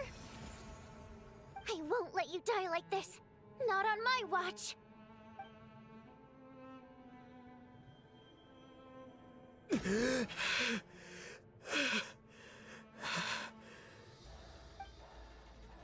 Even though it's not permanent, dying is definitely not a pleasant experience. Great. You're back. Yeah, thanks to you. Time for you to get out of here. Quick, before the light runs out. What about you? You're not coming with me? I can't. I've already been used up. A guardian spirit's skills are finite. I can only resurrect someone so many times. I might not look any different, but my essence has been exhausted. Now, I will slowly start to fade away. I can go no further. The black mist is where I belong. It's okay. Why didn't you tell me sooner? Because it wouldn't have changed anything. That knowledge would have just burdened you. And a guardian spirit's role is to protect. But... Go. Now, before it's too late. I already hear Nightbringer approaching.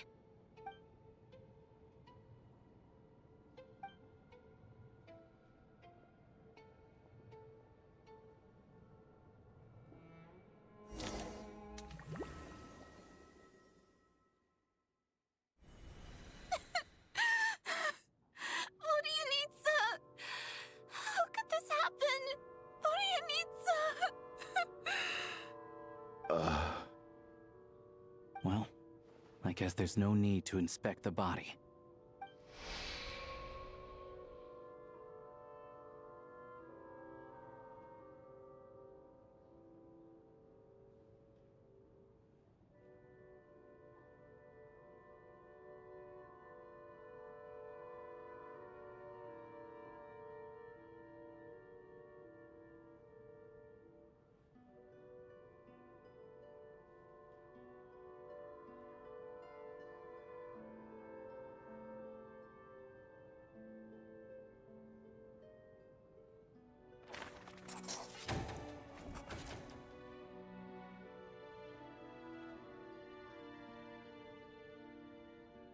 This wasn't supposed to happen.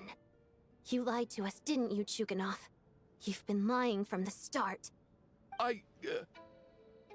Take a long, hard look at yourself before you go around accusing other people. I suspected you on day one, Lelik, and now look where we are. by some strange coincidence, you've never been targeted.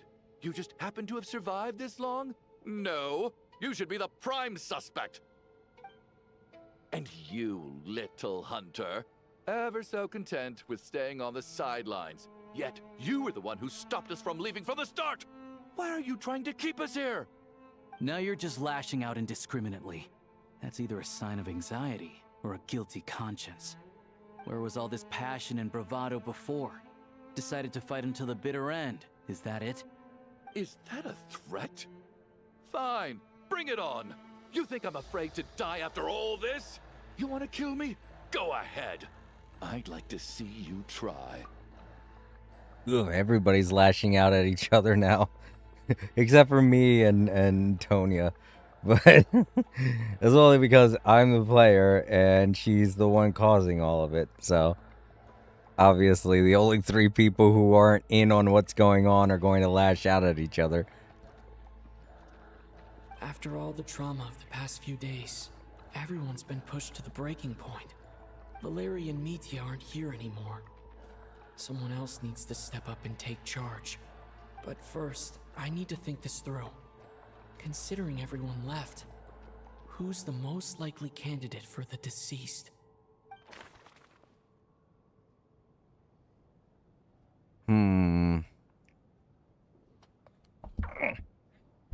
Well, let me see. Chuganov was already targeted.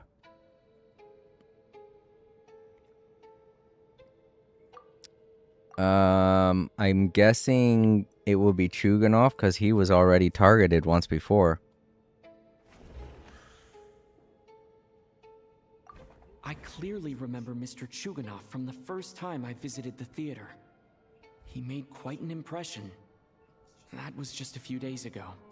So he's unlikely to be the deceased. Oh, we're looking for the... I thought we were looking at the next person to be targeted. Oh, I didn't read the thing at the top. I just heard what the Traveler said before we got into here. Alright, so... I thought it was asking me to decide which member was probably going to be targeted next. They're asking which one's probably going to be the deceased. Of those who remain, the only person we've never met before is Tonya.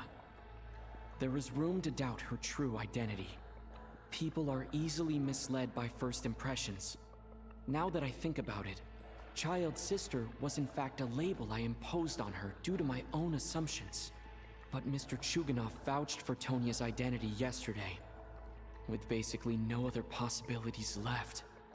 Could it be?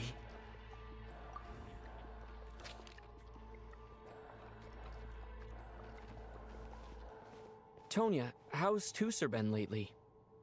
Tusser? Your brother Ajax must have mentioned me in his letters home, right? Did he say anything about a blonde traveler? No. And my brother's name is Razik, not Ajax. Chuganov, looks like it's your turn to do some explaining. Yesterday, you said you could vouch for Tonya. Why did you give us a false testimony? I knew you were behind this, Chuganov. You've been lying through your teeth from the start. Everything about you is fake. Down to the wife and daughter you're always talking about. Your entire family man persona is a charade, isn't it? Whoa, whoa, whoa, Odette, calm down. I don't think any of that was fake. I think that what he said yesterday was false, but only because he was trying to protect Tonya, who he knows is his sister, from what she told him. That night, when I infiltrated your place as Lelik, I noticed you were home alone. Didn't think much of it at the time. Just thought everyone else was out. But thinking back on it now, that doesn't seem very likely. My guess is, you live alone, don't you? Even that was a lie? But why would he lie about having a family? Oh, curses. Oh, why is there no end to this blasted snowstorm? If it would just stop. If it would just stop.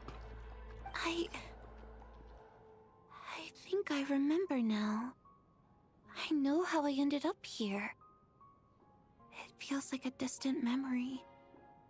But at the same time, it's just like it was yesterday. The reason I'm always coughing is because I got sick with frostbite. The locals usually call it the snow cough. It's not a very common illness. It's partly genetic and partly caused by the cold climate, but it can be fatal. They sent me to the hospital as soon as they found out I had it, and I spent so long lying there in that hospital bed. After a while, I felt myself growing weaker and weaker. Nothing seemed to be working anymore. Neither the treatment that the doctors were giving me, nor the medicine my brother was brewing from frost fairy flower leaves. So one day, I told my brother that I wanted him to take me outside for once, so things could be like they used to, just for one day. I wanted to meet loads of friends, experience new things. He agreed. He snuck me out of the hospital, and we escaped. We got to the theater, bought tickets, and went inside. Oh, it was all so exciting. I remember the show very clearly. It was amazing. But I found myself getting sleepier and sleepier. Oh, Tonya. When I woke up, I couldn't find my brother anywhere, so I guessed he'd already left. But there's no way he'd leave me behind. So I decided to stay here and wait for him. At the time, I figured he'd probably gone to brew some more medicine for me. I was planning to chew him out for abandoning me when he got back. Tonya, it sounds like by then you'd already...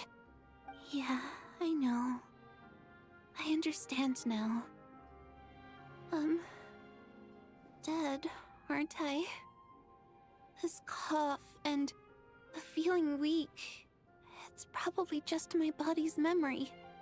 After all of that, it turns out I can't blame my brother after all. I was the one who abandoned him. I'm sorry, everyone. I realized this much too late. It seems like death skewed my perception. And now I've dragged you all into this mess. Your name probably isn't even Tonya, is it? Didn't that ever strike you as odd over the last few days? Well, when I was little, my brother and I read a storybook, and Tonya is the name of one of the characters. When we escaped from the hospital, our family and the hospital security were looking everywhere for us. So when you first approached me and said my brother had sent you, and called me Tonya, I thought he must have chosen a fake name that only the two of us would know. Because he was afraid of getting caught. Now, it seems like that was just wishful thinking. At least your memory of death isn't painful. That is a small comfort.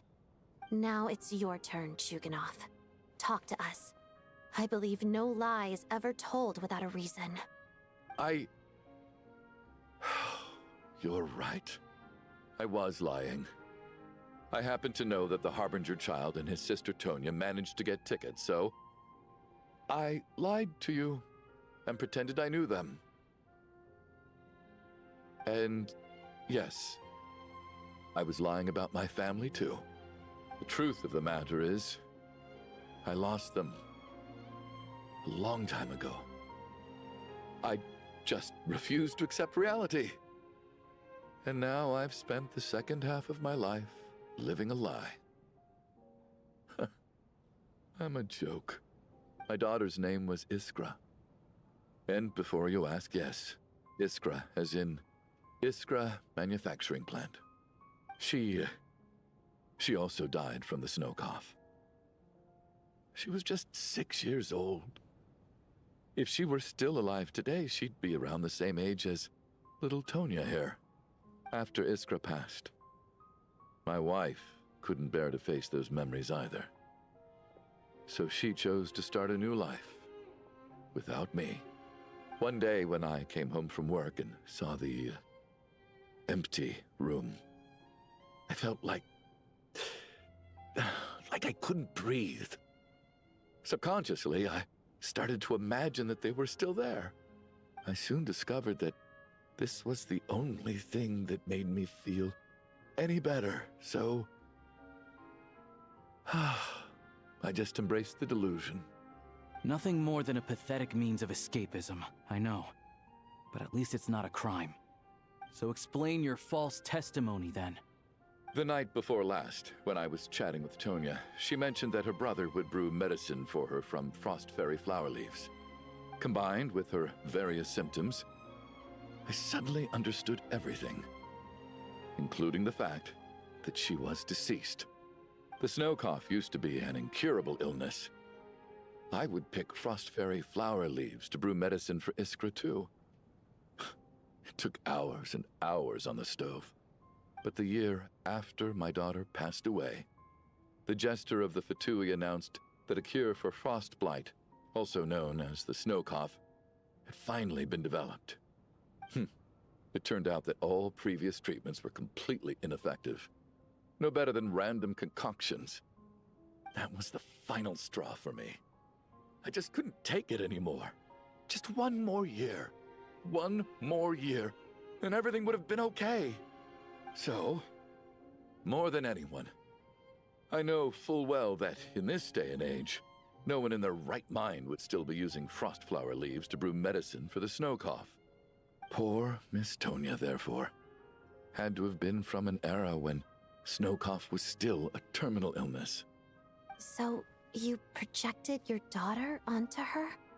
Even though you knew she was one of the dead?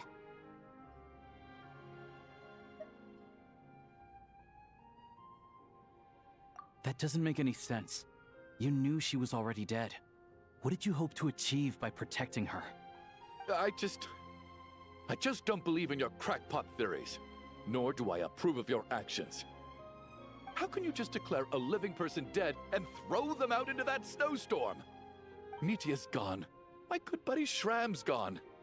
And now it's Tonya's turn, isn't it? The others I can make my peace with, but little Miss Tonya, here she is, standing right in front of us, alive and breathing, and fighting her own battles. Yet you're quite happy to say she's dead? I just want her to live. Once this snowstorm is over, the very moment it stops, I'm going to march out that door and find someone who can fetch the very best medicine for her snow cough. I'll be damned if I'm gonna let you cast her out into the snowstorm before I have the chance to cure her. Not again. Not this time. Not when the cure is right within our grasp. I'd never be able to forgive myself. Mr. Chuganov, stop. I can't let you do this. Tonya. By the sounds of it, you've known I was dead since the night before last, right? I really liked Mr. Valeri, Mr. Mitya, and Miss Vodyanitsa. And now they're all dead because of me. I'm not happy about that. The reality is, you've been trying to fight your own demons through me. But all you've really done is trap me inside your delusion along with you. No! Listen to me. I want to save you. I do! Well, at this point, I'm quite sure that I'm dead. I don't need to be saved. The time I got to spend with all of you is more than enough for me. Despite all the bad things that kept happening, I got to meet so many interesting people and spend so many days and nights by your side. Since the day I escaped that hospital until now, this has been an adventure I never even dared to dream of. I'm very fond of you all. If it were only possible, I'd trade my soul to bring back the ones who died. If it meant things didn't have to end like this. And that's why I'm not fond of you at all, Mr. Chuganov. I'm sorry. It's them that you owe an apology to, sir. not me. Well then, I suppose this is it. It's time for my adventure to end. I've caused enough trouble. You're leaving already? It's still early. Don't you want to stay a little longer? No thank you. Oh, and by the way, my name is Patashka. It was nice meeting you all. Feels strange that we're only being properly introduced now that it's time to say goodbye. Patashka?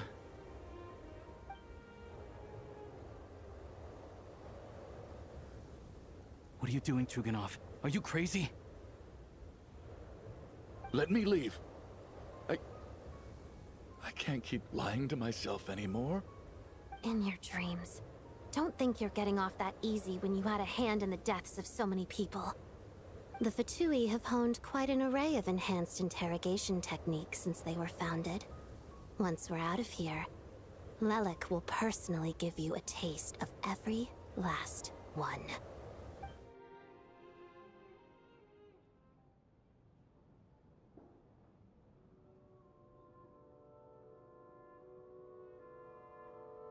I think we should leave.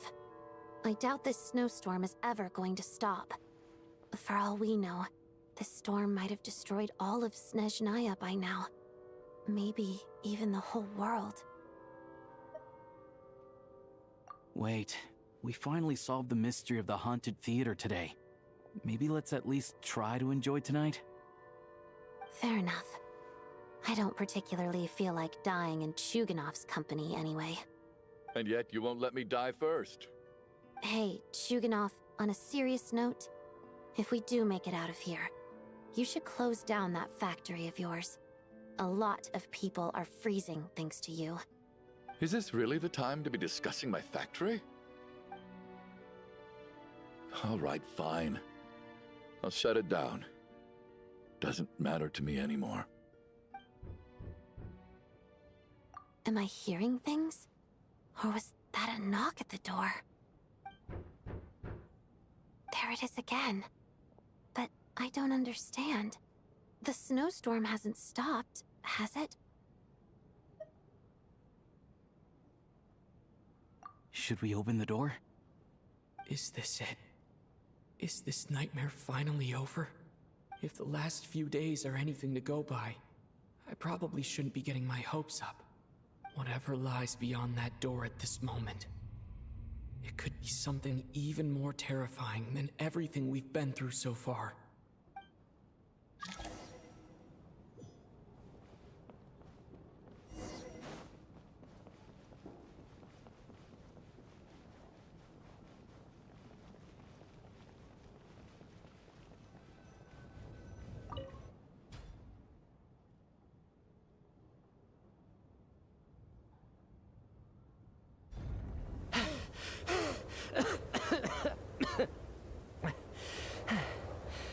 Hey everyone, I'm back. How are you doing?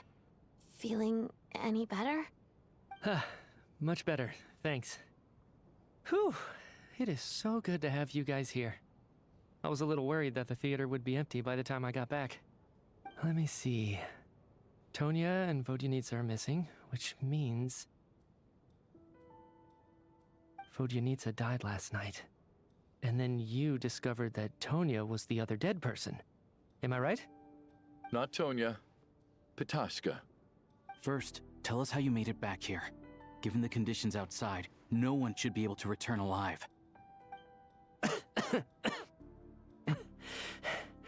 You're right. The thing that got me back safely was a song. I heard someone singing. After walking into the snowstorm, my mind grew hazy. I don't know how long I walked through the storm before my mind completely slipped away. Then, suddenly, I heard the sound of singing. The voice instantly brought me back to my senses, and I regained consciousness. So I followed the voice, searching for the source of the singing. I searched and searched, until finally, just a few moments ago, there was the entrance to the theater, right in front of me. I've actually never performed this song in the theater before, because it has more of a ceremonial purpose for our people. It's not meant for the stage. It means something like, "May those we have lost watch over us, and follow this song back home in the night, so that we might be reunited once more." That must have been Vodyanitsa's Requiem. Who knew it actually worked? That song is meant to guide the souls of the dead. Mitya, that must mean that you... Huh. No kidding. Huh, seemed like I guessed right then. This is what I've been so desperate to tell you about. When I first stepped out of the theater, I was still quite lucid. My memory of it is still pretty intact.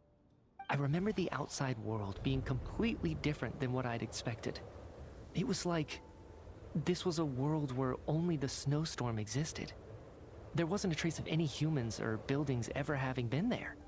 I don't know how else to describe it, except to say that it just didn't seem like the real world.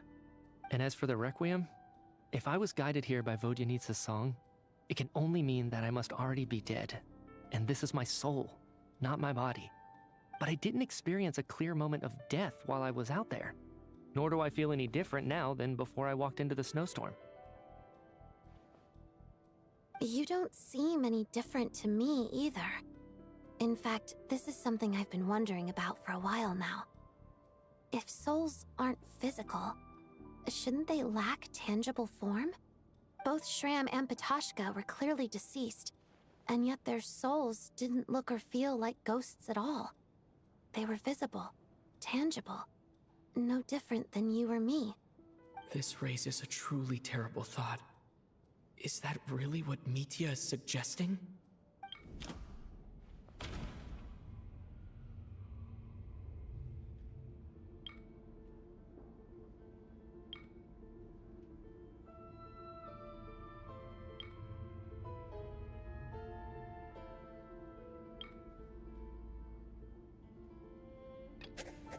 The Requiem calls to the souls of the dead.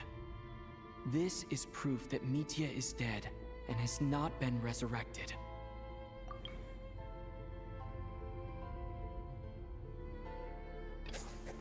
Mitya's soul was summoned back by the Requiem, confirming that he is indeed already dead. And yet, he looks no different from us. Of course, if even the long-deceased like Mr. Shram can blend in with us undetected, then maybe we've all been dead from the very start. And all of us are now souls wandering the theater. Alright, well, I guess that's a plot twist. I guess when the light went out, everything exploded and we all died.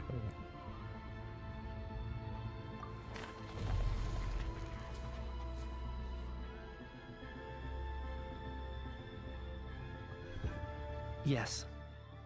I think that this is probably the afterlife. What did you say?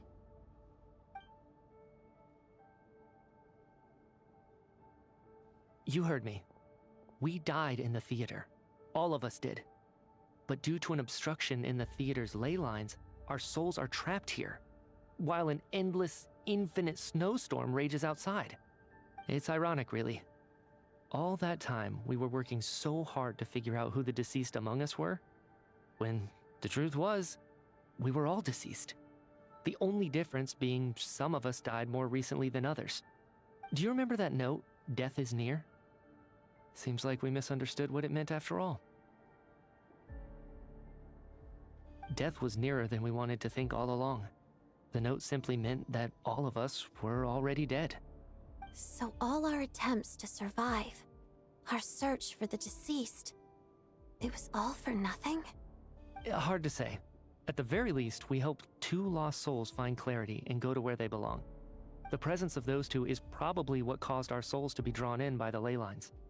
In which case, the deaths we've awoken to over the past few days were just souls returning to the ley lines for good. If what you're saying is true, doesn't that make us the lost souls now? Huh, no wonder.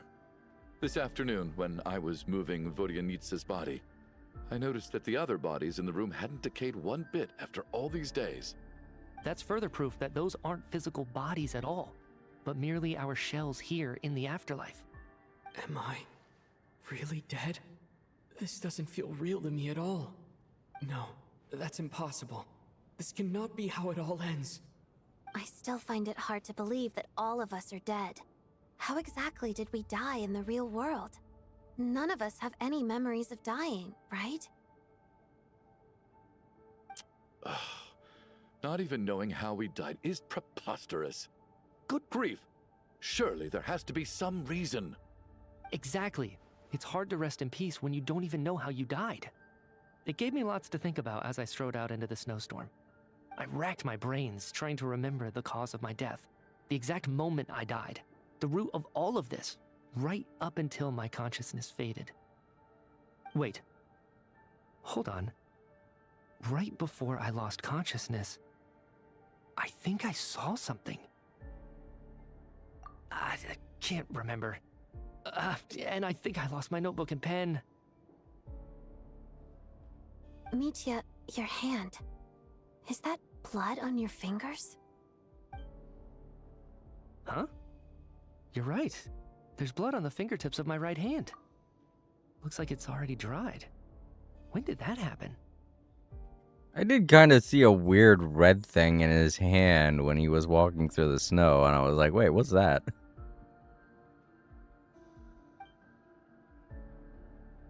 What the? Okay, yeah, that's the weird red thing I saw. I guess this was what I saw. I must have desperately drawn it in my own blood right before losing consciousness. What's wrong? Do you recognize the symbol? It's Renova, the ruler of death. We're gonna have an unexpected visitor. Alosha, do you still remember that Snezhnayan folktale you told me about? It was about the Grim Reaper. When someone's about to die, he appears as an incarnation of someone familiar to guide their soul into the afterlife. And as soon as you recognize his face, your life is over. I heard a similar tale when I was little. You think the Grim Reaper in this story refers to the ruler of death you mentioned? That's right. In which case, death is near could also mean that the Grim Reaper is here disguised in a familiar form.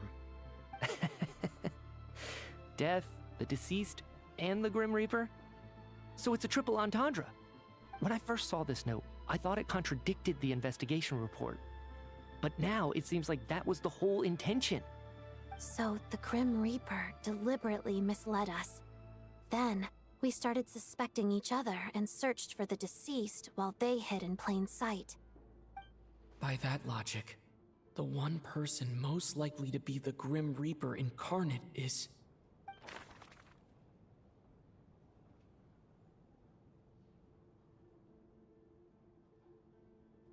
I mean, I hate to say it, but, like, he hasn't been saying a lot to help out this story, has he?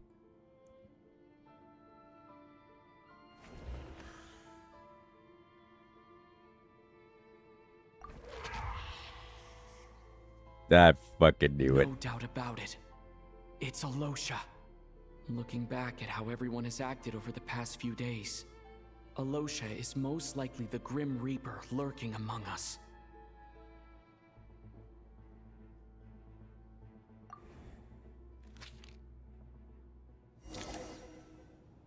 Is it you, Alosha? You were the first to discover the investigation report, and you had plenty of time to slip the note inside to mislead us. So? Surely you can't suspect me based on that alone. What if someone else found the investigation report first, slipped the note inside, and then put it back without telling anyone? There's no denying it. The note could easily have been slipped in much earlier than it was discovered. That's not all.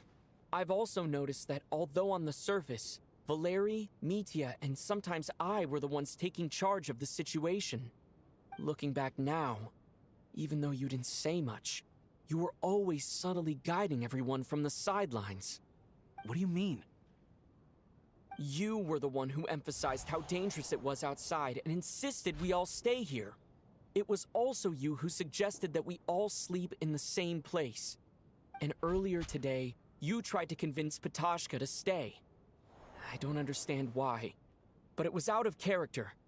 So, you didn't understand my intentions, and now you're assuming the worst. Seems pretty unreasonable if you ask me. He still won't admit it. Fine.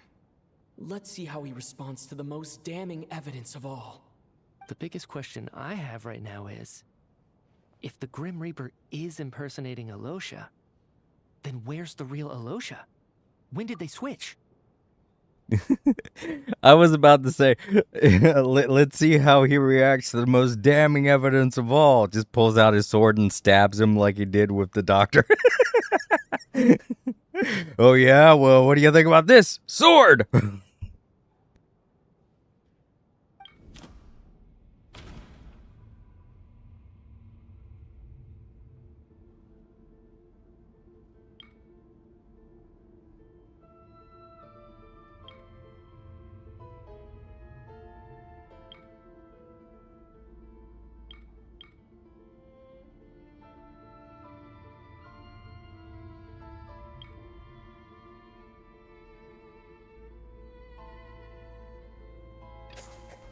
That's right.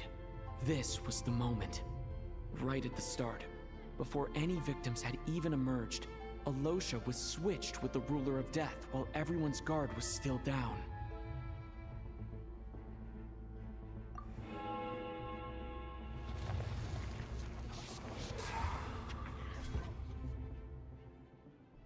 When all this began, right after the performance ended and the snowstorm began to pick up, no one suspected anything unusual. We just assumed we were snowed in. It wasn't until we discovered the bodies the morning after that we realized something out of the ordinary was going on. But it's clear now that the oddities actually started earlier than that, when Dimov walked into the snowstorm and never came back.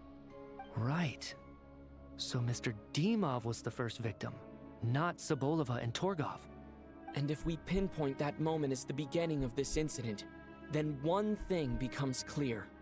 Alosha, you are the only person who walked into the snowstorm and came back without the help of Vodyanitsa's Requiem. More precisely, Alosha never came back at all. The one who came back was the Grim Reaper. Not bad. Well, since you've backed me into a corner, I suppose there's no point in keeping up the act anymore. Alosha? You're the Grim Reaper? I am no such tired cliché. Mortals should address me as the ruler of death.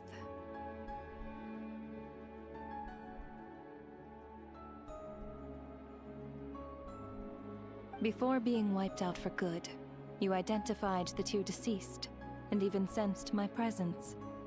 A commendable achievement. Far beyond what I expected. I heard you can ferry souls. Those deaths each night. Were they your doing? Your initial conclusion was correct. Due to the existence of the two deceased, the ley lines yearned to reclaim those long-lost souls. Every night they devoured an equal number of souls to fill the void. This required no intervention from me. Though of course, ferrying souls is indeed my authority. Here, take a look.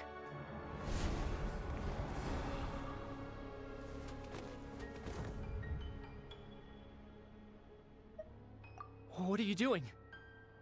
That takes care of today's two. Don't get so worked up. You are already dead, and your souls must return to the ley lines. I know we're already dead. You murdered us, didn't you? Murdered? No. Murder is when mortals usurp my authority. Death is my jurisdiction.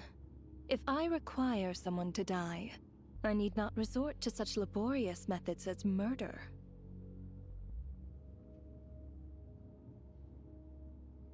You simply met the criteria to trigger my curse of death. I know about the curse of immortality. So there's another death-related curse too? You cursed us? When? And why would you do such a thing? So often, humans pray to me, begging to know when their death will come and what form it will take. But few people ask why.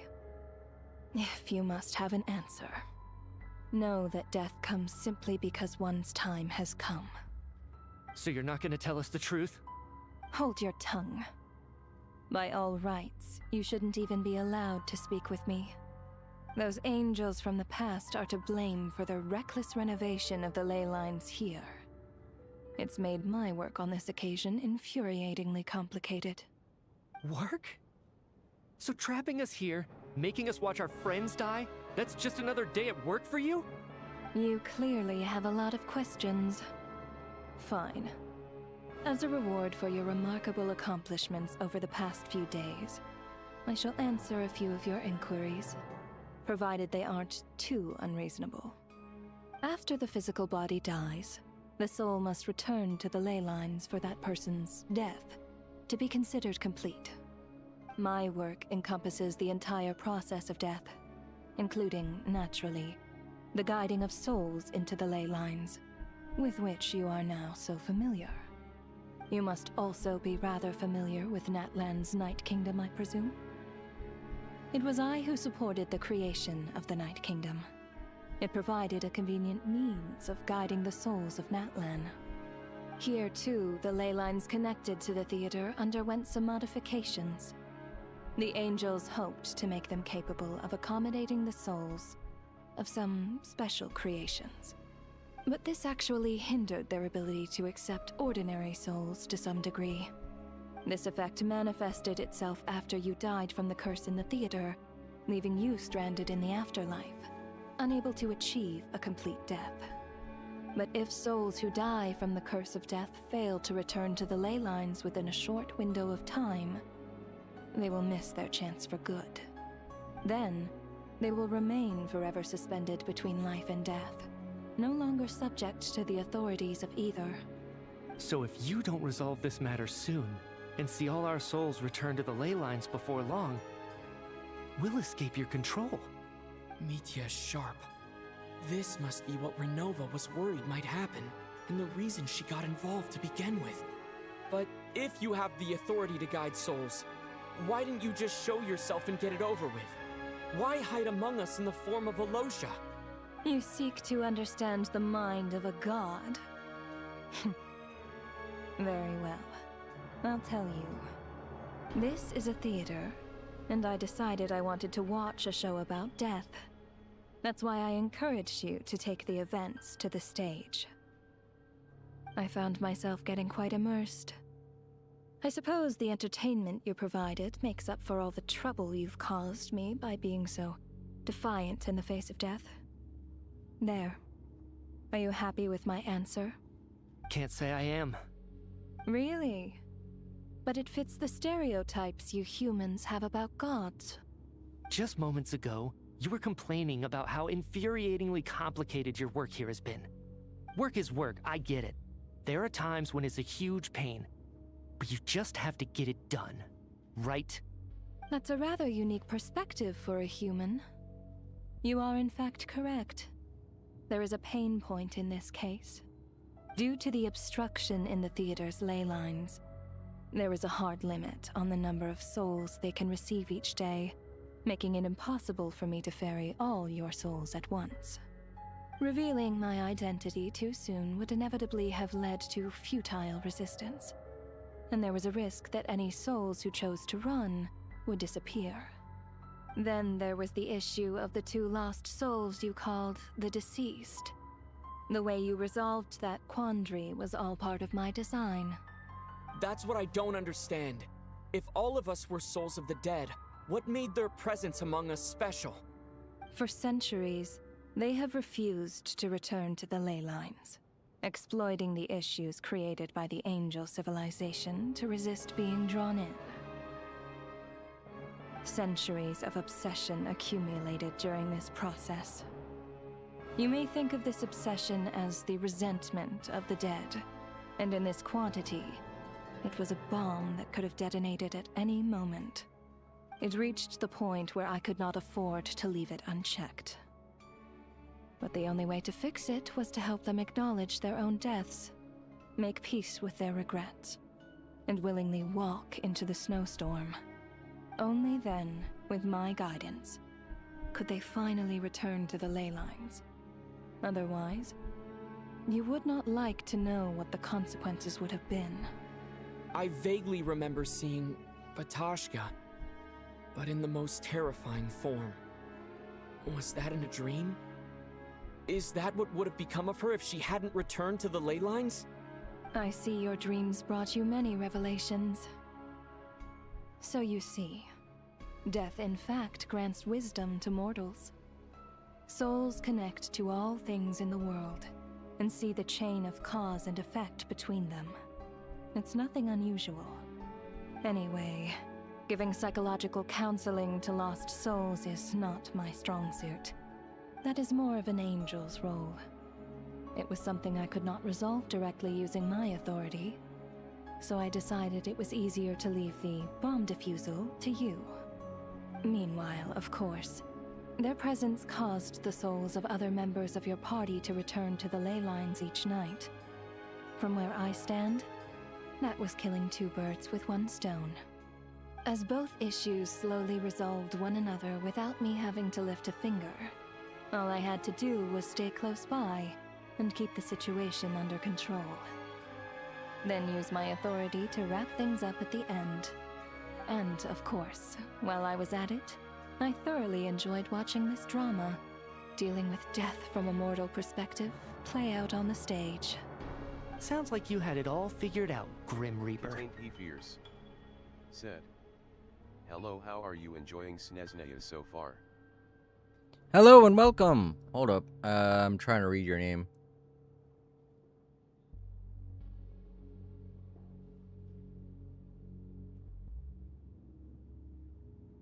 Katane the Fierce. Okay, I see.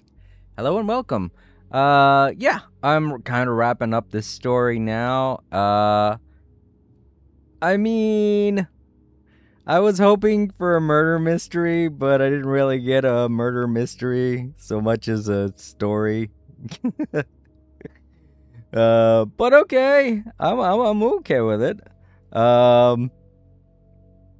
I didn't think things were going to go all supernatural like this, but apparently, yeah, it decided to be all supernatural, and I was like, darn. I just wanted a good old game of Clue, but nope, we got weird, spooky events, and death happens, and now it's Scooby-Doo. But yes, it's nice to meet you. I hope you don't mind if I call you, I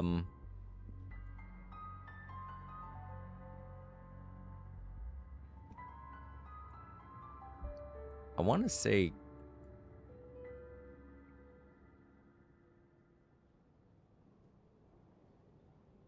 I don't know what to call you. You've got a very long name. And it's all one word, Katane the Force. Or is that Fierce? Katane the Fierce. So, maybe Katane? It's going to be hard to remember that, though. I might accidentally call you Contain. So I'm sorry if I say it wrong. Kit is fine? Okay, Kit's okay. I can remember Kit. He Fierce said, "Kit is fine." Alright, well, it's nice to meet you, Kit. I hope I'm not ruining anything for you and that, you know, if this is spoiling anything, you're free to leave. I don't want to spoil anything for you. But, yeah, just make sure you leave a like before you go. I'm going to continue the story now. Sorry, I'm very invested. I just did the math. You said there's a hard limit to the number of souls the ley lines here can receive each day. It's 2, isn't it? That much is obvious, even to a fool. It's time to review this whole affair. If the ley lines can only take in 2 people per day, I need to go over the deaths from these past few days again.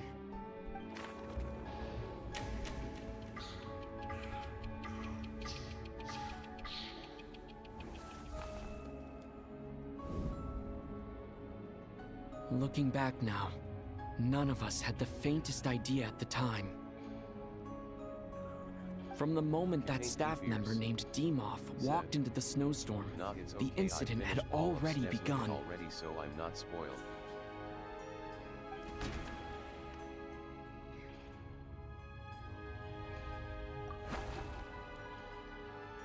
No. Let me go over this again.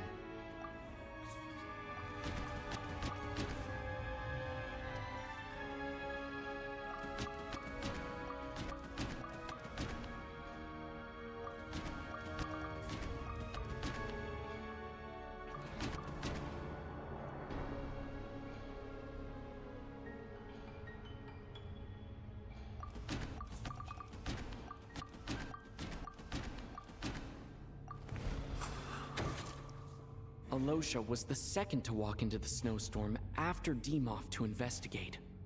During this process, the ruler of death assumed his identity, making him one of the victims.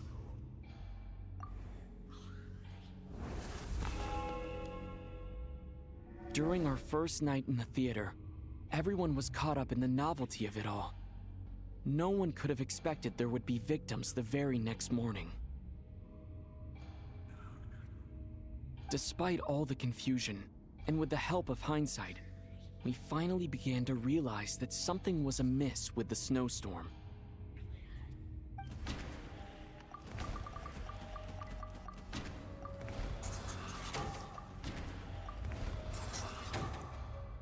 The ley lines devoured Torgov and Sobolova on the first night. At the time, we thought this might be a murder case connected to Lelik.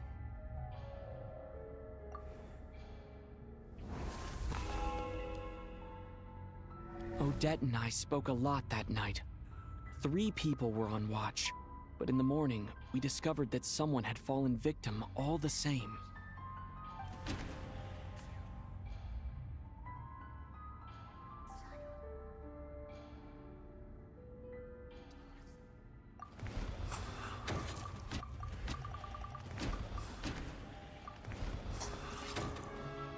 The deaths of Kulish and Rampana caused everyone to stop suspecting Lelik.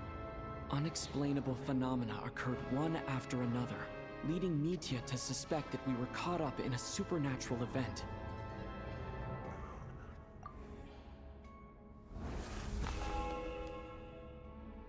Later, we discovered that there seemed to be an extra person among us, and subsequently discovered the existence of the deceased.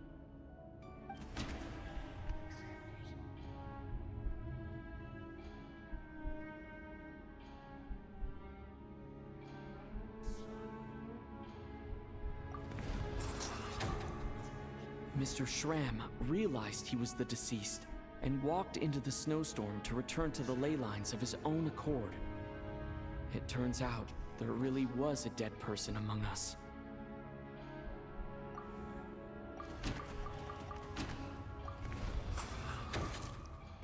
We thought it was all over, but Mr. Valeri's death was a rude awakening for everyone.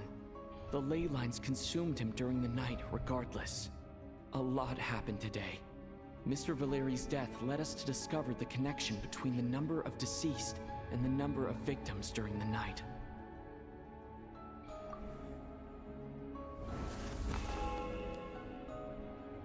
The fact that there was more than one deceased seemed to bring us back to square one. Odette revealed some information she had been keeping to herself.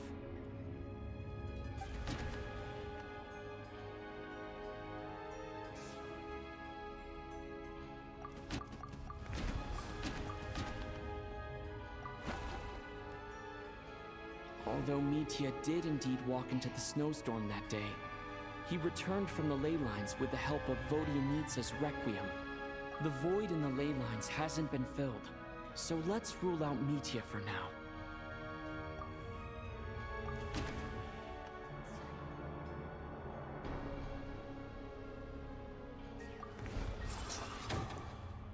Vodyanitsa was swallowed by the ley lines in her sleep, but the requiem she sang before falling asleep was quite a game changer.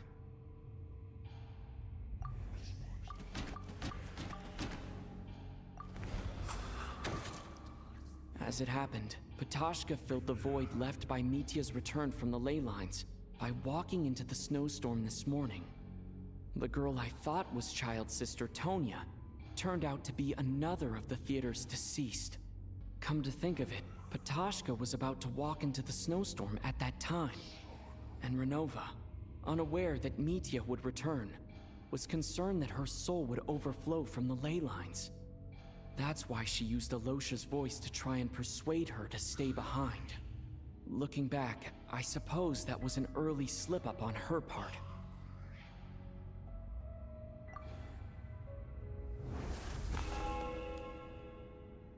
No one could have expected anyone who walked into the snowstorm to return. But just after nightfall, Mitya returned, bringing crucial information with him.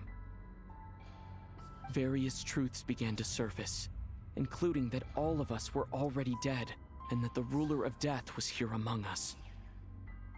Then, after revealing her true form, Renova callously claimed 2 souls.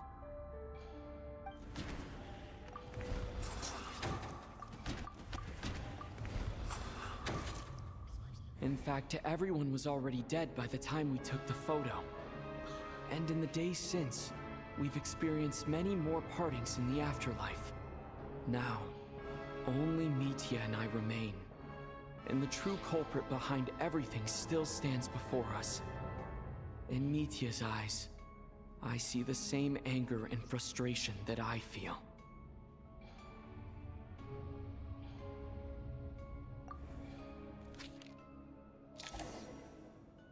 That covers everything. It's all clear now. Your work isn't finished here yet, is it? The Traveler and I are still standing here, safe and sound. The Water Imp's song threw things off a little, but it is of no consequence. The ley lines have already anchored your soul, and the first ray of light tomorrow morning will take you back. I, meanwhile, need to review my attitude towards the Water Imp race.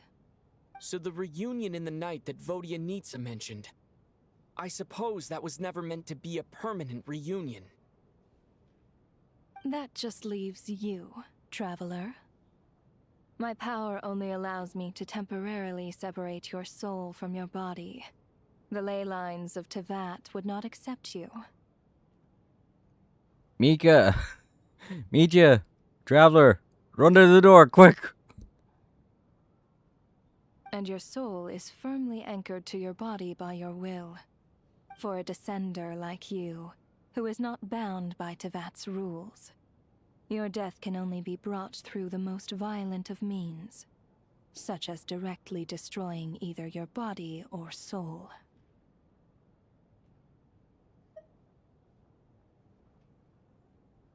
I have no interest in involving myself with Descenders. For now.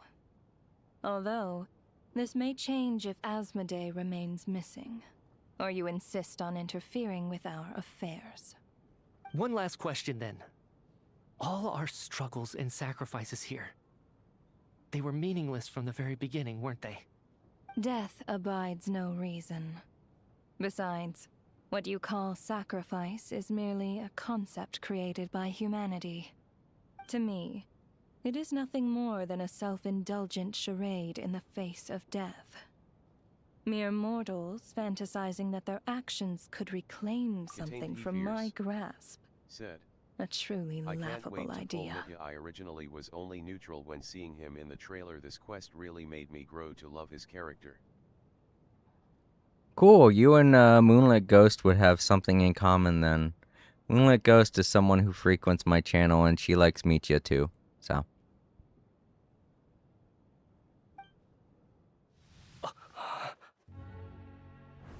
Grim Reaper, you really know how to get on my nerves. I'm not here to ingratiate myself with you. I kill merely because your deaths are necessary. Oh, you've made that quite clear. but humans don't take well to being scorned. Not even by the gods.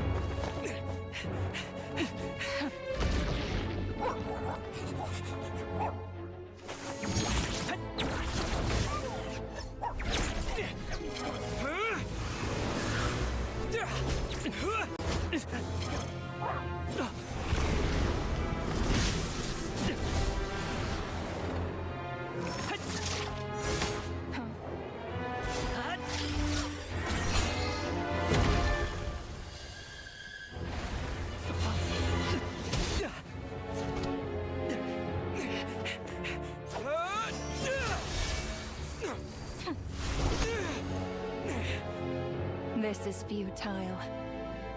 You must know that you are powerless against me in my own domain. I suggest that you save your strength. For what? Maybe we can't change it. But if nothing else, we can at least teach you to have some respect for the dead. Audacious.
How are you holding up, Odette?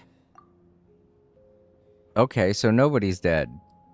Now I'm even more confused. Like, just fighting death is enough to make her say, alright, you know what? Nobody dies. Everyone gets to live. What? We didn't, like, we technically didn't beat her, so it's like... She just said, you know what? You defeated my little shadow puppet, so I guess you can all live. I don't know. Why did that encourage her to be like, you know what? You can have them all back. I don't care, really. I was just doing it to be a troll. What?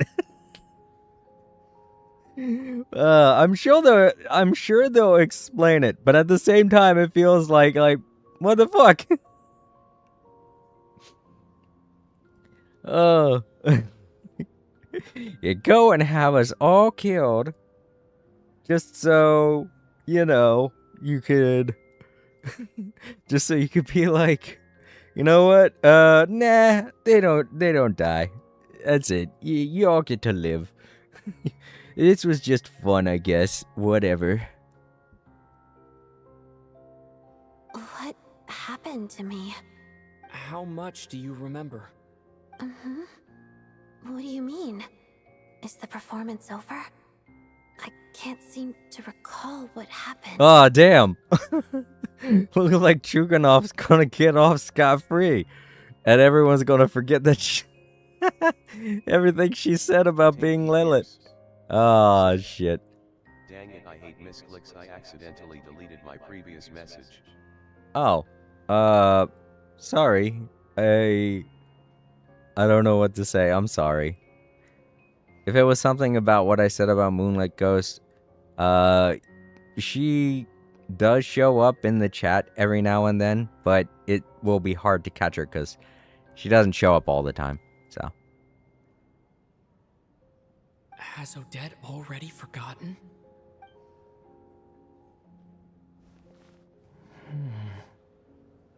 Mitya? Oh, I'm sorry. I guess I spaced out there for a second. Remind me who you are? Don't you remember anything?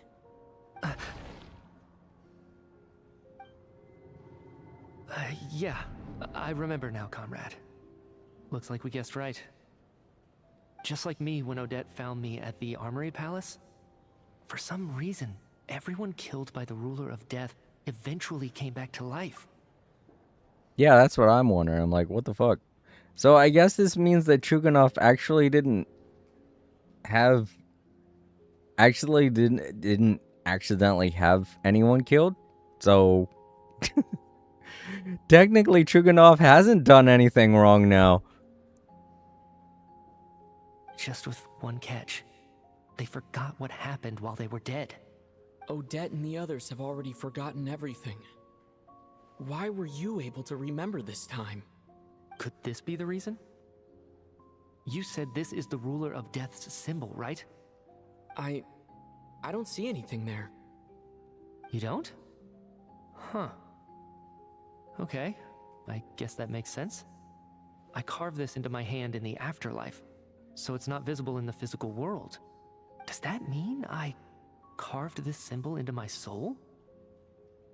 What an unsettling thought. Still, at least I get to remember what happened. I suppose it's a blessing in disguise. What about you, though? The Ruler of Death mentioned that you're a descender? Is that why you can remember? Oh, before we continue, I want to remind all of those watching that body mutilation is wrong and it's horrible, so don't do it. A full explanation would get complicated very quickly, but that's essentially it. Well then, now that it's all over, let's figure out what we've learned. The first thing I notice is that everything here is precisely as we left it, right before our deaths. This confirms that time passes differently in the afterlife than in the real world. They say that right before death, time slows down, and your whole life flashes before your eyes. That must be how you know you have one foot in the afterlife by that point. Anyway, clearly the few days we spend in the afterlife probably only amounted to a few short minutes in the real world. This also aligns with previous reports of widespread temporary memory loss among the Armory Palace personnel. Now it seems likely that those were all brief deaths caused by the Grim Reaper's so-called curse of death. To those unaware of the truth, dying and coming back to life must feel similar to a short bout of catatonia.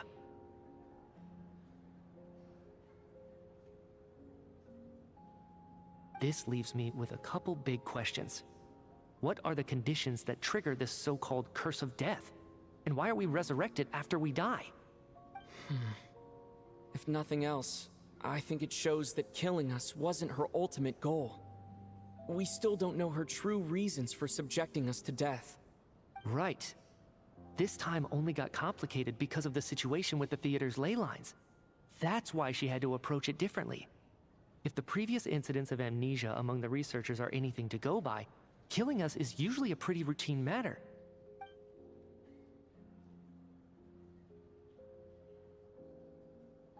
Come to think of it, wasn't I about to note something down before I died? I can't remember what it was, but I think it was something related to my research project.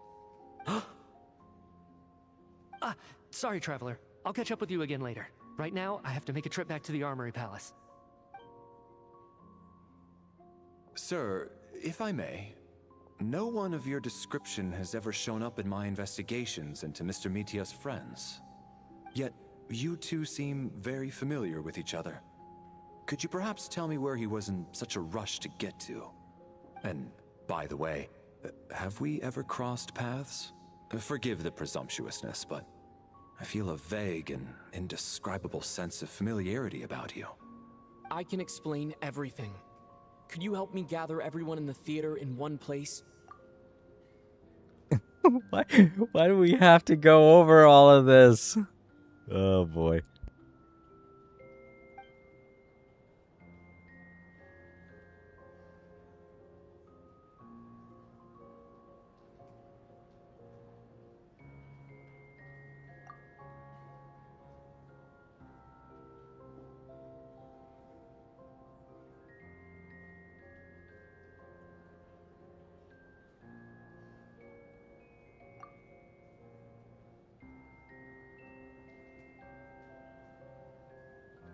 Contained he fierce.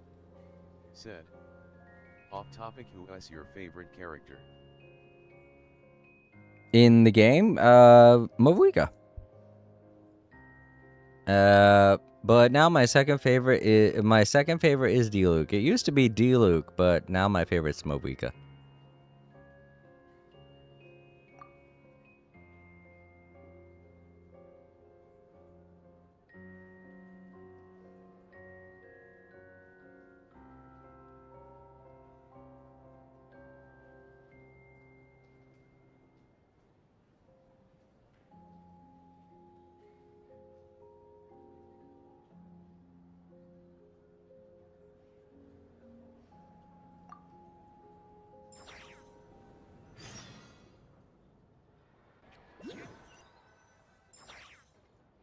So, Chuganov really is going to shut down the factory.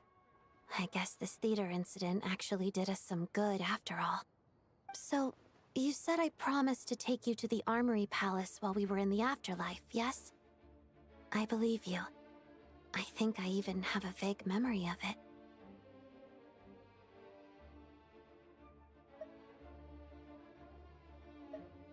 Agreed. Let's check in on her first. The whole reason for our trip to the Armory Palace anyway is to figure out what's going on with her health.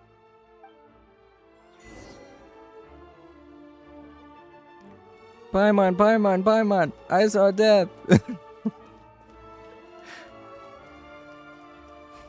Just go back to her like an excited little kid who just had a fun day at the park. I was dead, and everyone else was dead, and we got to see ghosts, and there were boogeymen all over the place. I had weird dreams of being chased by dark shadow figures. I want to get that. I can't climb up the sculpture.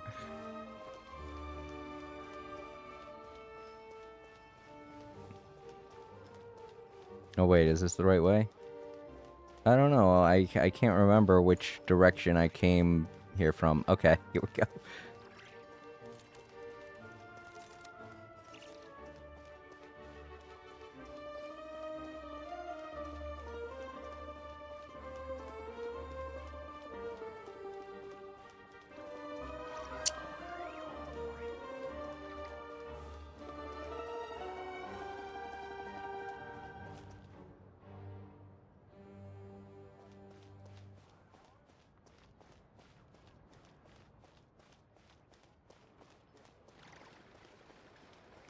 There was a murder mystery that wasn't really a murder mystery.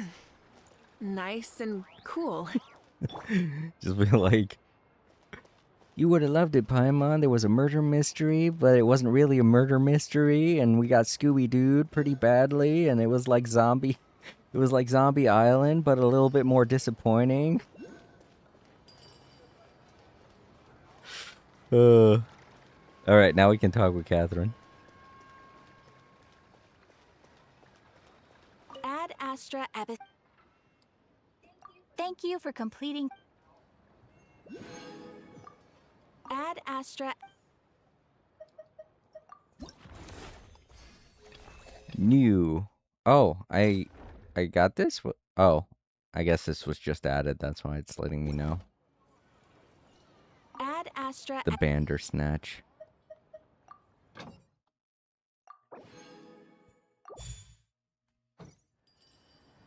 That right up there with the snipe. Said. Pyro Claymores for the win. How long have you been playing Genshin for? Since it first came out. How long have I been streaming it though? That's a little bit more complicated. I've been streaming Genshin Impact since the start of Sumeru. But I've been playing it since it first came out. I didn't really think that it was worth streaming it back then. I did a couple of streams of Genshin Impact, but eventually I realized most of my Genshin Impact experience was grinding for stuff, so I felt like it wasn't really worth streaming. So there are a couple years where I didn't stream it at all, but Sumeru got me into the idea that I could probably schedule the streams and it would work out a lot better. And it has, for the most part, because scheduling the streams makes it to where I always have something to showcase. You know, it's not just an entire stream where I do nothing but fight the same enemies over and over again, you know? Oh, I had to hit X. Whoops. Oh, still going. And again. And again. And again. And again. Big creepy eyeballs. Alright, now we're doing this one. Trying to... Oh, I see. Like, I'm trying to get rid of all the red ticks.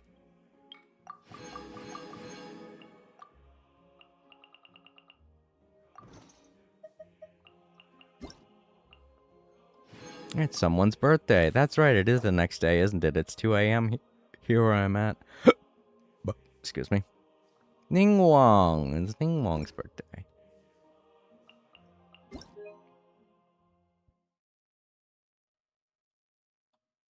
And in case you're wondering, Kit, I do not typically stream at this time. I don't typically stream Genshin Impact at this time. I'm only streaming like this because I'm on vacation from both of my jobs right now, so I have the time to stream whenever I want, whatever I want, so. Typically, my streaming schedule is from Monday to Thursday, 5 p.m. to 11 p.m. Eastern Standard Time. And I always stream Genshin Impact on Mondays. So if you want to see more of me play Genshin Impact, you'll have to watch me at around between 5 and 11 p.m. on Mondays, which, you know, you won't be seeing me stream at this time of the day. Especially. In fact, I'd be starting my job I'd be going into work right about now. Well, not going into work. I'd be waking up and logging in right now. Oh, look at this.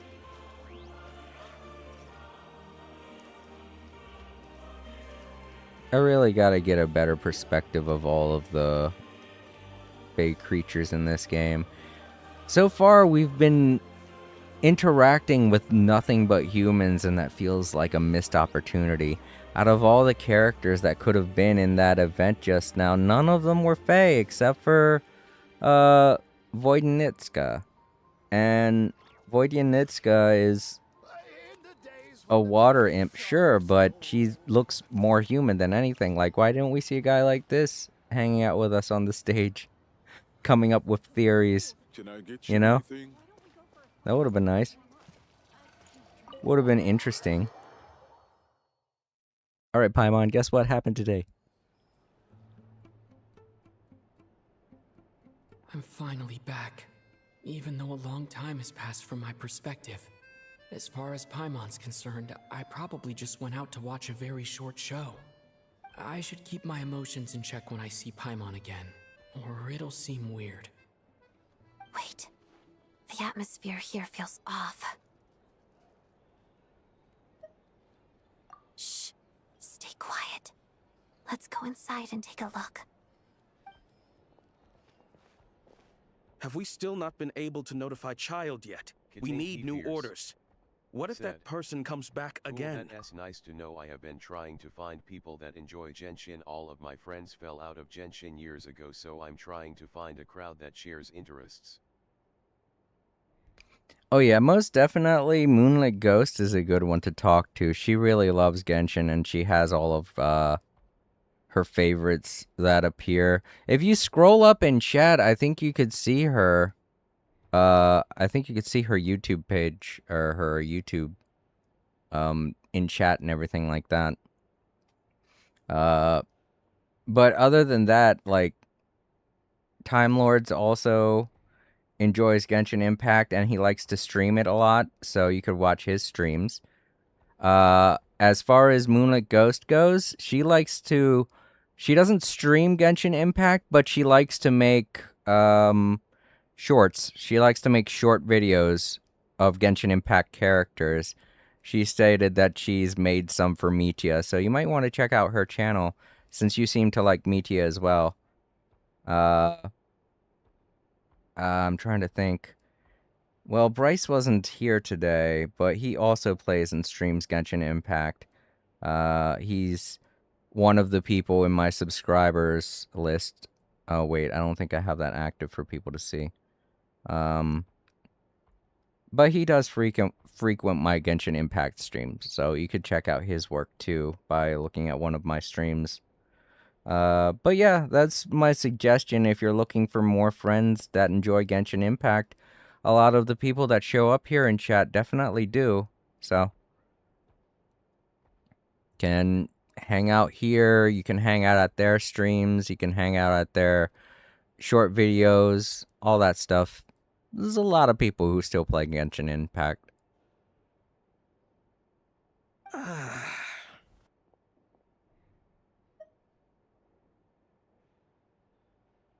I'm so sorry.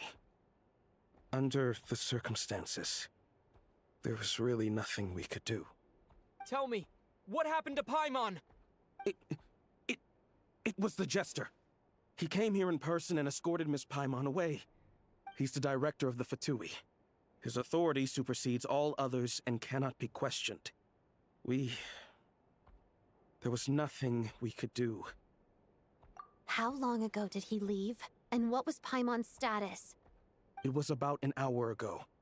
Miss Paimon was fast asleep at the time. The Jester simply walked off with her as if it was only natural.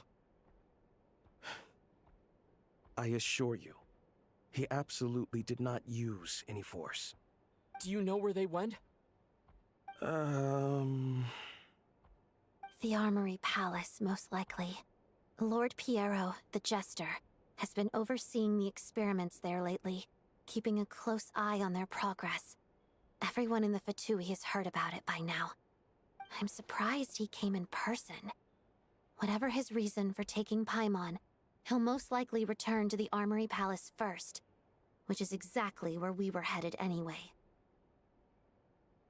Then lead the way, Odette. Okay, let's go.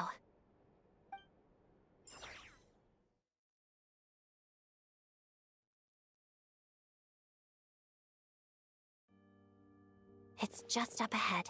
Quick, let's get inside. No, I'll go alone. You know I'm planning to force my way in. You're with the Fatui, so you should stay outside. Said. I was hardly planning on taking you through the official channels anyway. I'm here to force my way in, just like you. I may be a Fatus, but I'm also Lelek, enemy of Project Stuja. Paimon's safety is paramount right now. With me around, you'll have an extra pair of hands. There might be devices inside that are easier for an insider to deal with. Oh boy. It's like 2 a.m., so if you do need, always remember this. If you do need to get to sleep, do not feel bad about having to go to sleep. I don't mind if people just stop by and say hello. It's totally fine. I don't expect people to last throughout the entire stream. That's not... I know there are some streamers out there that want people to watch all the way through, but I'm not like that. I'm not trying to get famous from YouTube or anything like that. I just like streaming for the social experiment, you know. Not for the social experiment. The social experience. Also, I might want to add that I'm dyslexic, so sometimes I say the wrong word and get things mixed up. If you say so. Let's go. There's no time to hesitate.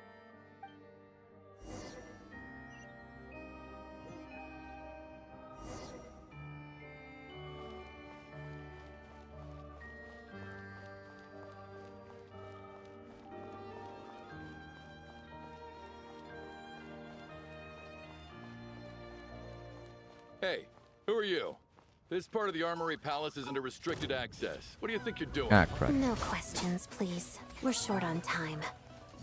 Didn't realize I was going to get into a fight. Burn it down. Bye.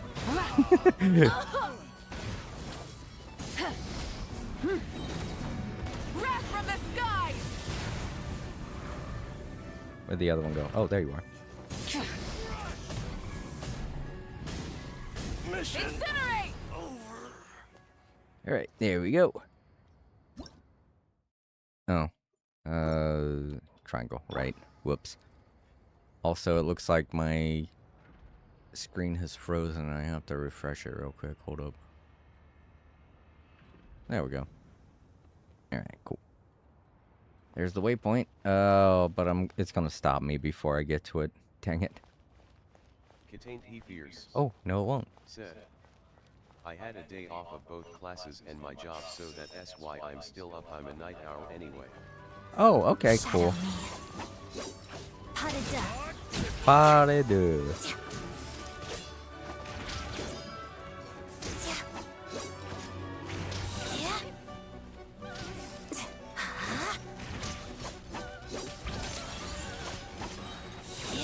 Witness the snow swan's grace. Pirouette. Where's the other guy? Oh, there he is.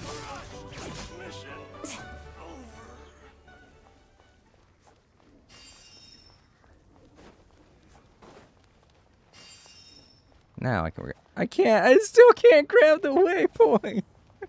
Or maybe no, it's not because I was her. Oh, that face. I want it. Oh well. I guess we're in an instance where I'm unable to do any normal stuff.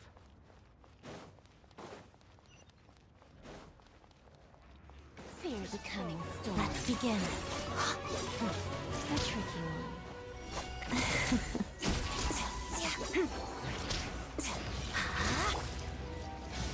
Oh, mercy. Try and stop me. Pyroclastic surge. Tempest of tranquility.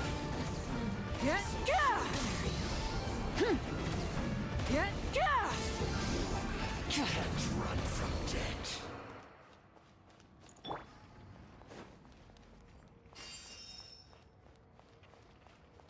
All right, here we go.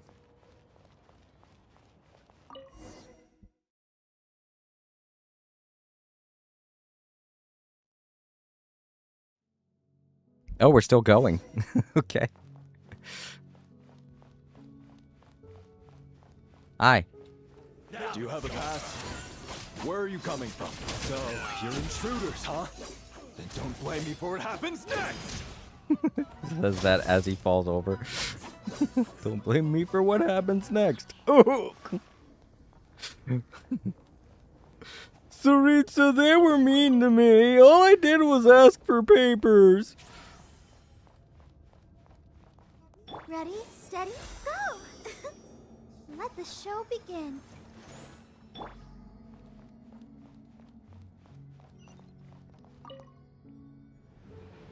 The Armory Palace is hidden this deep in? This place is much bigger than I imagined. They're conducting top-secret research after all. The deeper it's hidden, the better, is standard Fatui logic.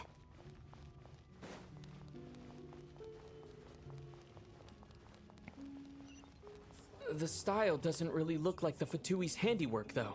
They must have requisitioned some structures from a past civilization. Yeah, this. It also serves as a bit of a disguise. Yeah, this definitely doesn't look like Fatui stuff. Intruders! Stay alert! Crystalline Adagio.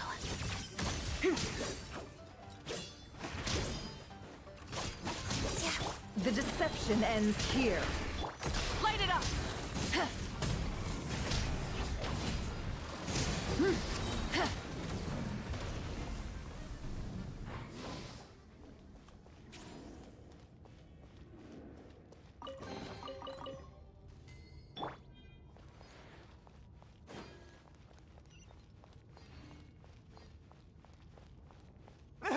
Intruders? Don't come any closer! What are you gonna do? I guess that. Just what are you guys trying to do here? Oops. Okay. It's your skull. Pot of duck. Wrath from the skies! Rev the engines!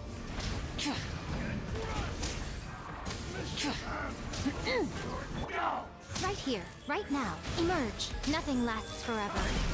Right here, right now, right here. Can't hide the truth. It all adds up.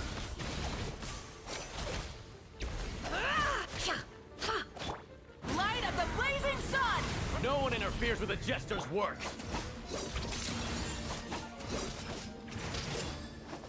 Witness the snow swan's grace.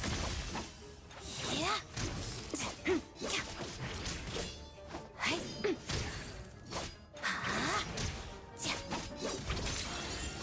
Pirouette. Pretty sharp. All right. Let's continue.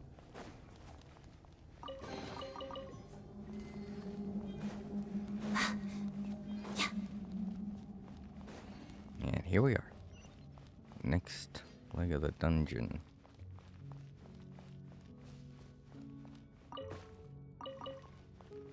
Guess this is oh right, one of these. Contained he fears. Said.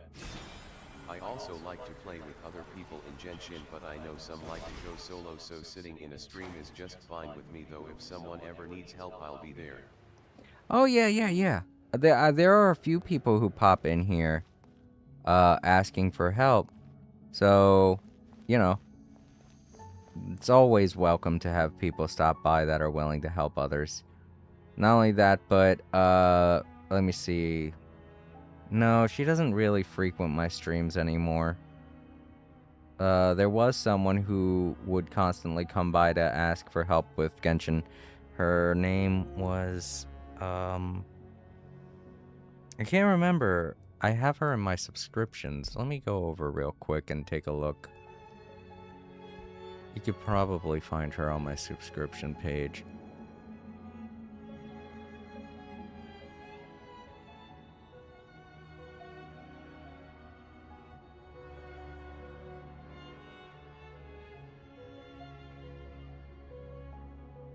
Oh, yeah, that's her name. Queen Day and Night. That's it. She used to frequent my streams, but she doesn't stop by anymore. But I know that she typically enjoys hanging out with other people in Genshin and sometimes needs help, so might want to check out her channel as well. I know she also plays a lot of Disney Racers, if you're into that, so. She plays and she hosts people who stop by in her chat. She's a really friendly person.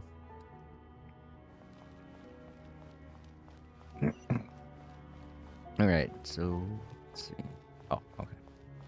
Staircase over here. Looks like no one's guarding this place. There's something off about that decoration Oh over yeah, there. because it's shooting Look lasers out. at me. Let's deal with these before we move on. Okay, it's not shooting no, it is. It's shooting lasers at me. Just have them destroy themselves. Or I could just... Yeah. Can they destroy each other? Let's see. Unless that goes... Okay, no, it goes through. It goes through. It goes through the stone statue, apparently. Let's just keep going. Oh, we can't keep going. Does it go through the wall? It goes through the wall! Ah! What kind of future technology they got here in Shneznaya? They got laser beams that go through walls. Alright, we gotta shut it down, but... I wanted to take a minute to think about it, but I can't. I guess I could just go beat it up. Together. It does work, okay. Oh, I was sitting there looking at it like it was some kind of indestructible turret. But no, it can easily be destroyed with a simple sword.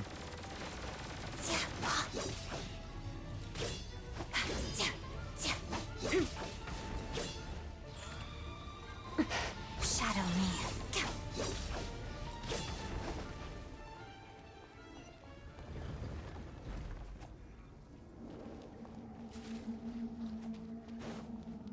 Alright.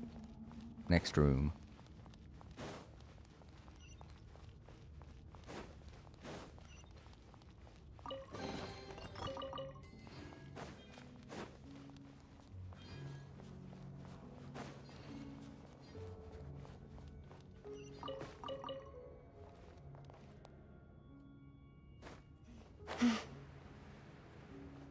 Well, they're gonna freak out. The and run. researchers here probably don't know that we're uninvited guests.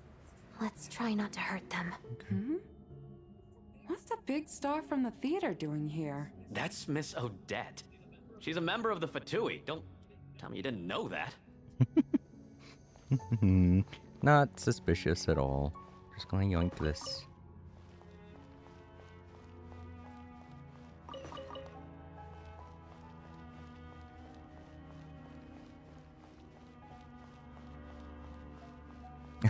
I like the way she walks downstairs and throws her arms up extra high. Was the whole reason for Project Stuja to support the research here at the Armory Palace? Just what are the Fatui and the Tsaritsa planning?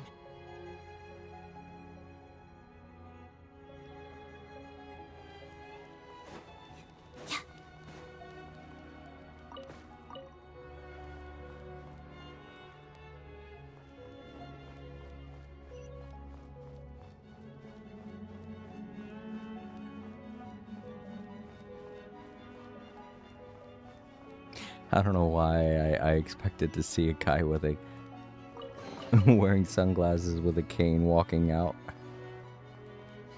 Like, I don't see anything. You all can go right on into the factory. Whoa! Who are you? Never seen you around here before. What, me? What? Okay. Wow, so I guess there are some people who don't know me. Contained he fears. Said. Do you mind if I send you a friend request? At most you can make use of my characters in Imaginarium Theater if you want. Yeah, sure. Don't expect me to do that though, because I never go into the Imaginarium. I'm not big into that. But B, I also don't really have people stop by, so if you do send me a request and it gets ignored, don't think I'm ignoring you. I just don't usually have people over. I think I see some images. It's the prism's power at play, causing images of the past to reappear, albeit only as illusions. Let's make our way through here. Paimon. And the Jester. Is this another scene from the past? Yes. It looks quite old, though. I don't think it happened in the recent past.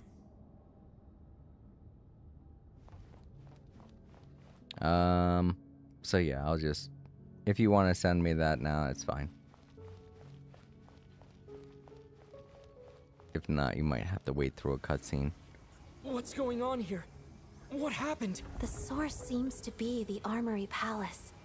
They must have started some large-scale experiment. Wait, what if this has something to do with Paimon? We need to hurry! Oh yeah, I'm not able to look at it now. If you are able to send it to me, then I'll look at it once I'm out of this dungeon. I'm not able to open up that menu right now. Oop. Oh shit. Whoa, whoa, whoa. Things is blowing up. Are we sure we want to go up an elevator that's exploding? We're almost there. The Armory Palace is just up ahead. Paimon, please be okay. Mission over. The mystery unravels. Show them. Emerge. Oh shit. Wrath from the sky! Come together. Waltz of the snowflakes.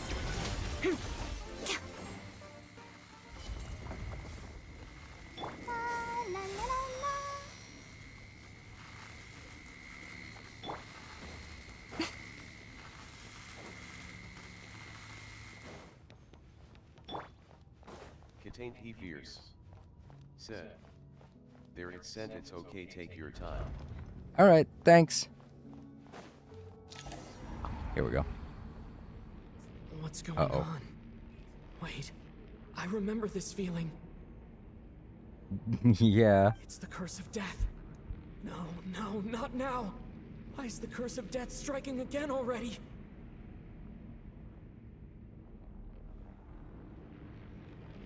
Odette.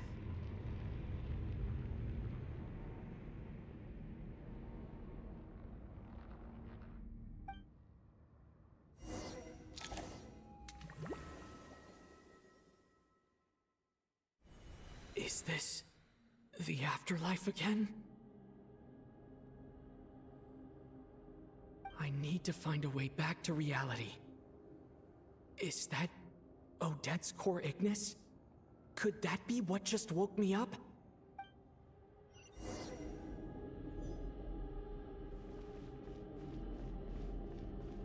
Oop. Eyeballs. No, I wanted to walk on that. Hmm.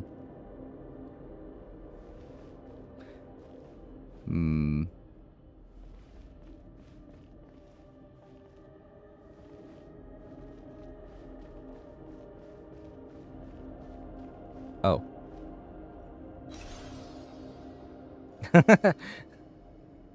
It's gonna make a stare or something, isn't it? Yeah, no, it brought it back. Oh, this is kind of like, yeah. In that one mini game we used to have to do for the summer event. Jeez. Except it's not in 2 dimensions, so that makes it a little precarious. Might end up falling off the edge.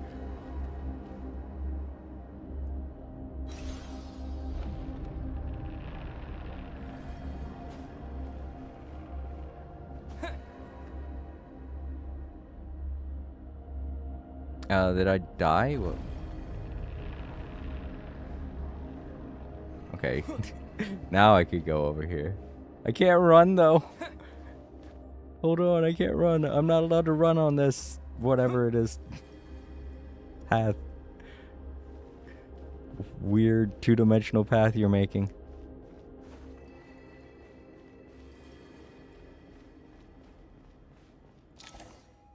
That's like, how the fuck that happened? Odette? Odette! No signs of life. But past experience says that she should be resurrected before too long. Right? Did Odette intentionally use her core Ignis to guide my soul? I feel like something similar happened in a dream I had before. Thank you, Odette. If not for you, my soul wouldn't have found its way back to my body so quickly. And I might not have woken up so soon. But I'm sorry. I don't have time to protect you. I have to use the time you bought me to get Paimon back.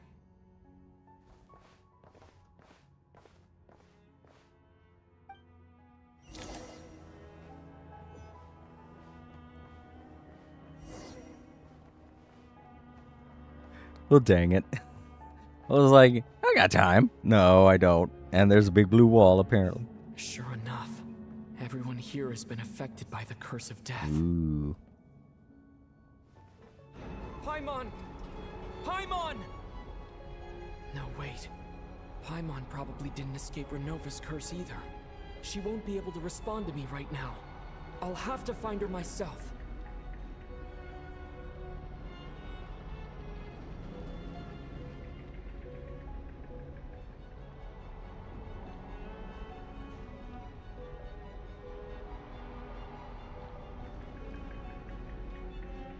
Mitya! Is this the laboratory he works in? What happened here to trigger the curse of death again so soon?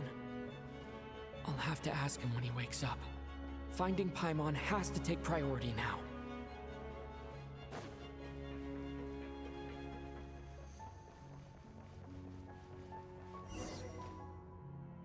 Found her! Paimon really is here!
You don't learn, do you?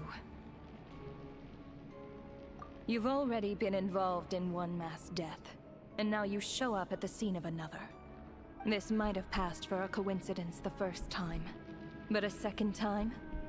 Am I to assume you are intentionally interfering in Snezhnaya's affairs? Judging by your expression, it seems that you understand little of what is going on here. In that case, a word to the wise. Do not interfere in Snezhnaya's affairs. A civilization that fails to learn its lesson constantly depletes its own worth. It will one day lose any reason for its existence. And as a descender, you are perfectly suited to be the lifeline to which a dying civilization might desperately cling. Consider your position carefully. No advice needed. I'll make my own judgments. Suit yourself. When the day of reckoning arrives, not even a descender can hope to escape unscathed. The time for resurrection fast approaches. The mortals here are not yet worthy to behold my form. So that will be all for today.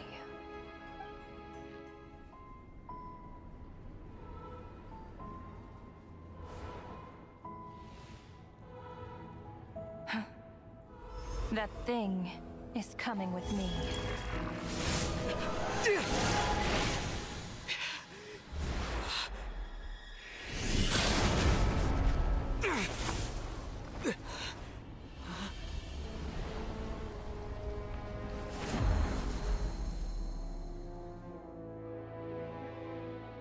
You awoke sooner than I thought.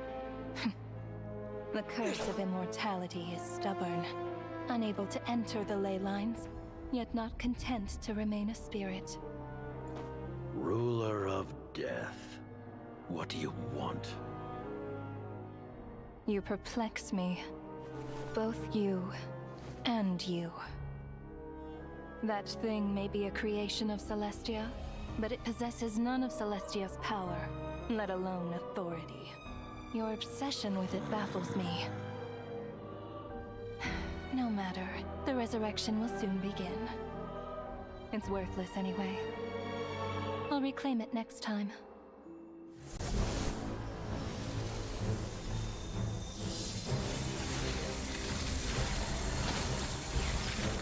Hey, who says there will be a next time?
I missed you, Paimon. What are you talking about? We haven't even been apart for that long, have we? It was different this time. You seem to be in pretty good shape. Yeah, back in tip-top condition. It's the weirdest thing. Paimon fell asleep earlier, and when she woke up, she found herself here. The jester and that guy talking to him used some kind of energy on Paimon, and she could kind of feel it canceling out that other thing that was making her feel unwell. So, Mitya helped too? Apologies for leaving in such a hurry at the theater earlier. I was in a rush to verify some theories.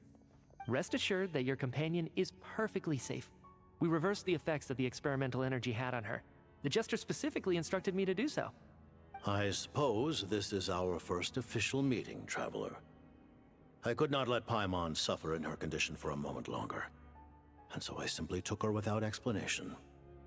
I hope you do not mind.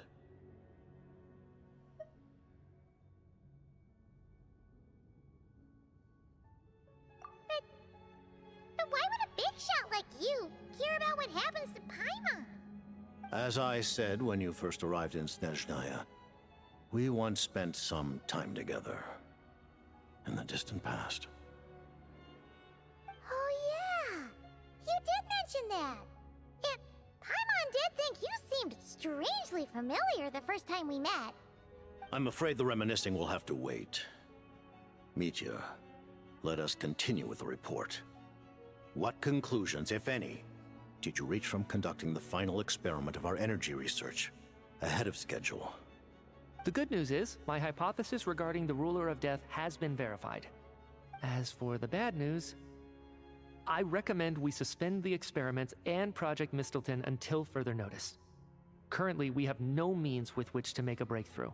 I say this purely as a scientist, guided by reason alone.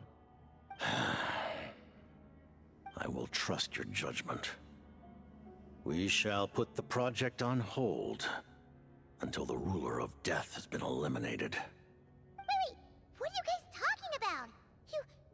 You want to get rid of Renova? Like, how? By killing her? By whatever means necessary, so long as it removes the threat she poses to us. Until then, everything we do will be in vain. After what just happened, I've ascertained Renova's goal. Or rather, the trigger condition for the Curse of Death. Okay, let's hear it. What she's doing is blocking Snezhnaya's technological progress, preventing us from possessing any means with which to threaten the heavenly principles. Just like the little lapdog she is.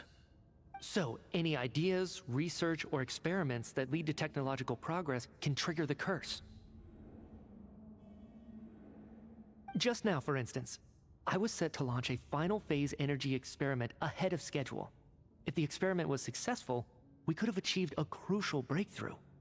As expected, though, the moment the experiment began, all the researchers, technicians, and witnesses died from the curse. All that effort, not to mention the energy and materials we relied on Project Stuja to gather for us, went to waste. In the end, nothing was gained. Does that mean something similar happened when we were at the theater? That's right. During the performance, I thought of an important breakthrough regarding the experiment, and wound up dragging everyone into this. So the nature of the curse seems to be something like... when moments of technological progress occur, all life in the vicinity is taken away. What a violent method. Of course, that meant the curse was normally limited to the Armory Palace. Since outsiders are forbidden from entering, this mass death phenomenon went unnoticed. Until Odette came along. I believe she was the first witness. The Curse of Death was triggered just before she infiltrated the Armory Palace that day. But you mentioned something about a final stage experiment. Doesn't that mean you've actually made some progress? That's right. Even with the gods locking certain key components out of reach, humanity can still advance technology in incremental steps accumulated over time. But, as I'm sure Renova anticipated, even incremental progress has its limits, a point where the truth you're seeking must be put to the test in an experiment. You mean, the experiment you were just about to do? Yes, we were at a critical juncture, a moment where the quantitative was about to translate into fundamental qualitative change. With this single experiment, we could have brought everything we've worked for to fruition. But now, after already being forced to fumble around in the dark all this time, it feels like we've truly hit an impenetrable wall. As long as Renova's curse of death persists, we won't be able to advance the experiment or obtain any results. And with Project Stuja having been in effect all this time, at our nation's current strength, repeated trial and error is simply unsustainable. Only by eliminating Renova first will it be possible to continue advancing our plans. She's the ruler of death! She can just kill whoever she wants, right? That's gotta be the scariest power ever! Is it even possible to beat her? We'll see. But one thing's for sure. She definitely can't just do whatever she wants. The best proof of that is me, standing here, very much alive. You're saying... Wouldn't it be easier to just kill all of us researchers for good? Why resurrect us over and over again? Why let us advance our technology to this point? So, you're saying even the ruler of death has limitations we don't know about? Exactly. And I think that's where the key to our breakthrough lies. Regardless, the ruler of death has always been an obstacle we must overcome. Indeed, we must face life, death, time, and space. After all, our goal is the heavenly principles. The Fatui want to challenge the heavenly principles? For a long time, I've had a vague suspicion the Fatui and the Tsaritsa were targeting the heavenly principles. Vague? I mean, from the very beginning, in the first update, we saw that they were trying to make their own gods and stuff, so... I don't know. Maybe the Traveler's just a little slow. But hearing the Jester admit it is still a shock. No wonder the Tsaritsa's goal has always been kept a secret from the people. What kind of road will that lead Snezhnaya down? In that case... Lord Jester, I would like to request some leave. I'd like some time to organize my thoughts and go over the data. Granted. Get some rest, put the experiment out of your mind, and take care that the curse of death doesn't affect any civilians.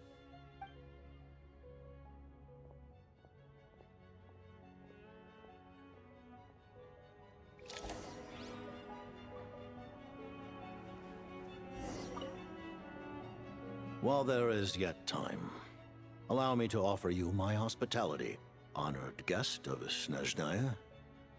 Is there anything you wish to know?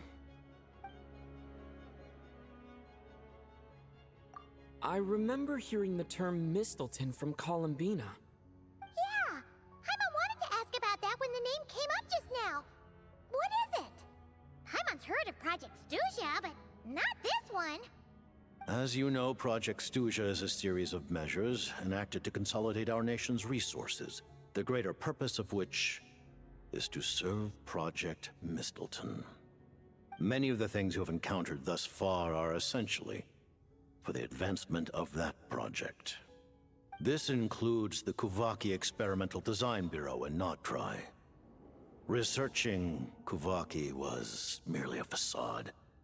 Its core objective was to use local resources and research findings to build Mistleton itself.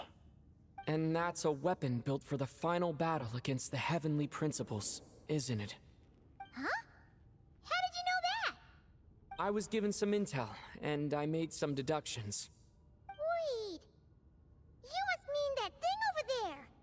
Oh, Paimon's gotta take a closer look at this thing. Especially after you guys sent so many people to Notdry to work on it. Kuvaki alone will not break through Celestia's defenses, let alone challenge the heavenly principles. The heavenly principles are no doubt accustomed to combating the power of the light realm, and elemental energy is simply the power of the human realm, converted to that form by the heavenly principles themselves. Any attempt to use this power against its creator would be a futile endeavor. For now, therefore, we have set our sights on the form of energy associated with the third descender and the stellar linchpins. This may hold the potential to allow Mistleton to contend with the heavenly principles. You could say that by reverse engineering the stellar linchpins to extract the energy within, we have obtained a source of anti-Celestia energy.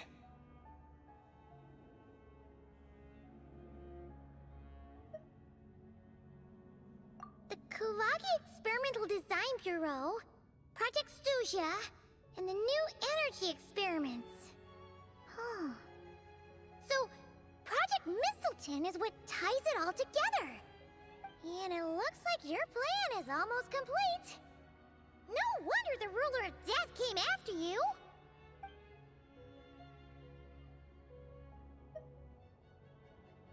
Her Majesty the Tsaritsa has embarked upon an expedition to vanquish a monster. Were it not for this, I imagine she would have been delighted to grant you an audience. Seems like the powers that be in Snezhnaya don't intend to hold my past conflicts with the Fatui against me. The Harbingers have been granted significant autonomy in retrieving the Gnosis. But by the same token, they do not completely represent Snezhnaya's official stance. You read my mind. Speaking of the Gnosis, Paimon's been dying to ask this question since forever. Why exactly does the Tsaritsa want to collect them? Is it something to do with the fight against the Heavenly Principles?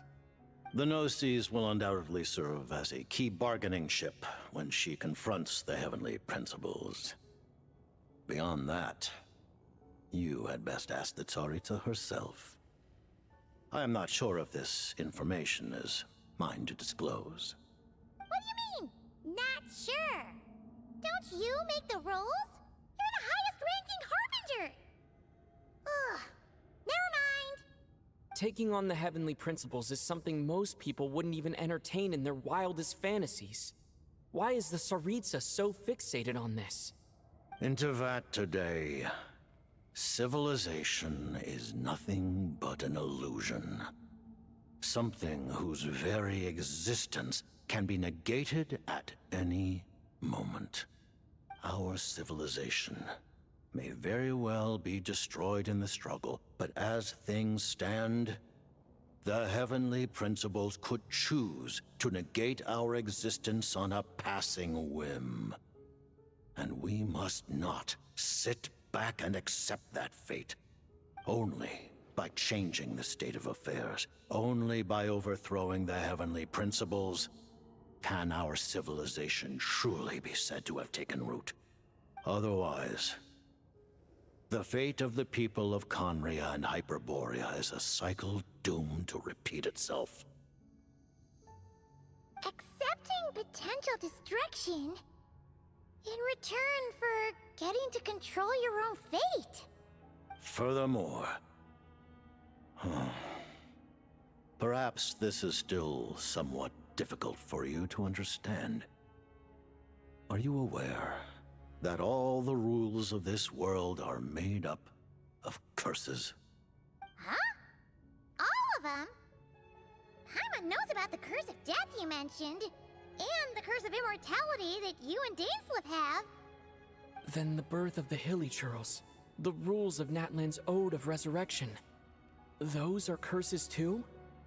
Farina's long life seems to stem from a curse placed on her by Focalor as well. Yes. Even a god's love for humanity is a curse the Heavenly Principles inflicted upon the gods. What? The Tsaritsa has always had ample reason to hate the Heavenly Principles. If she can seize their authority, she will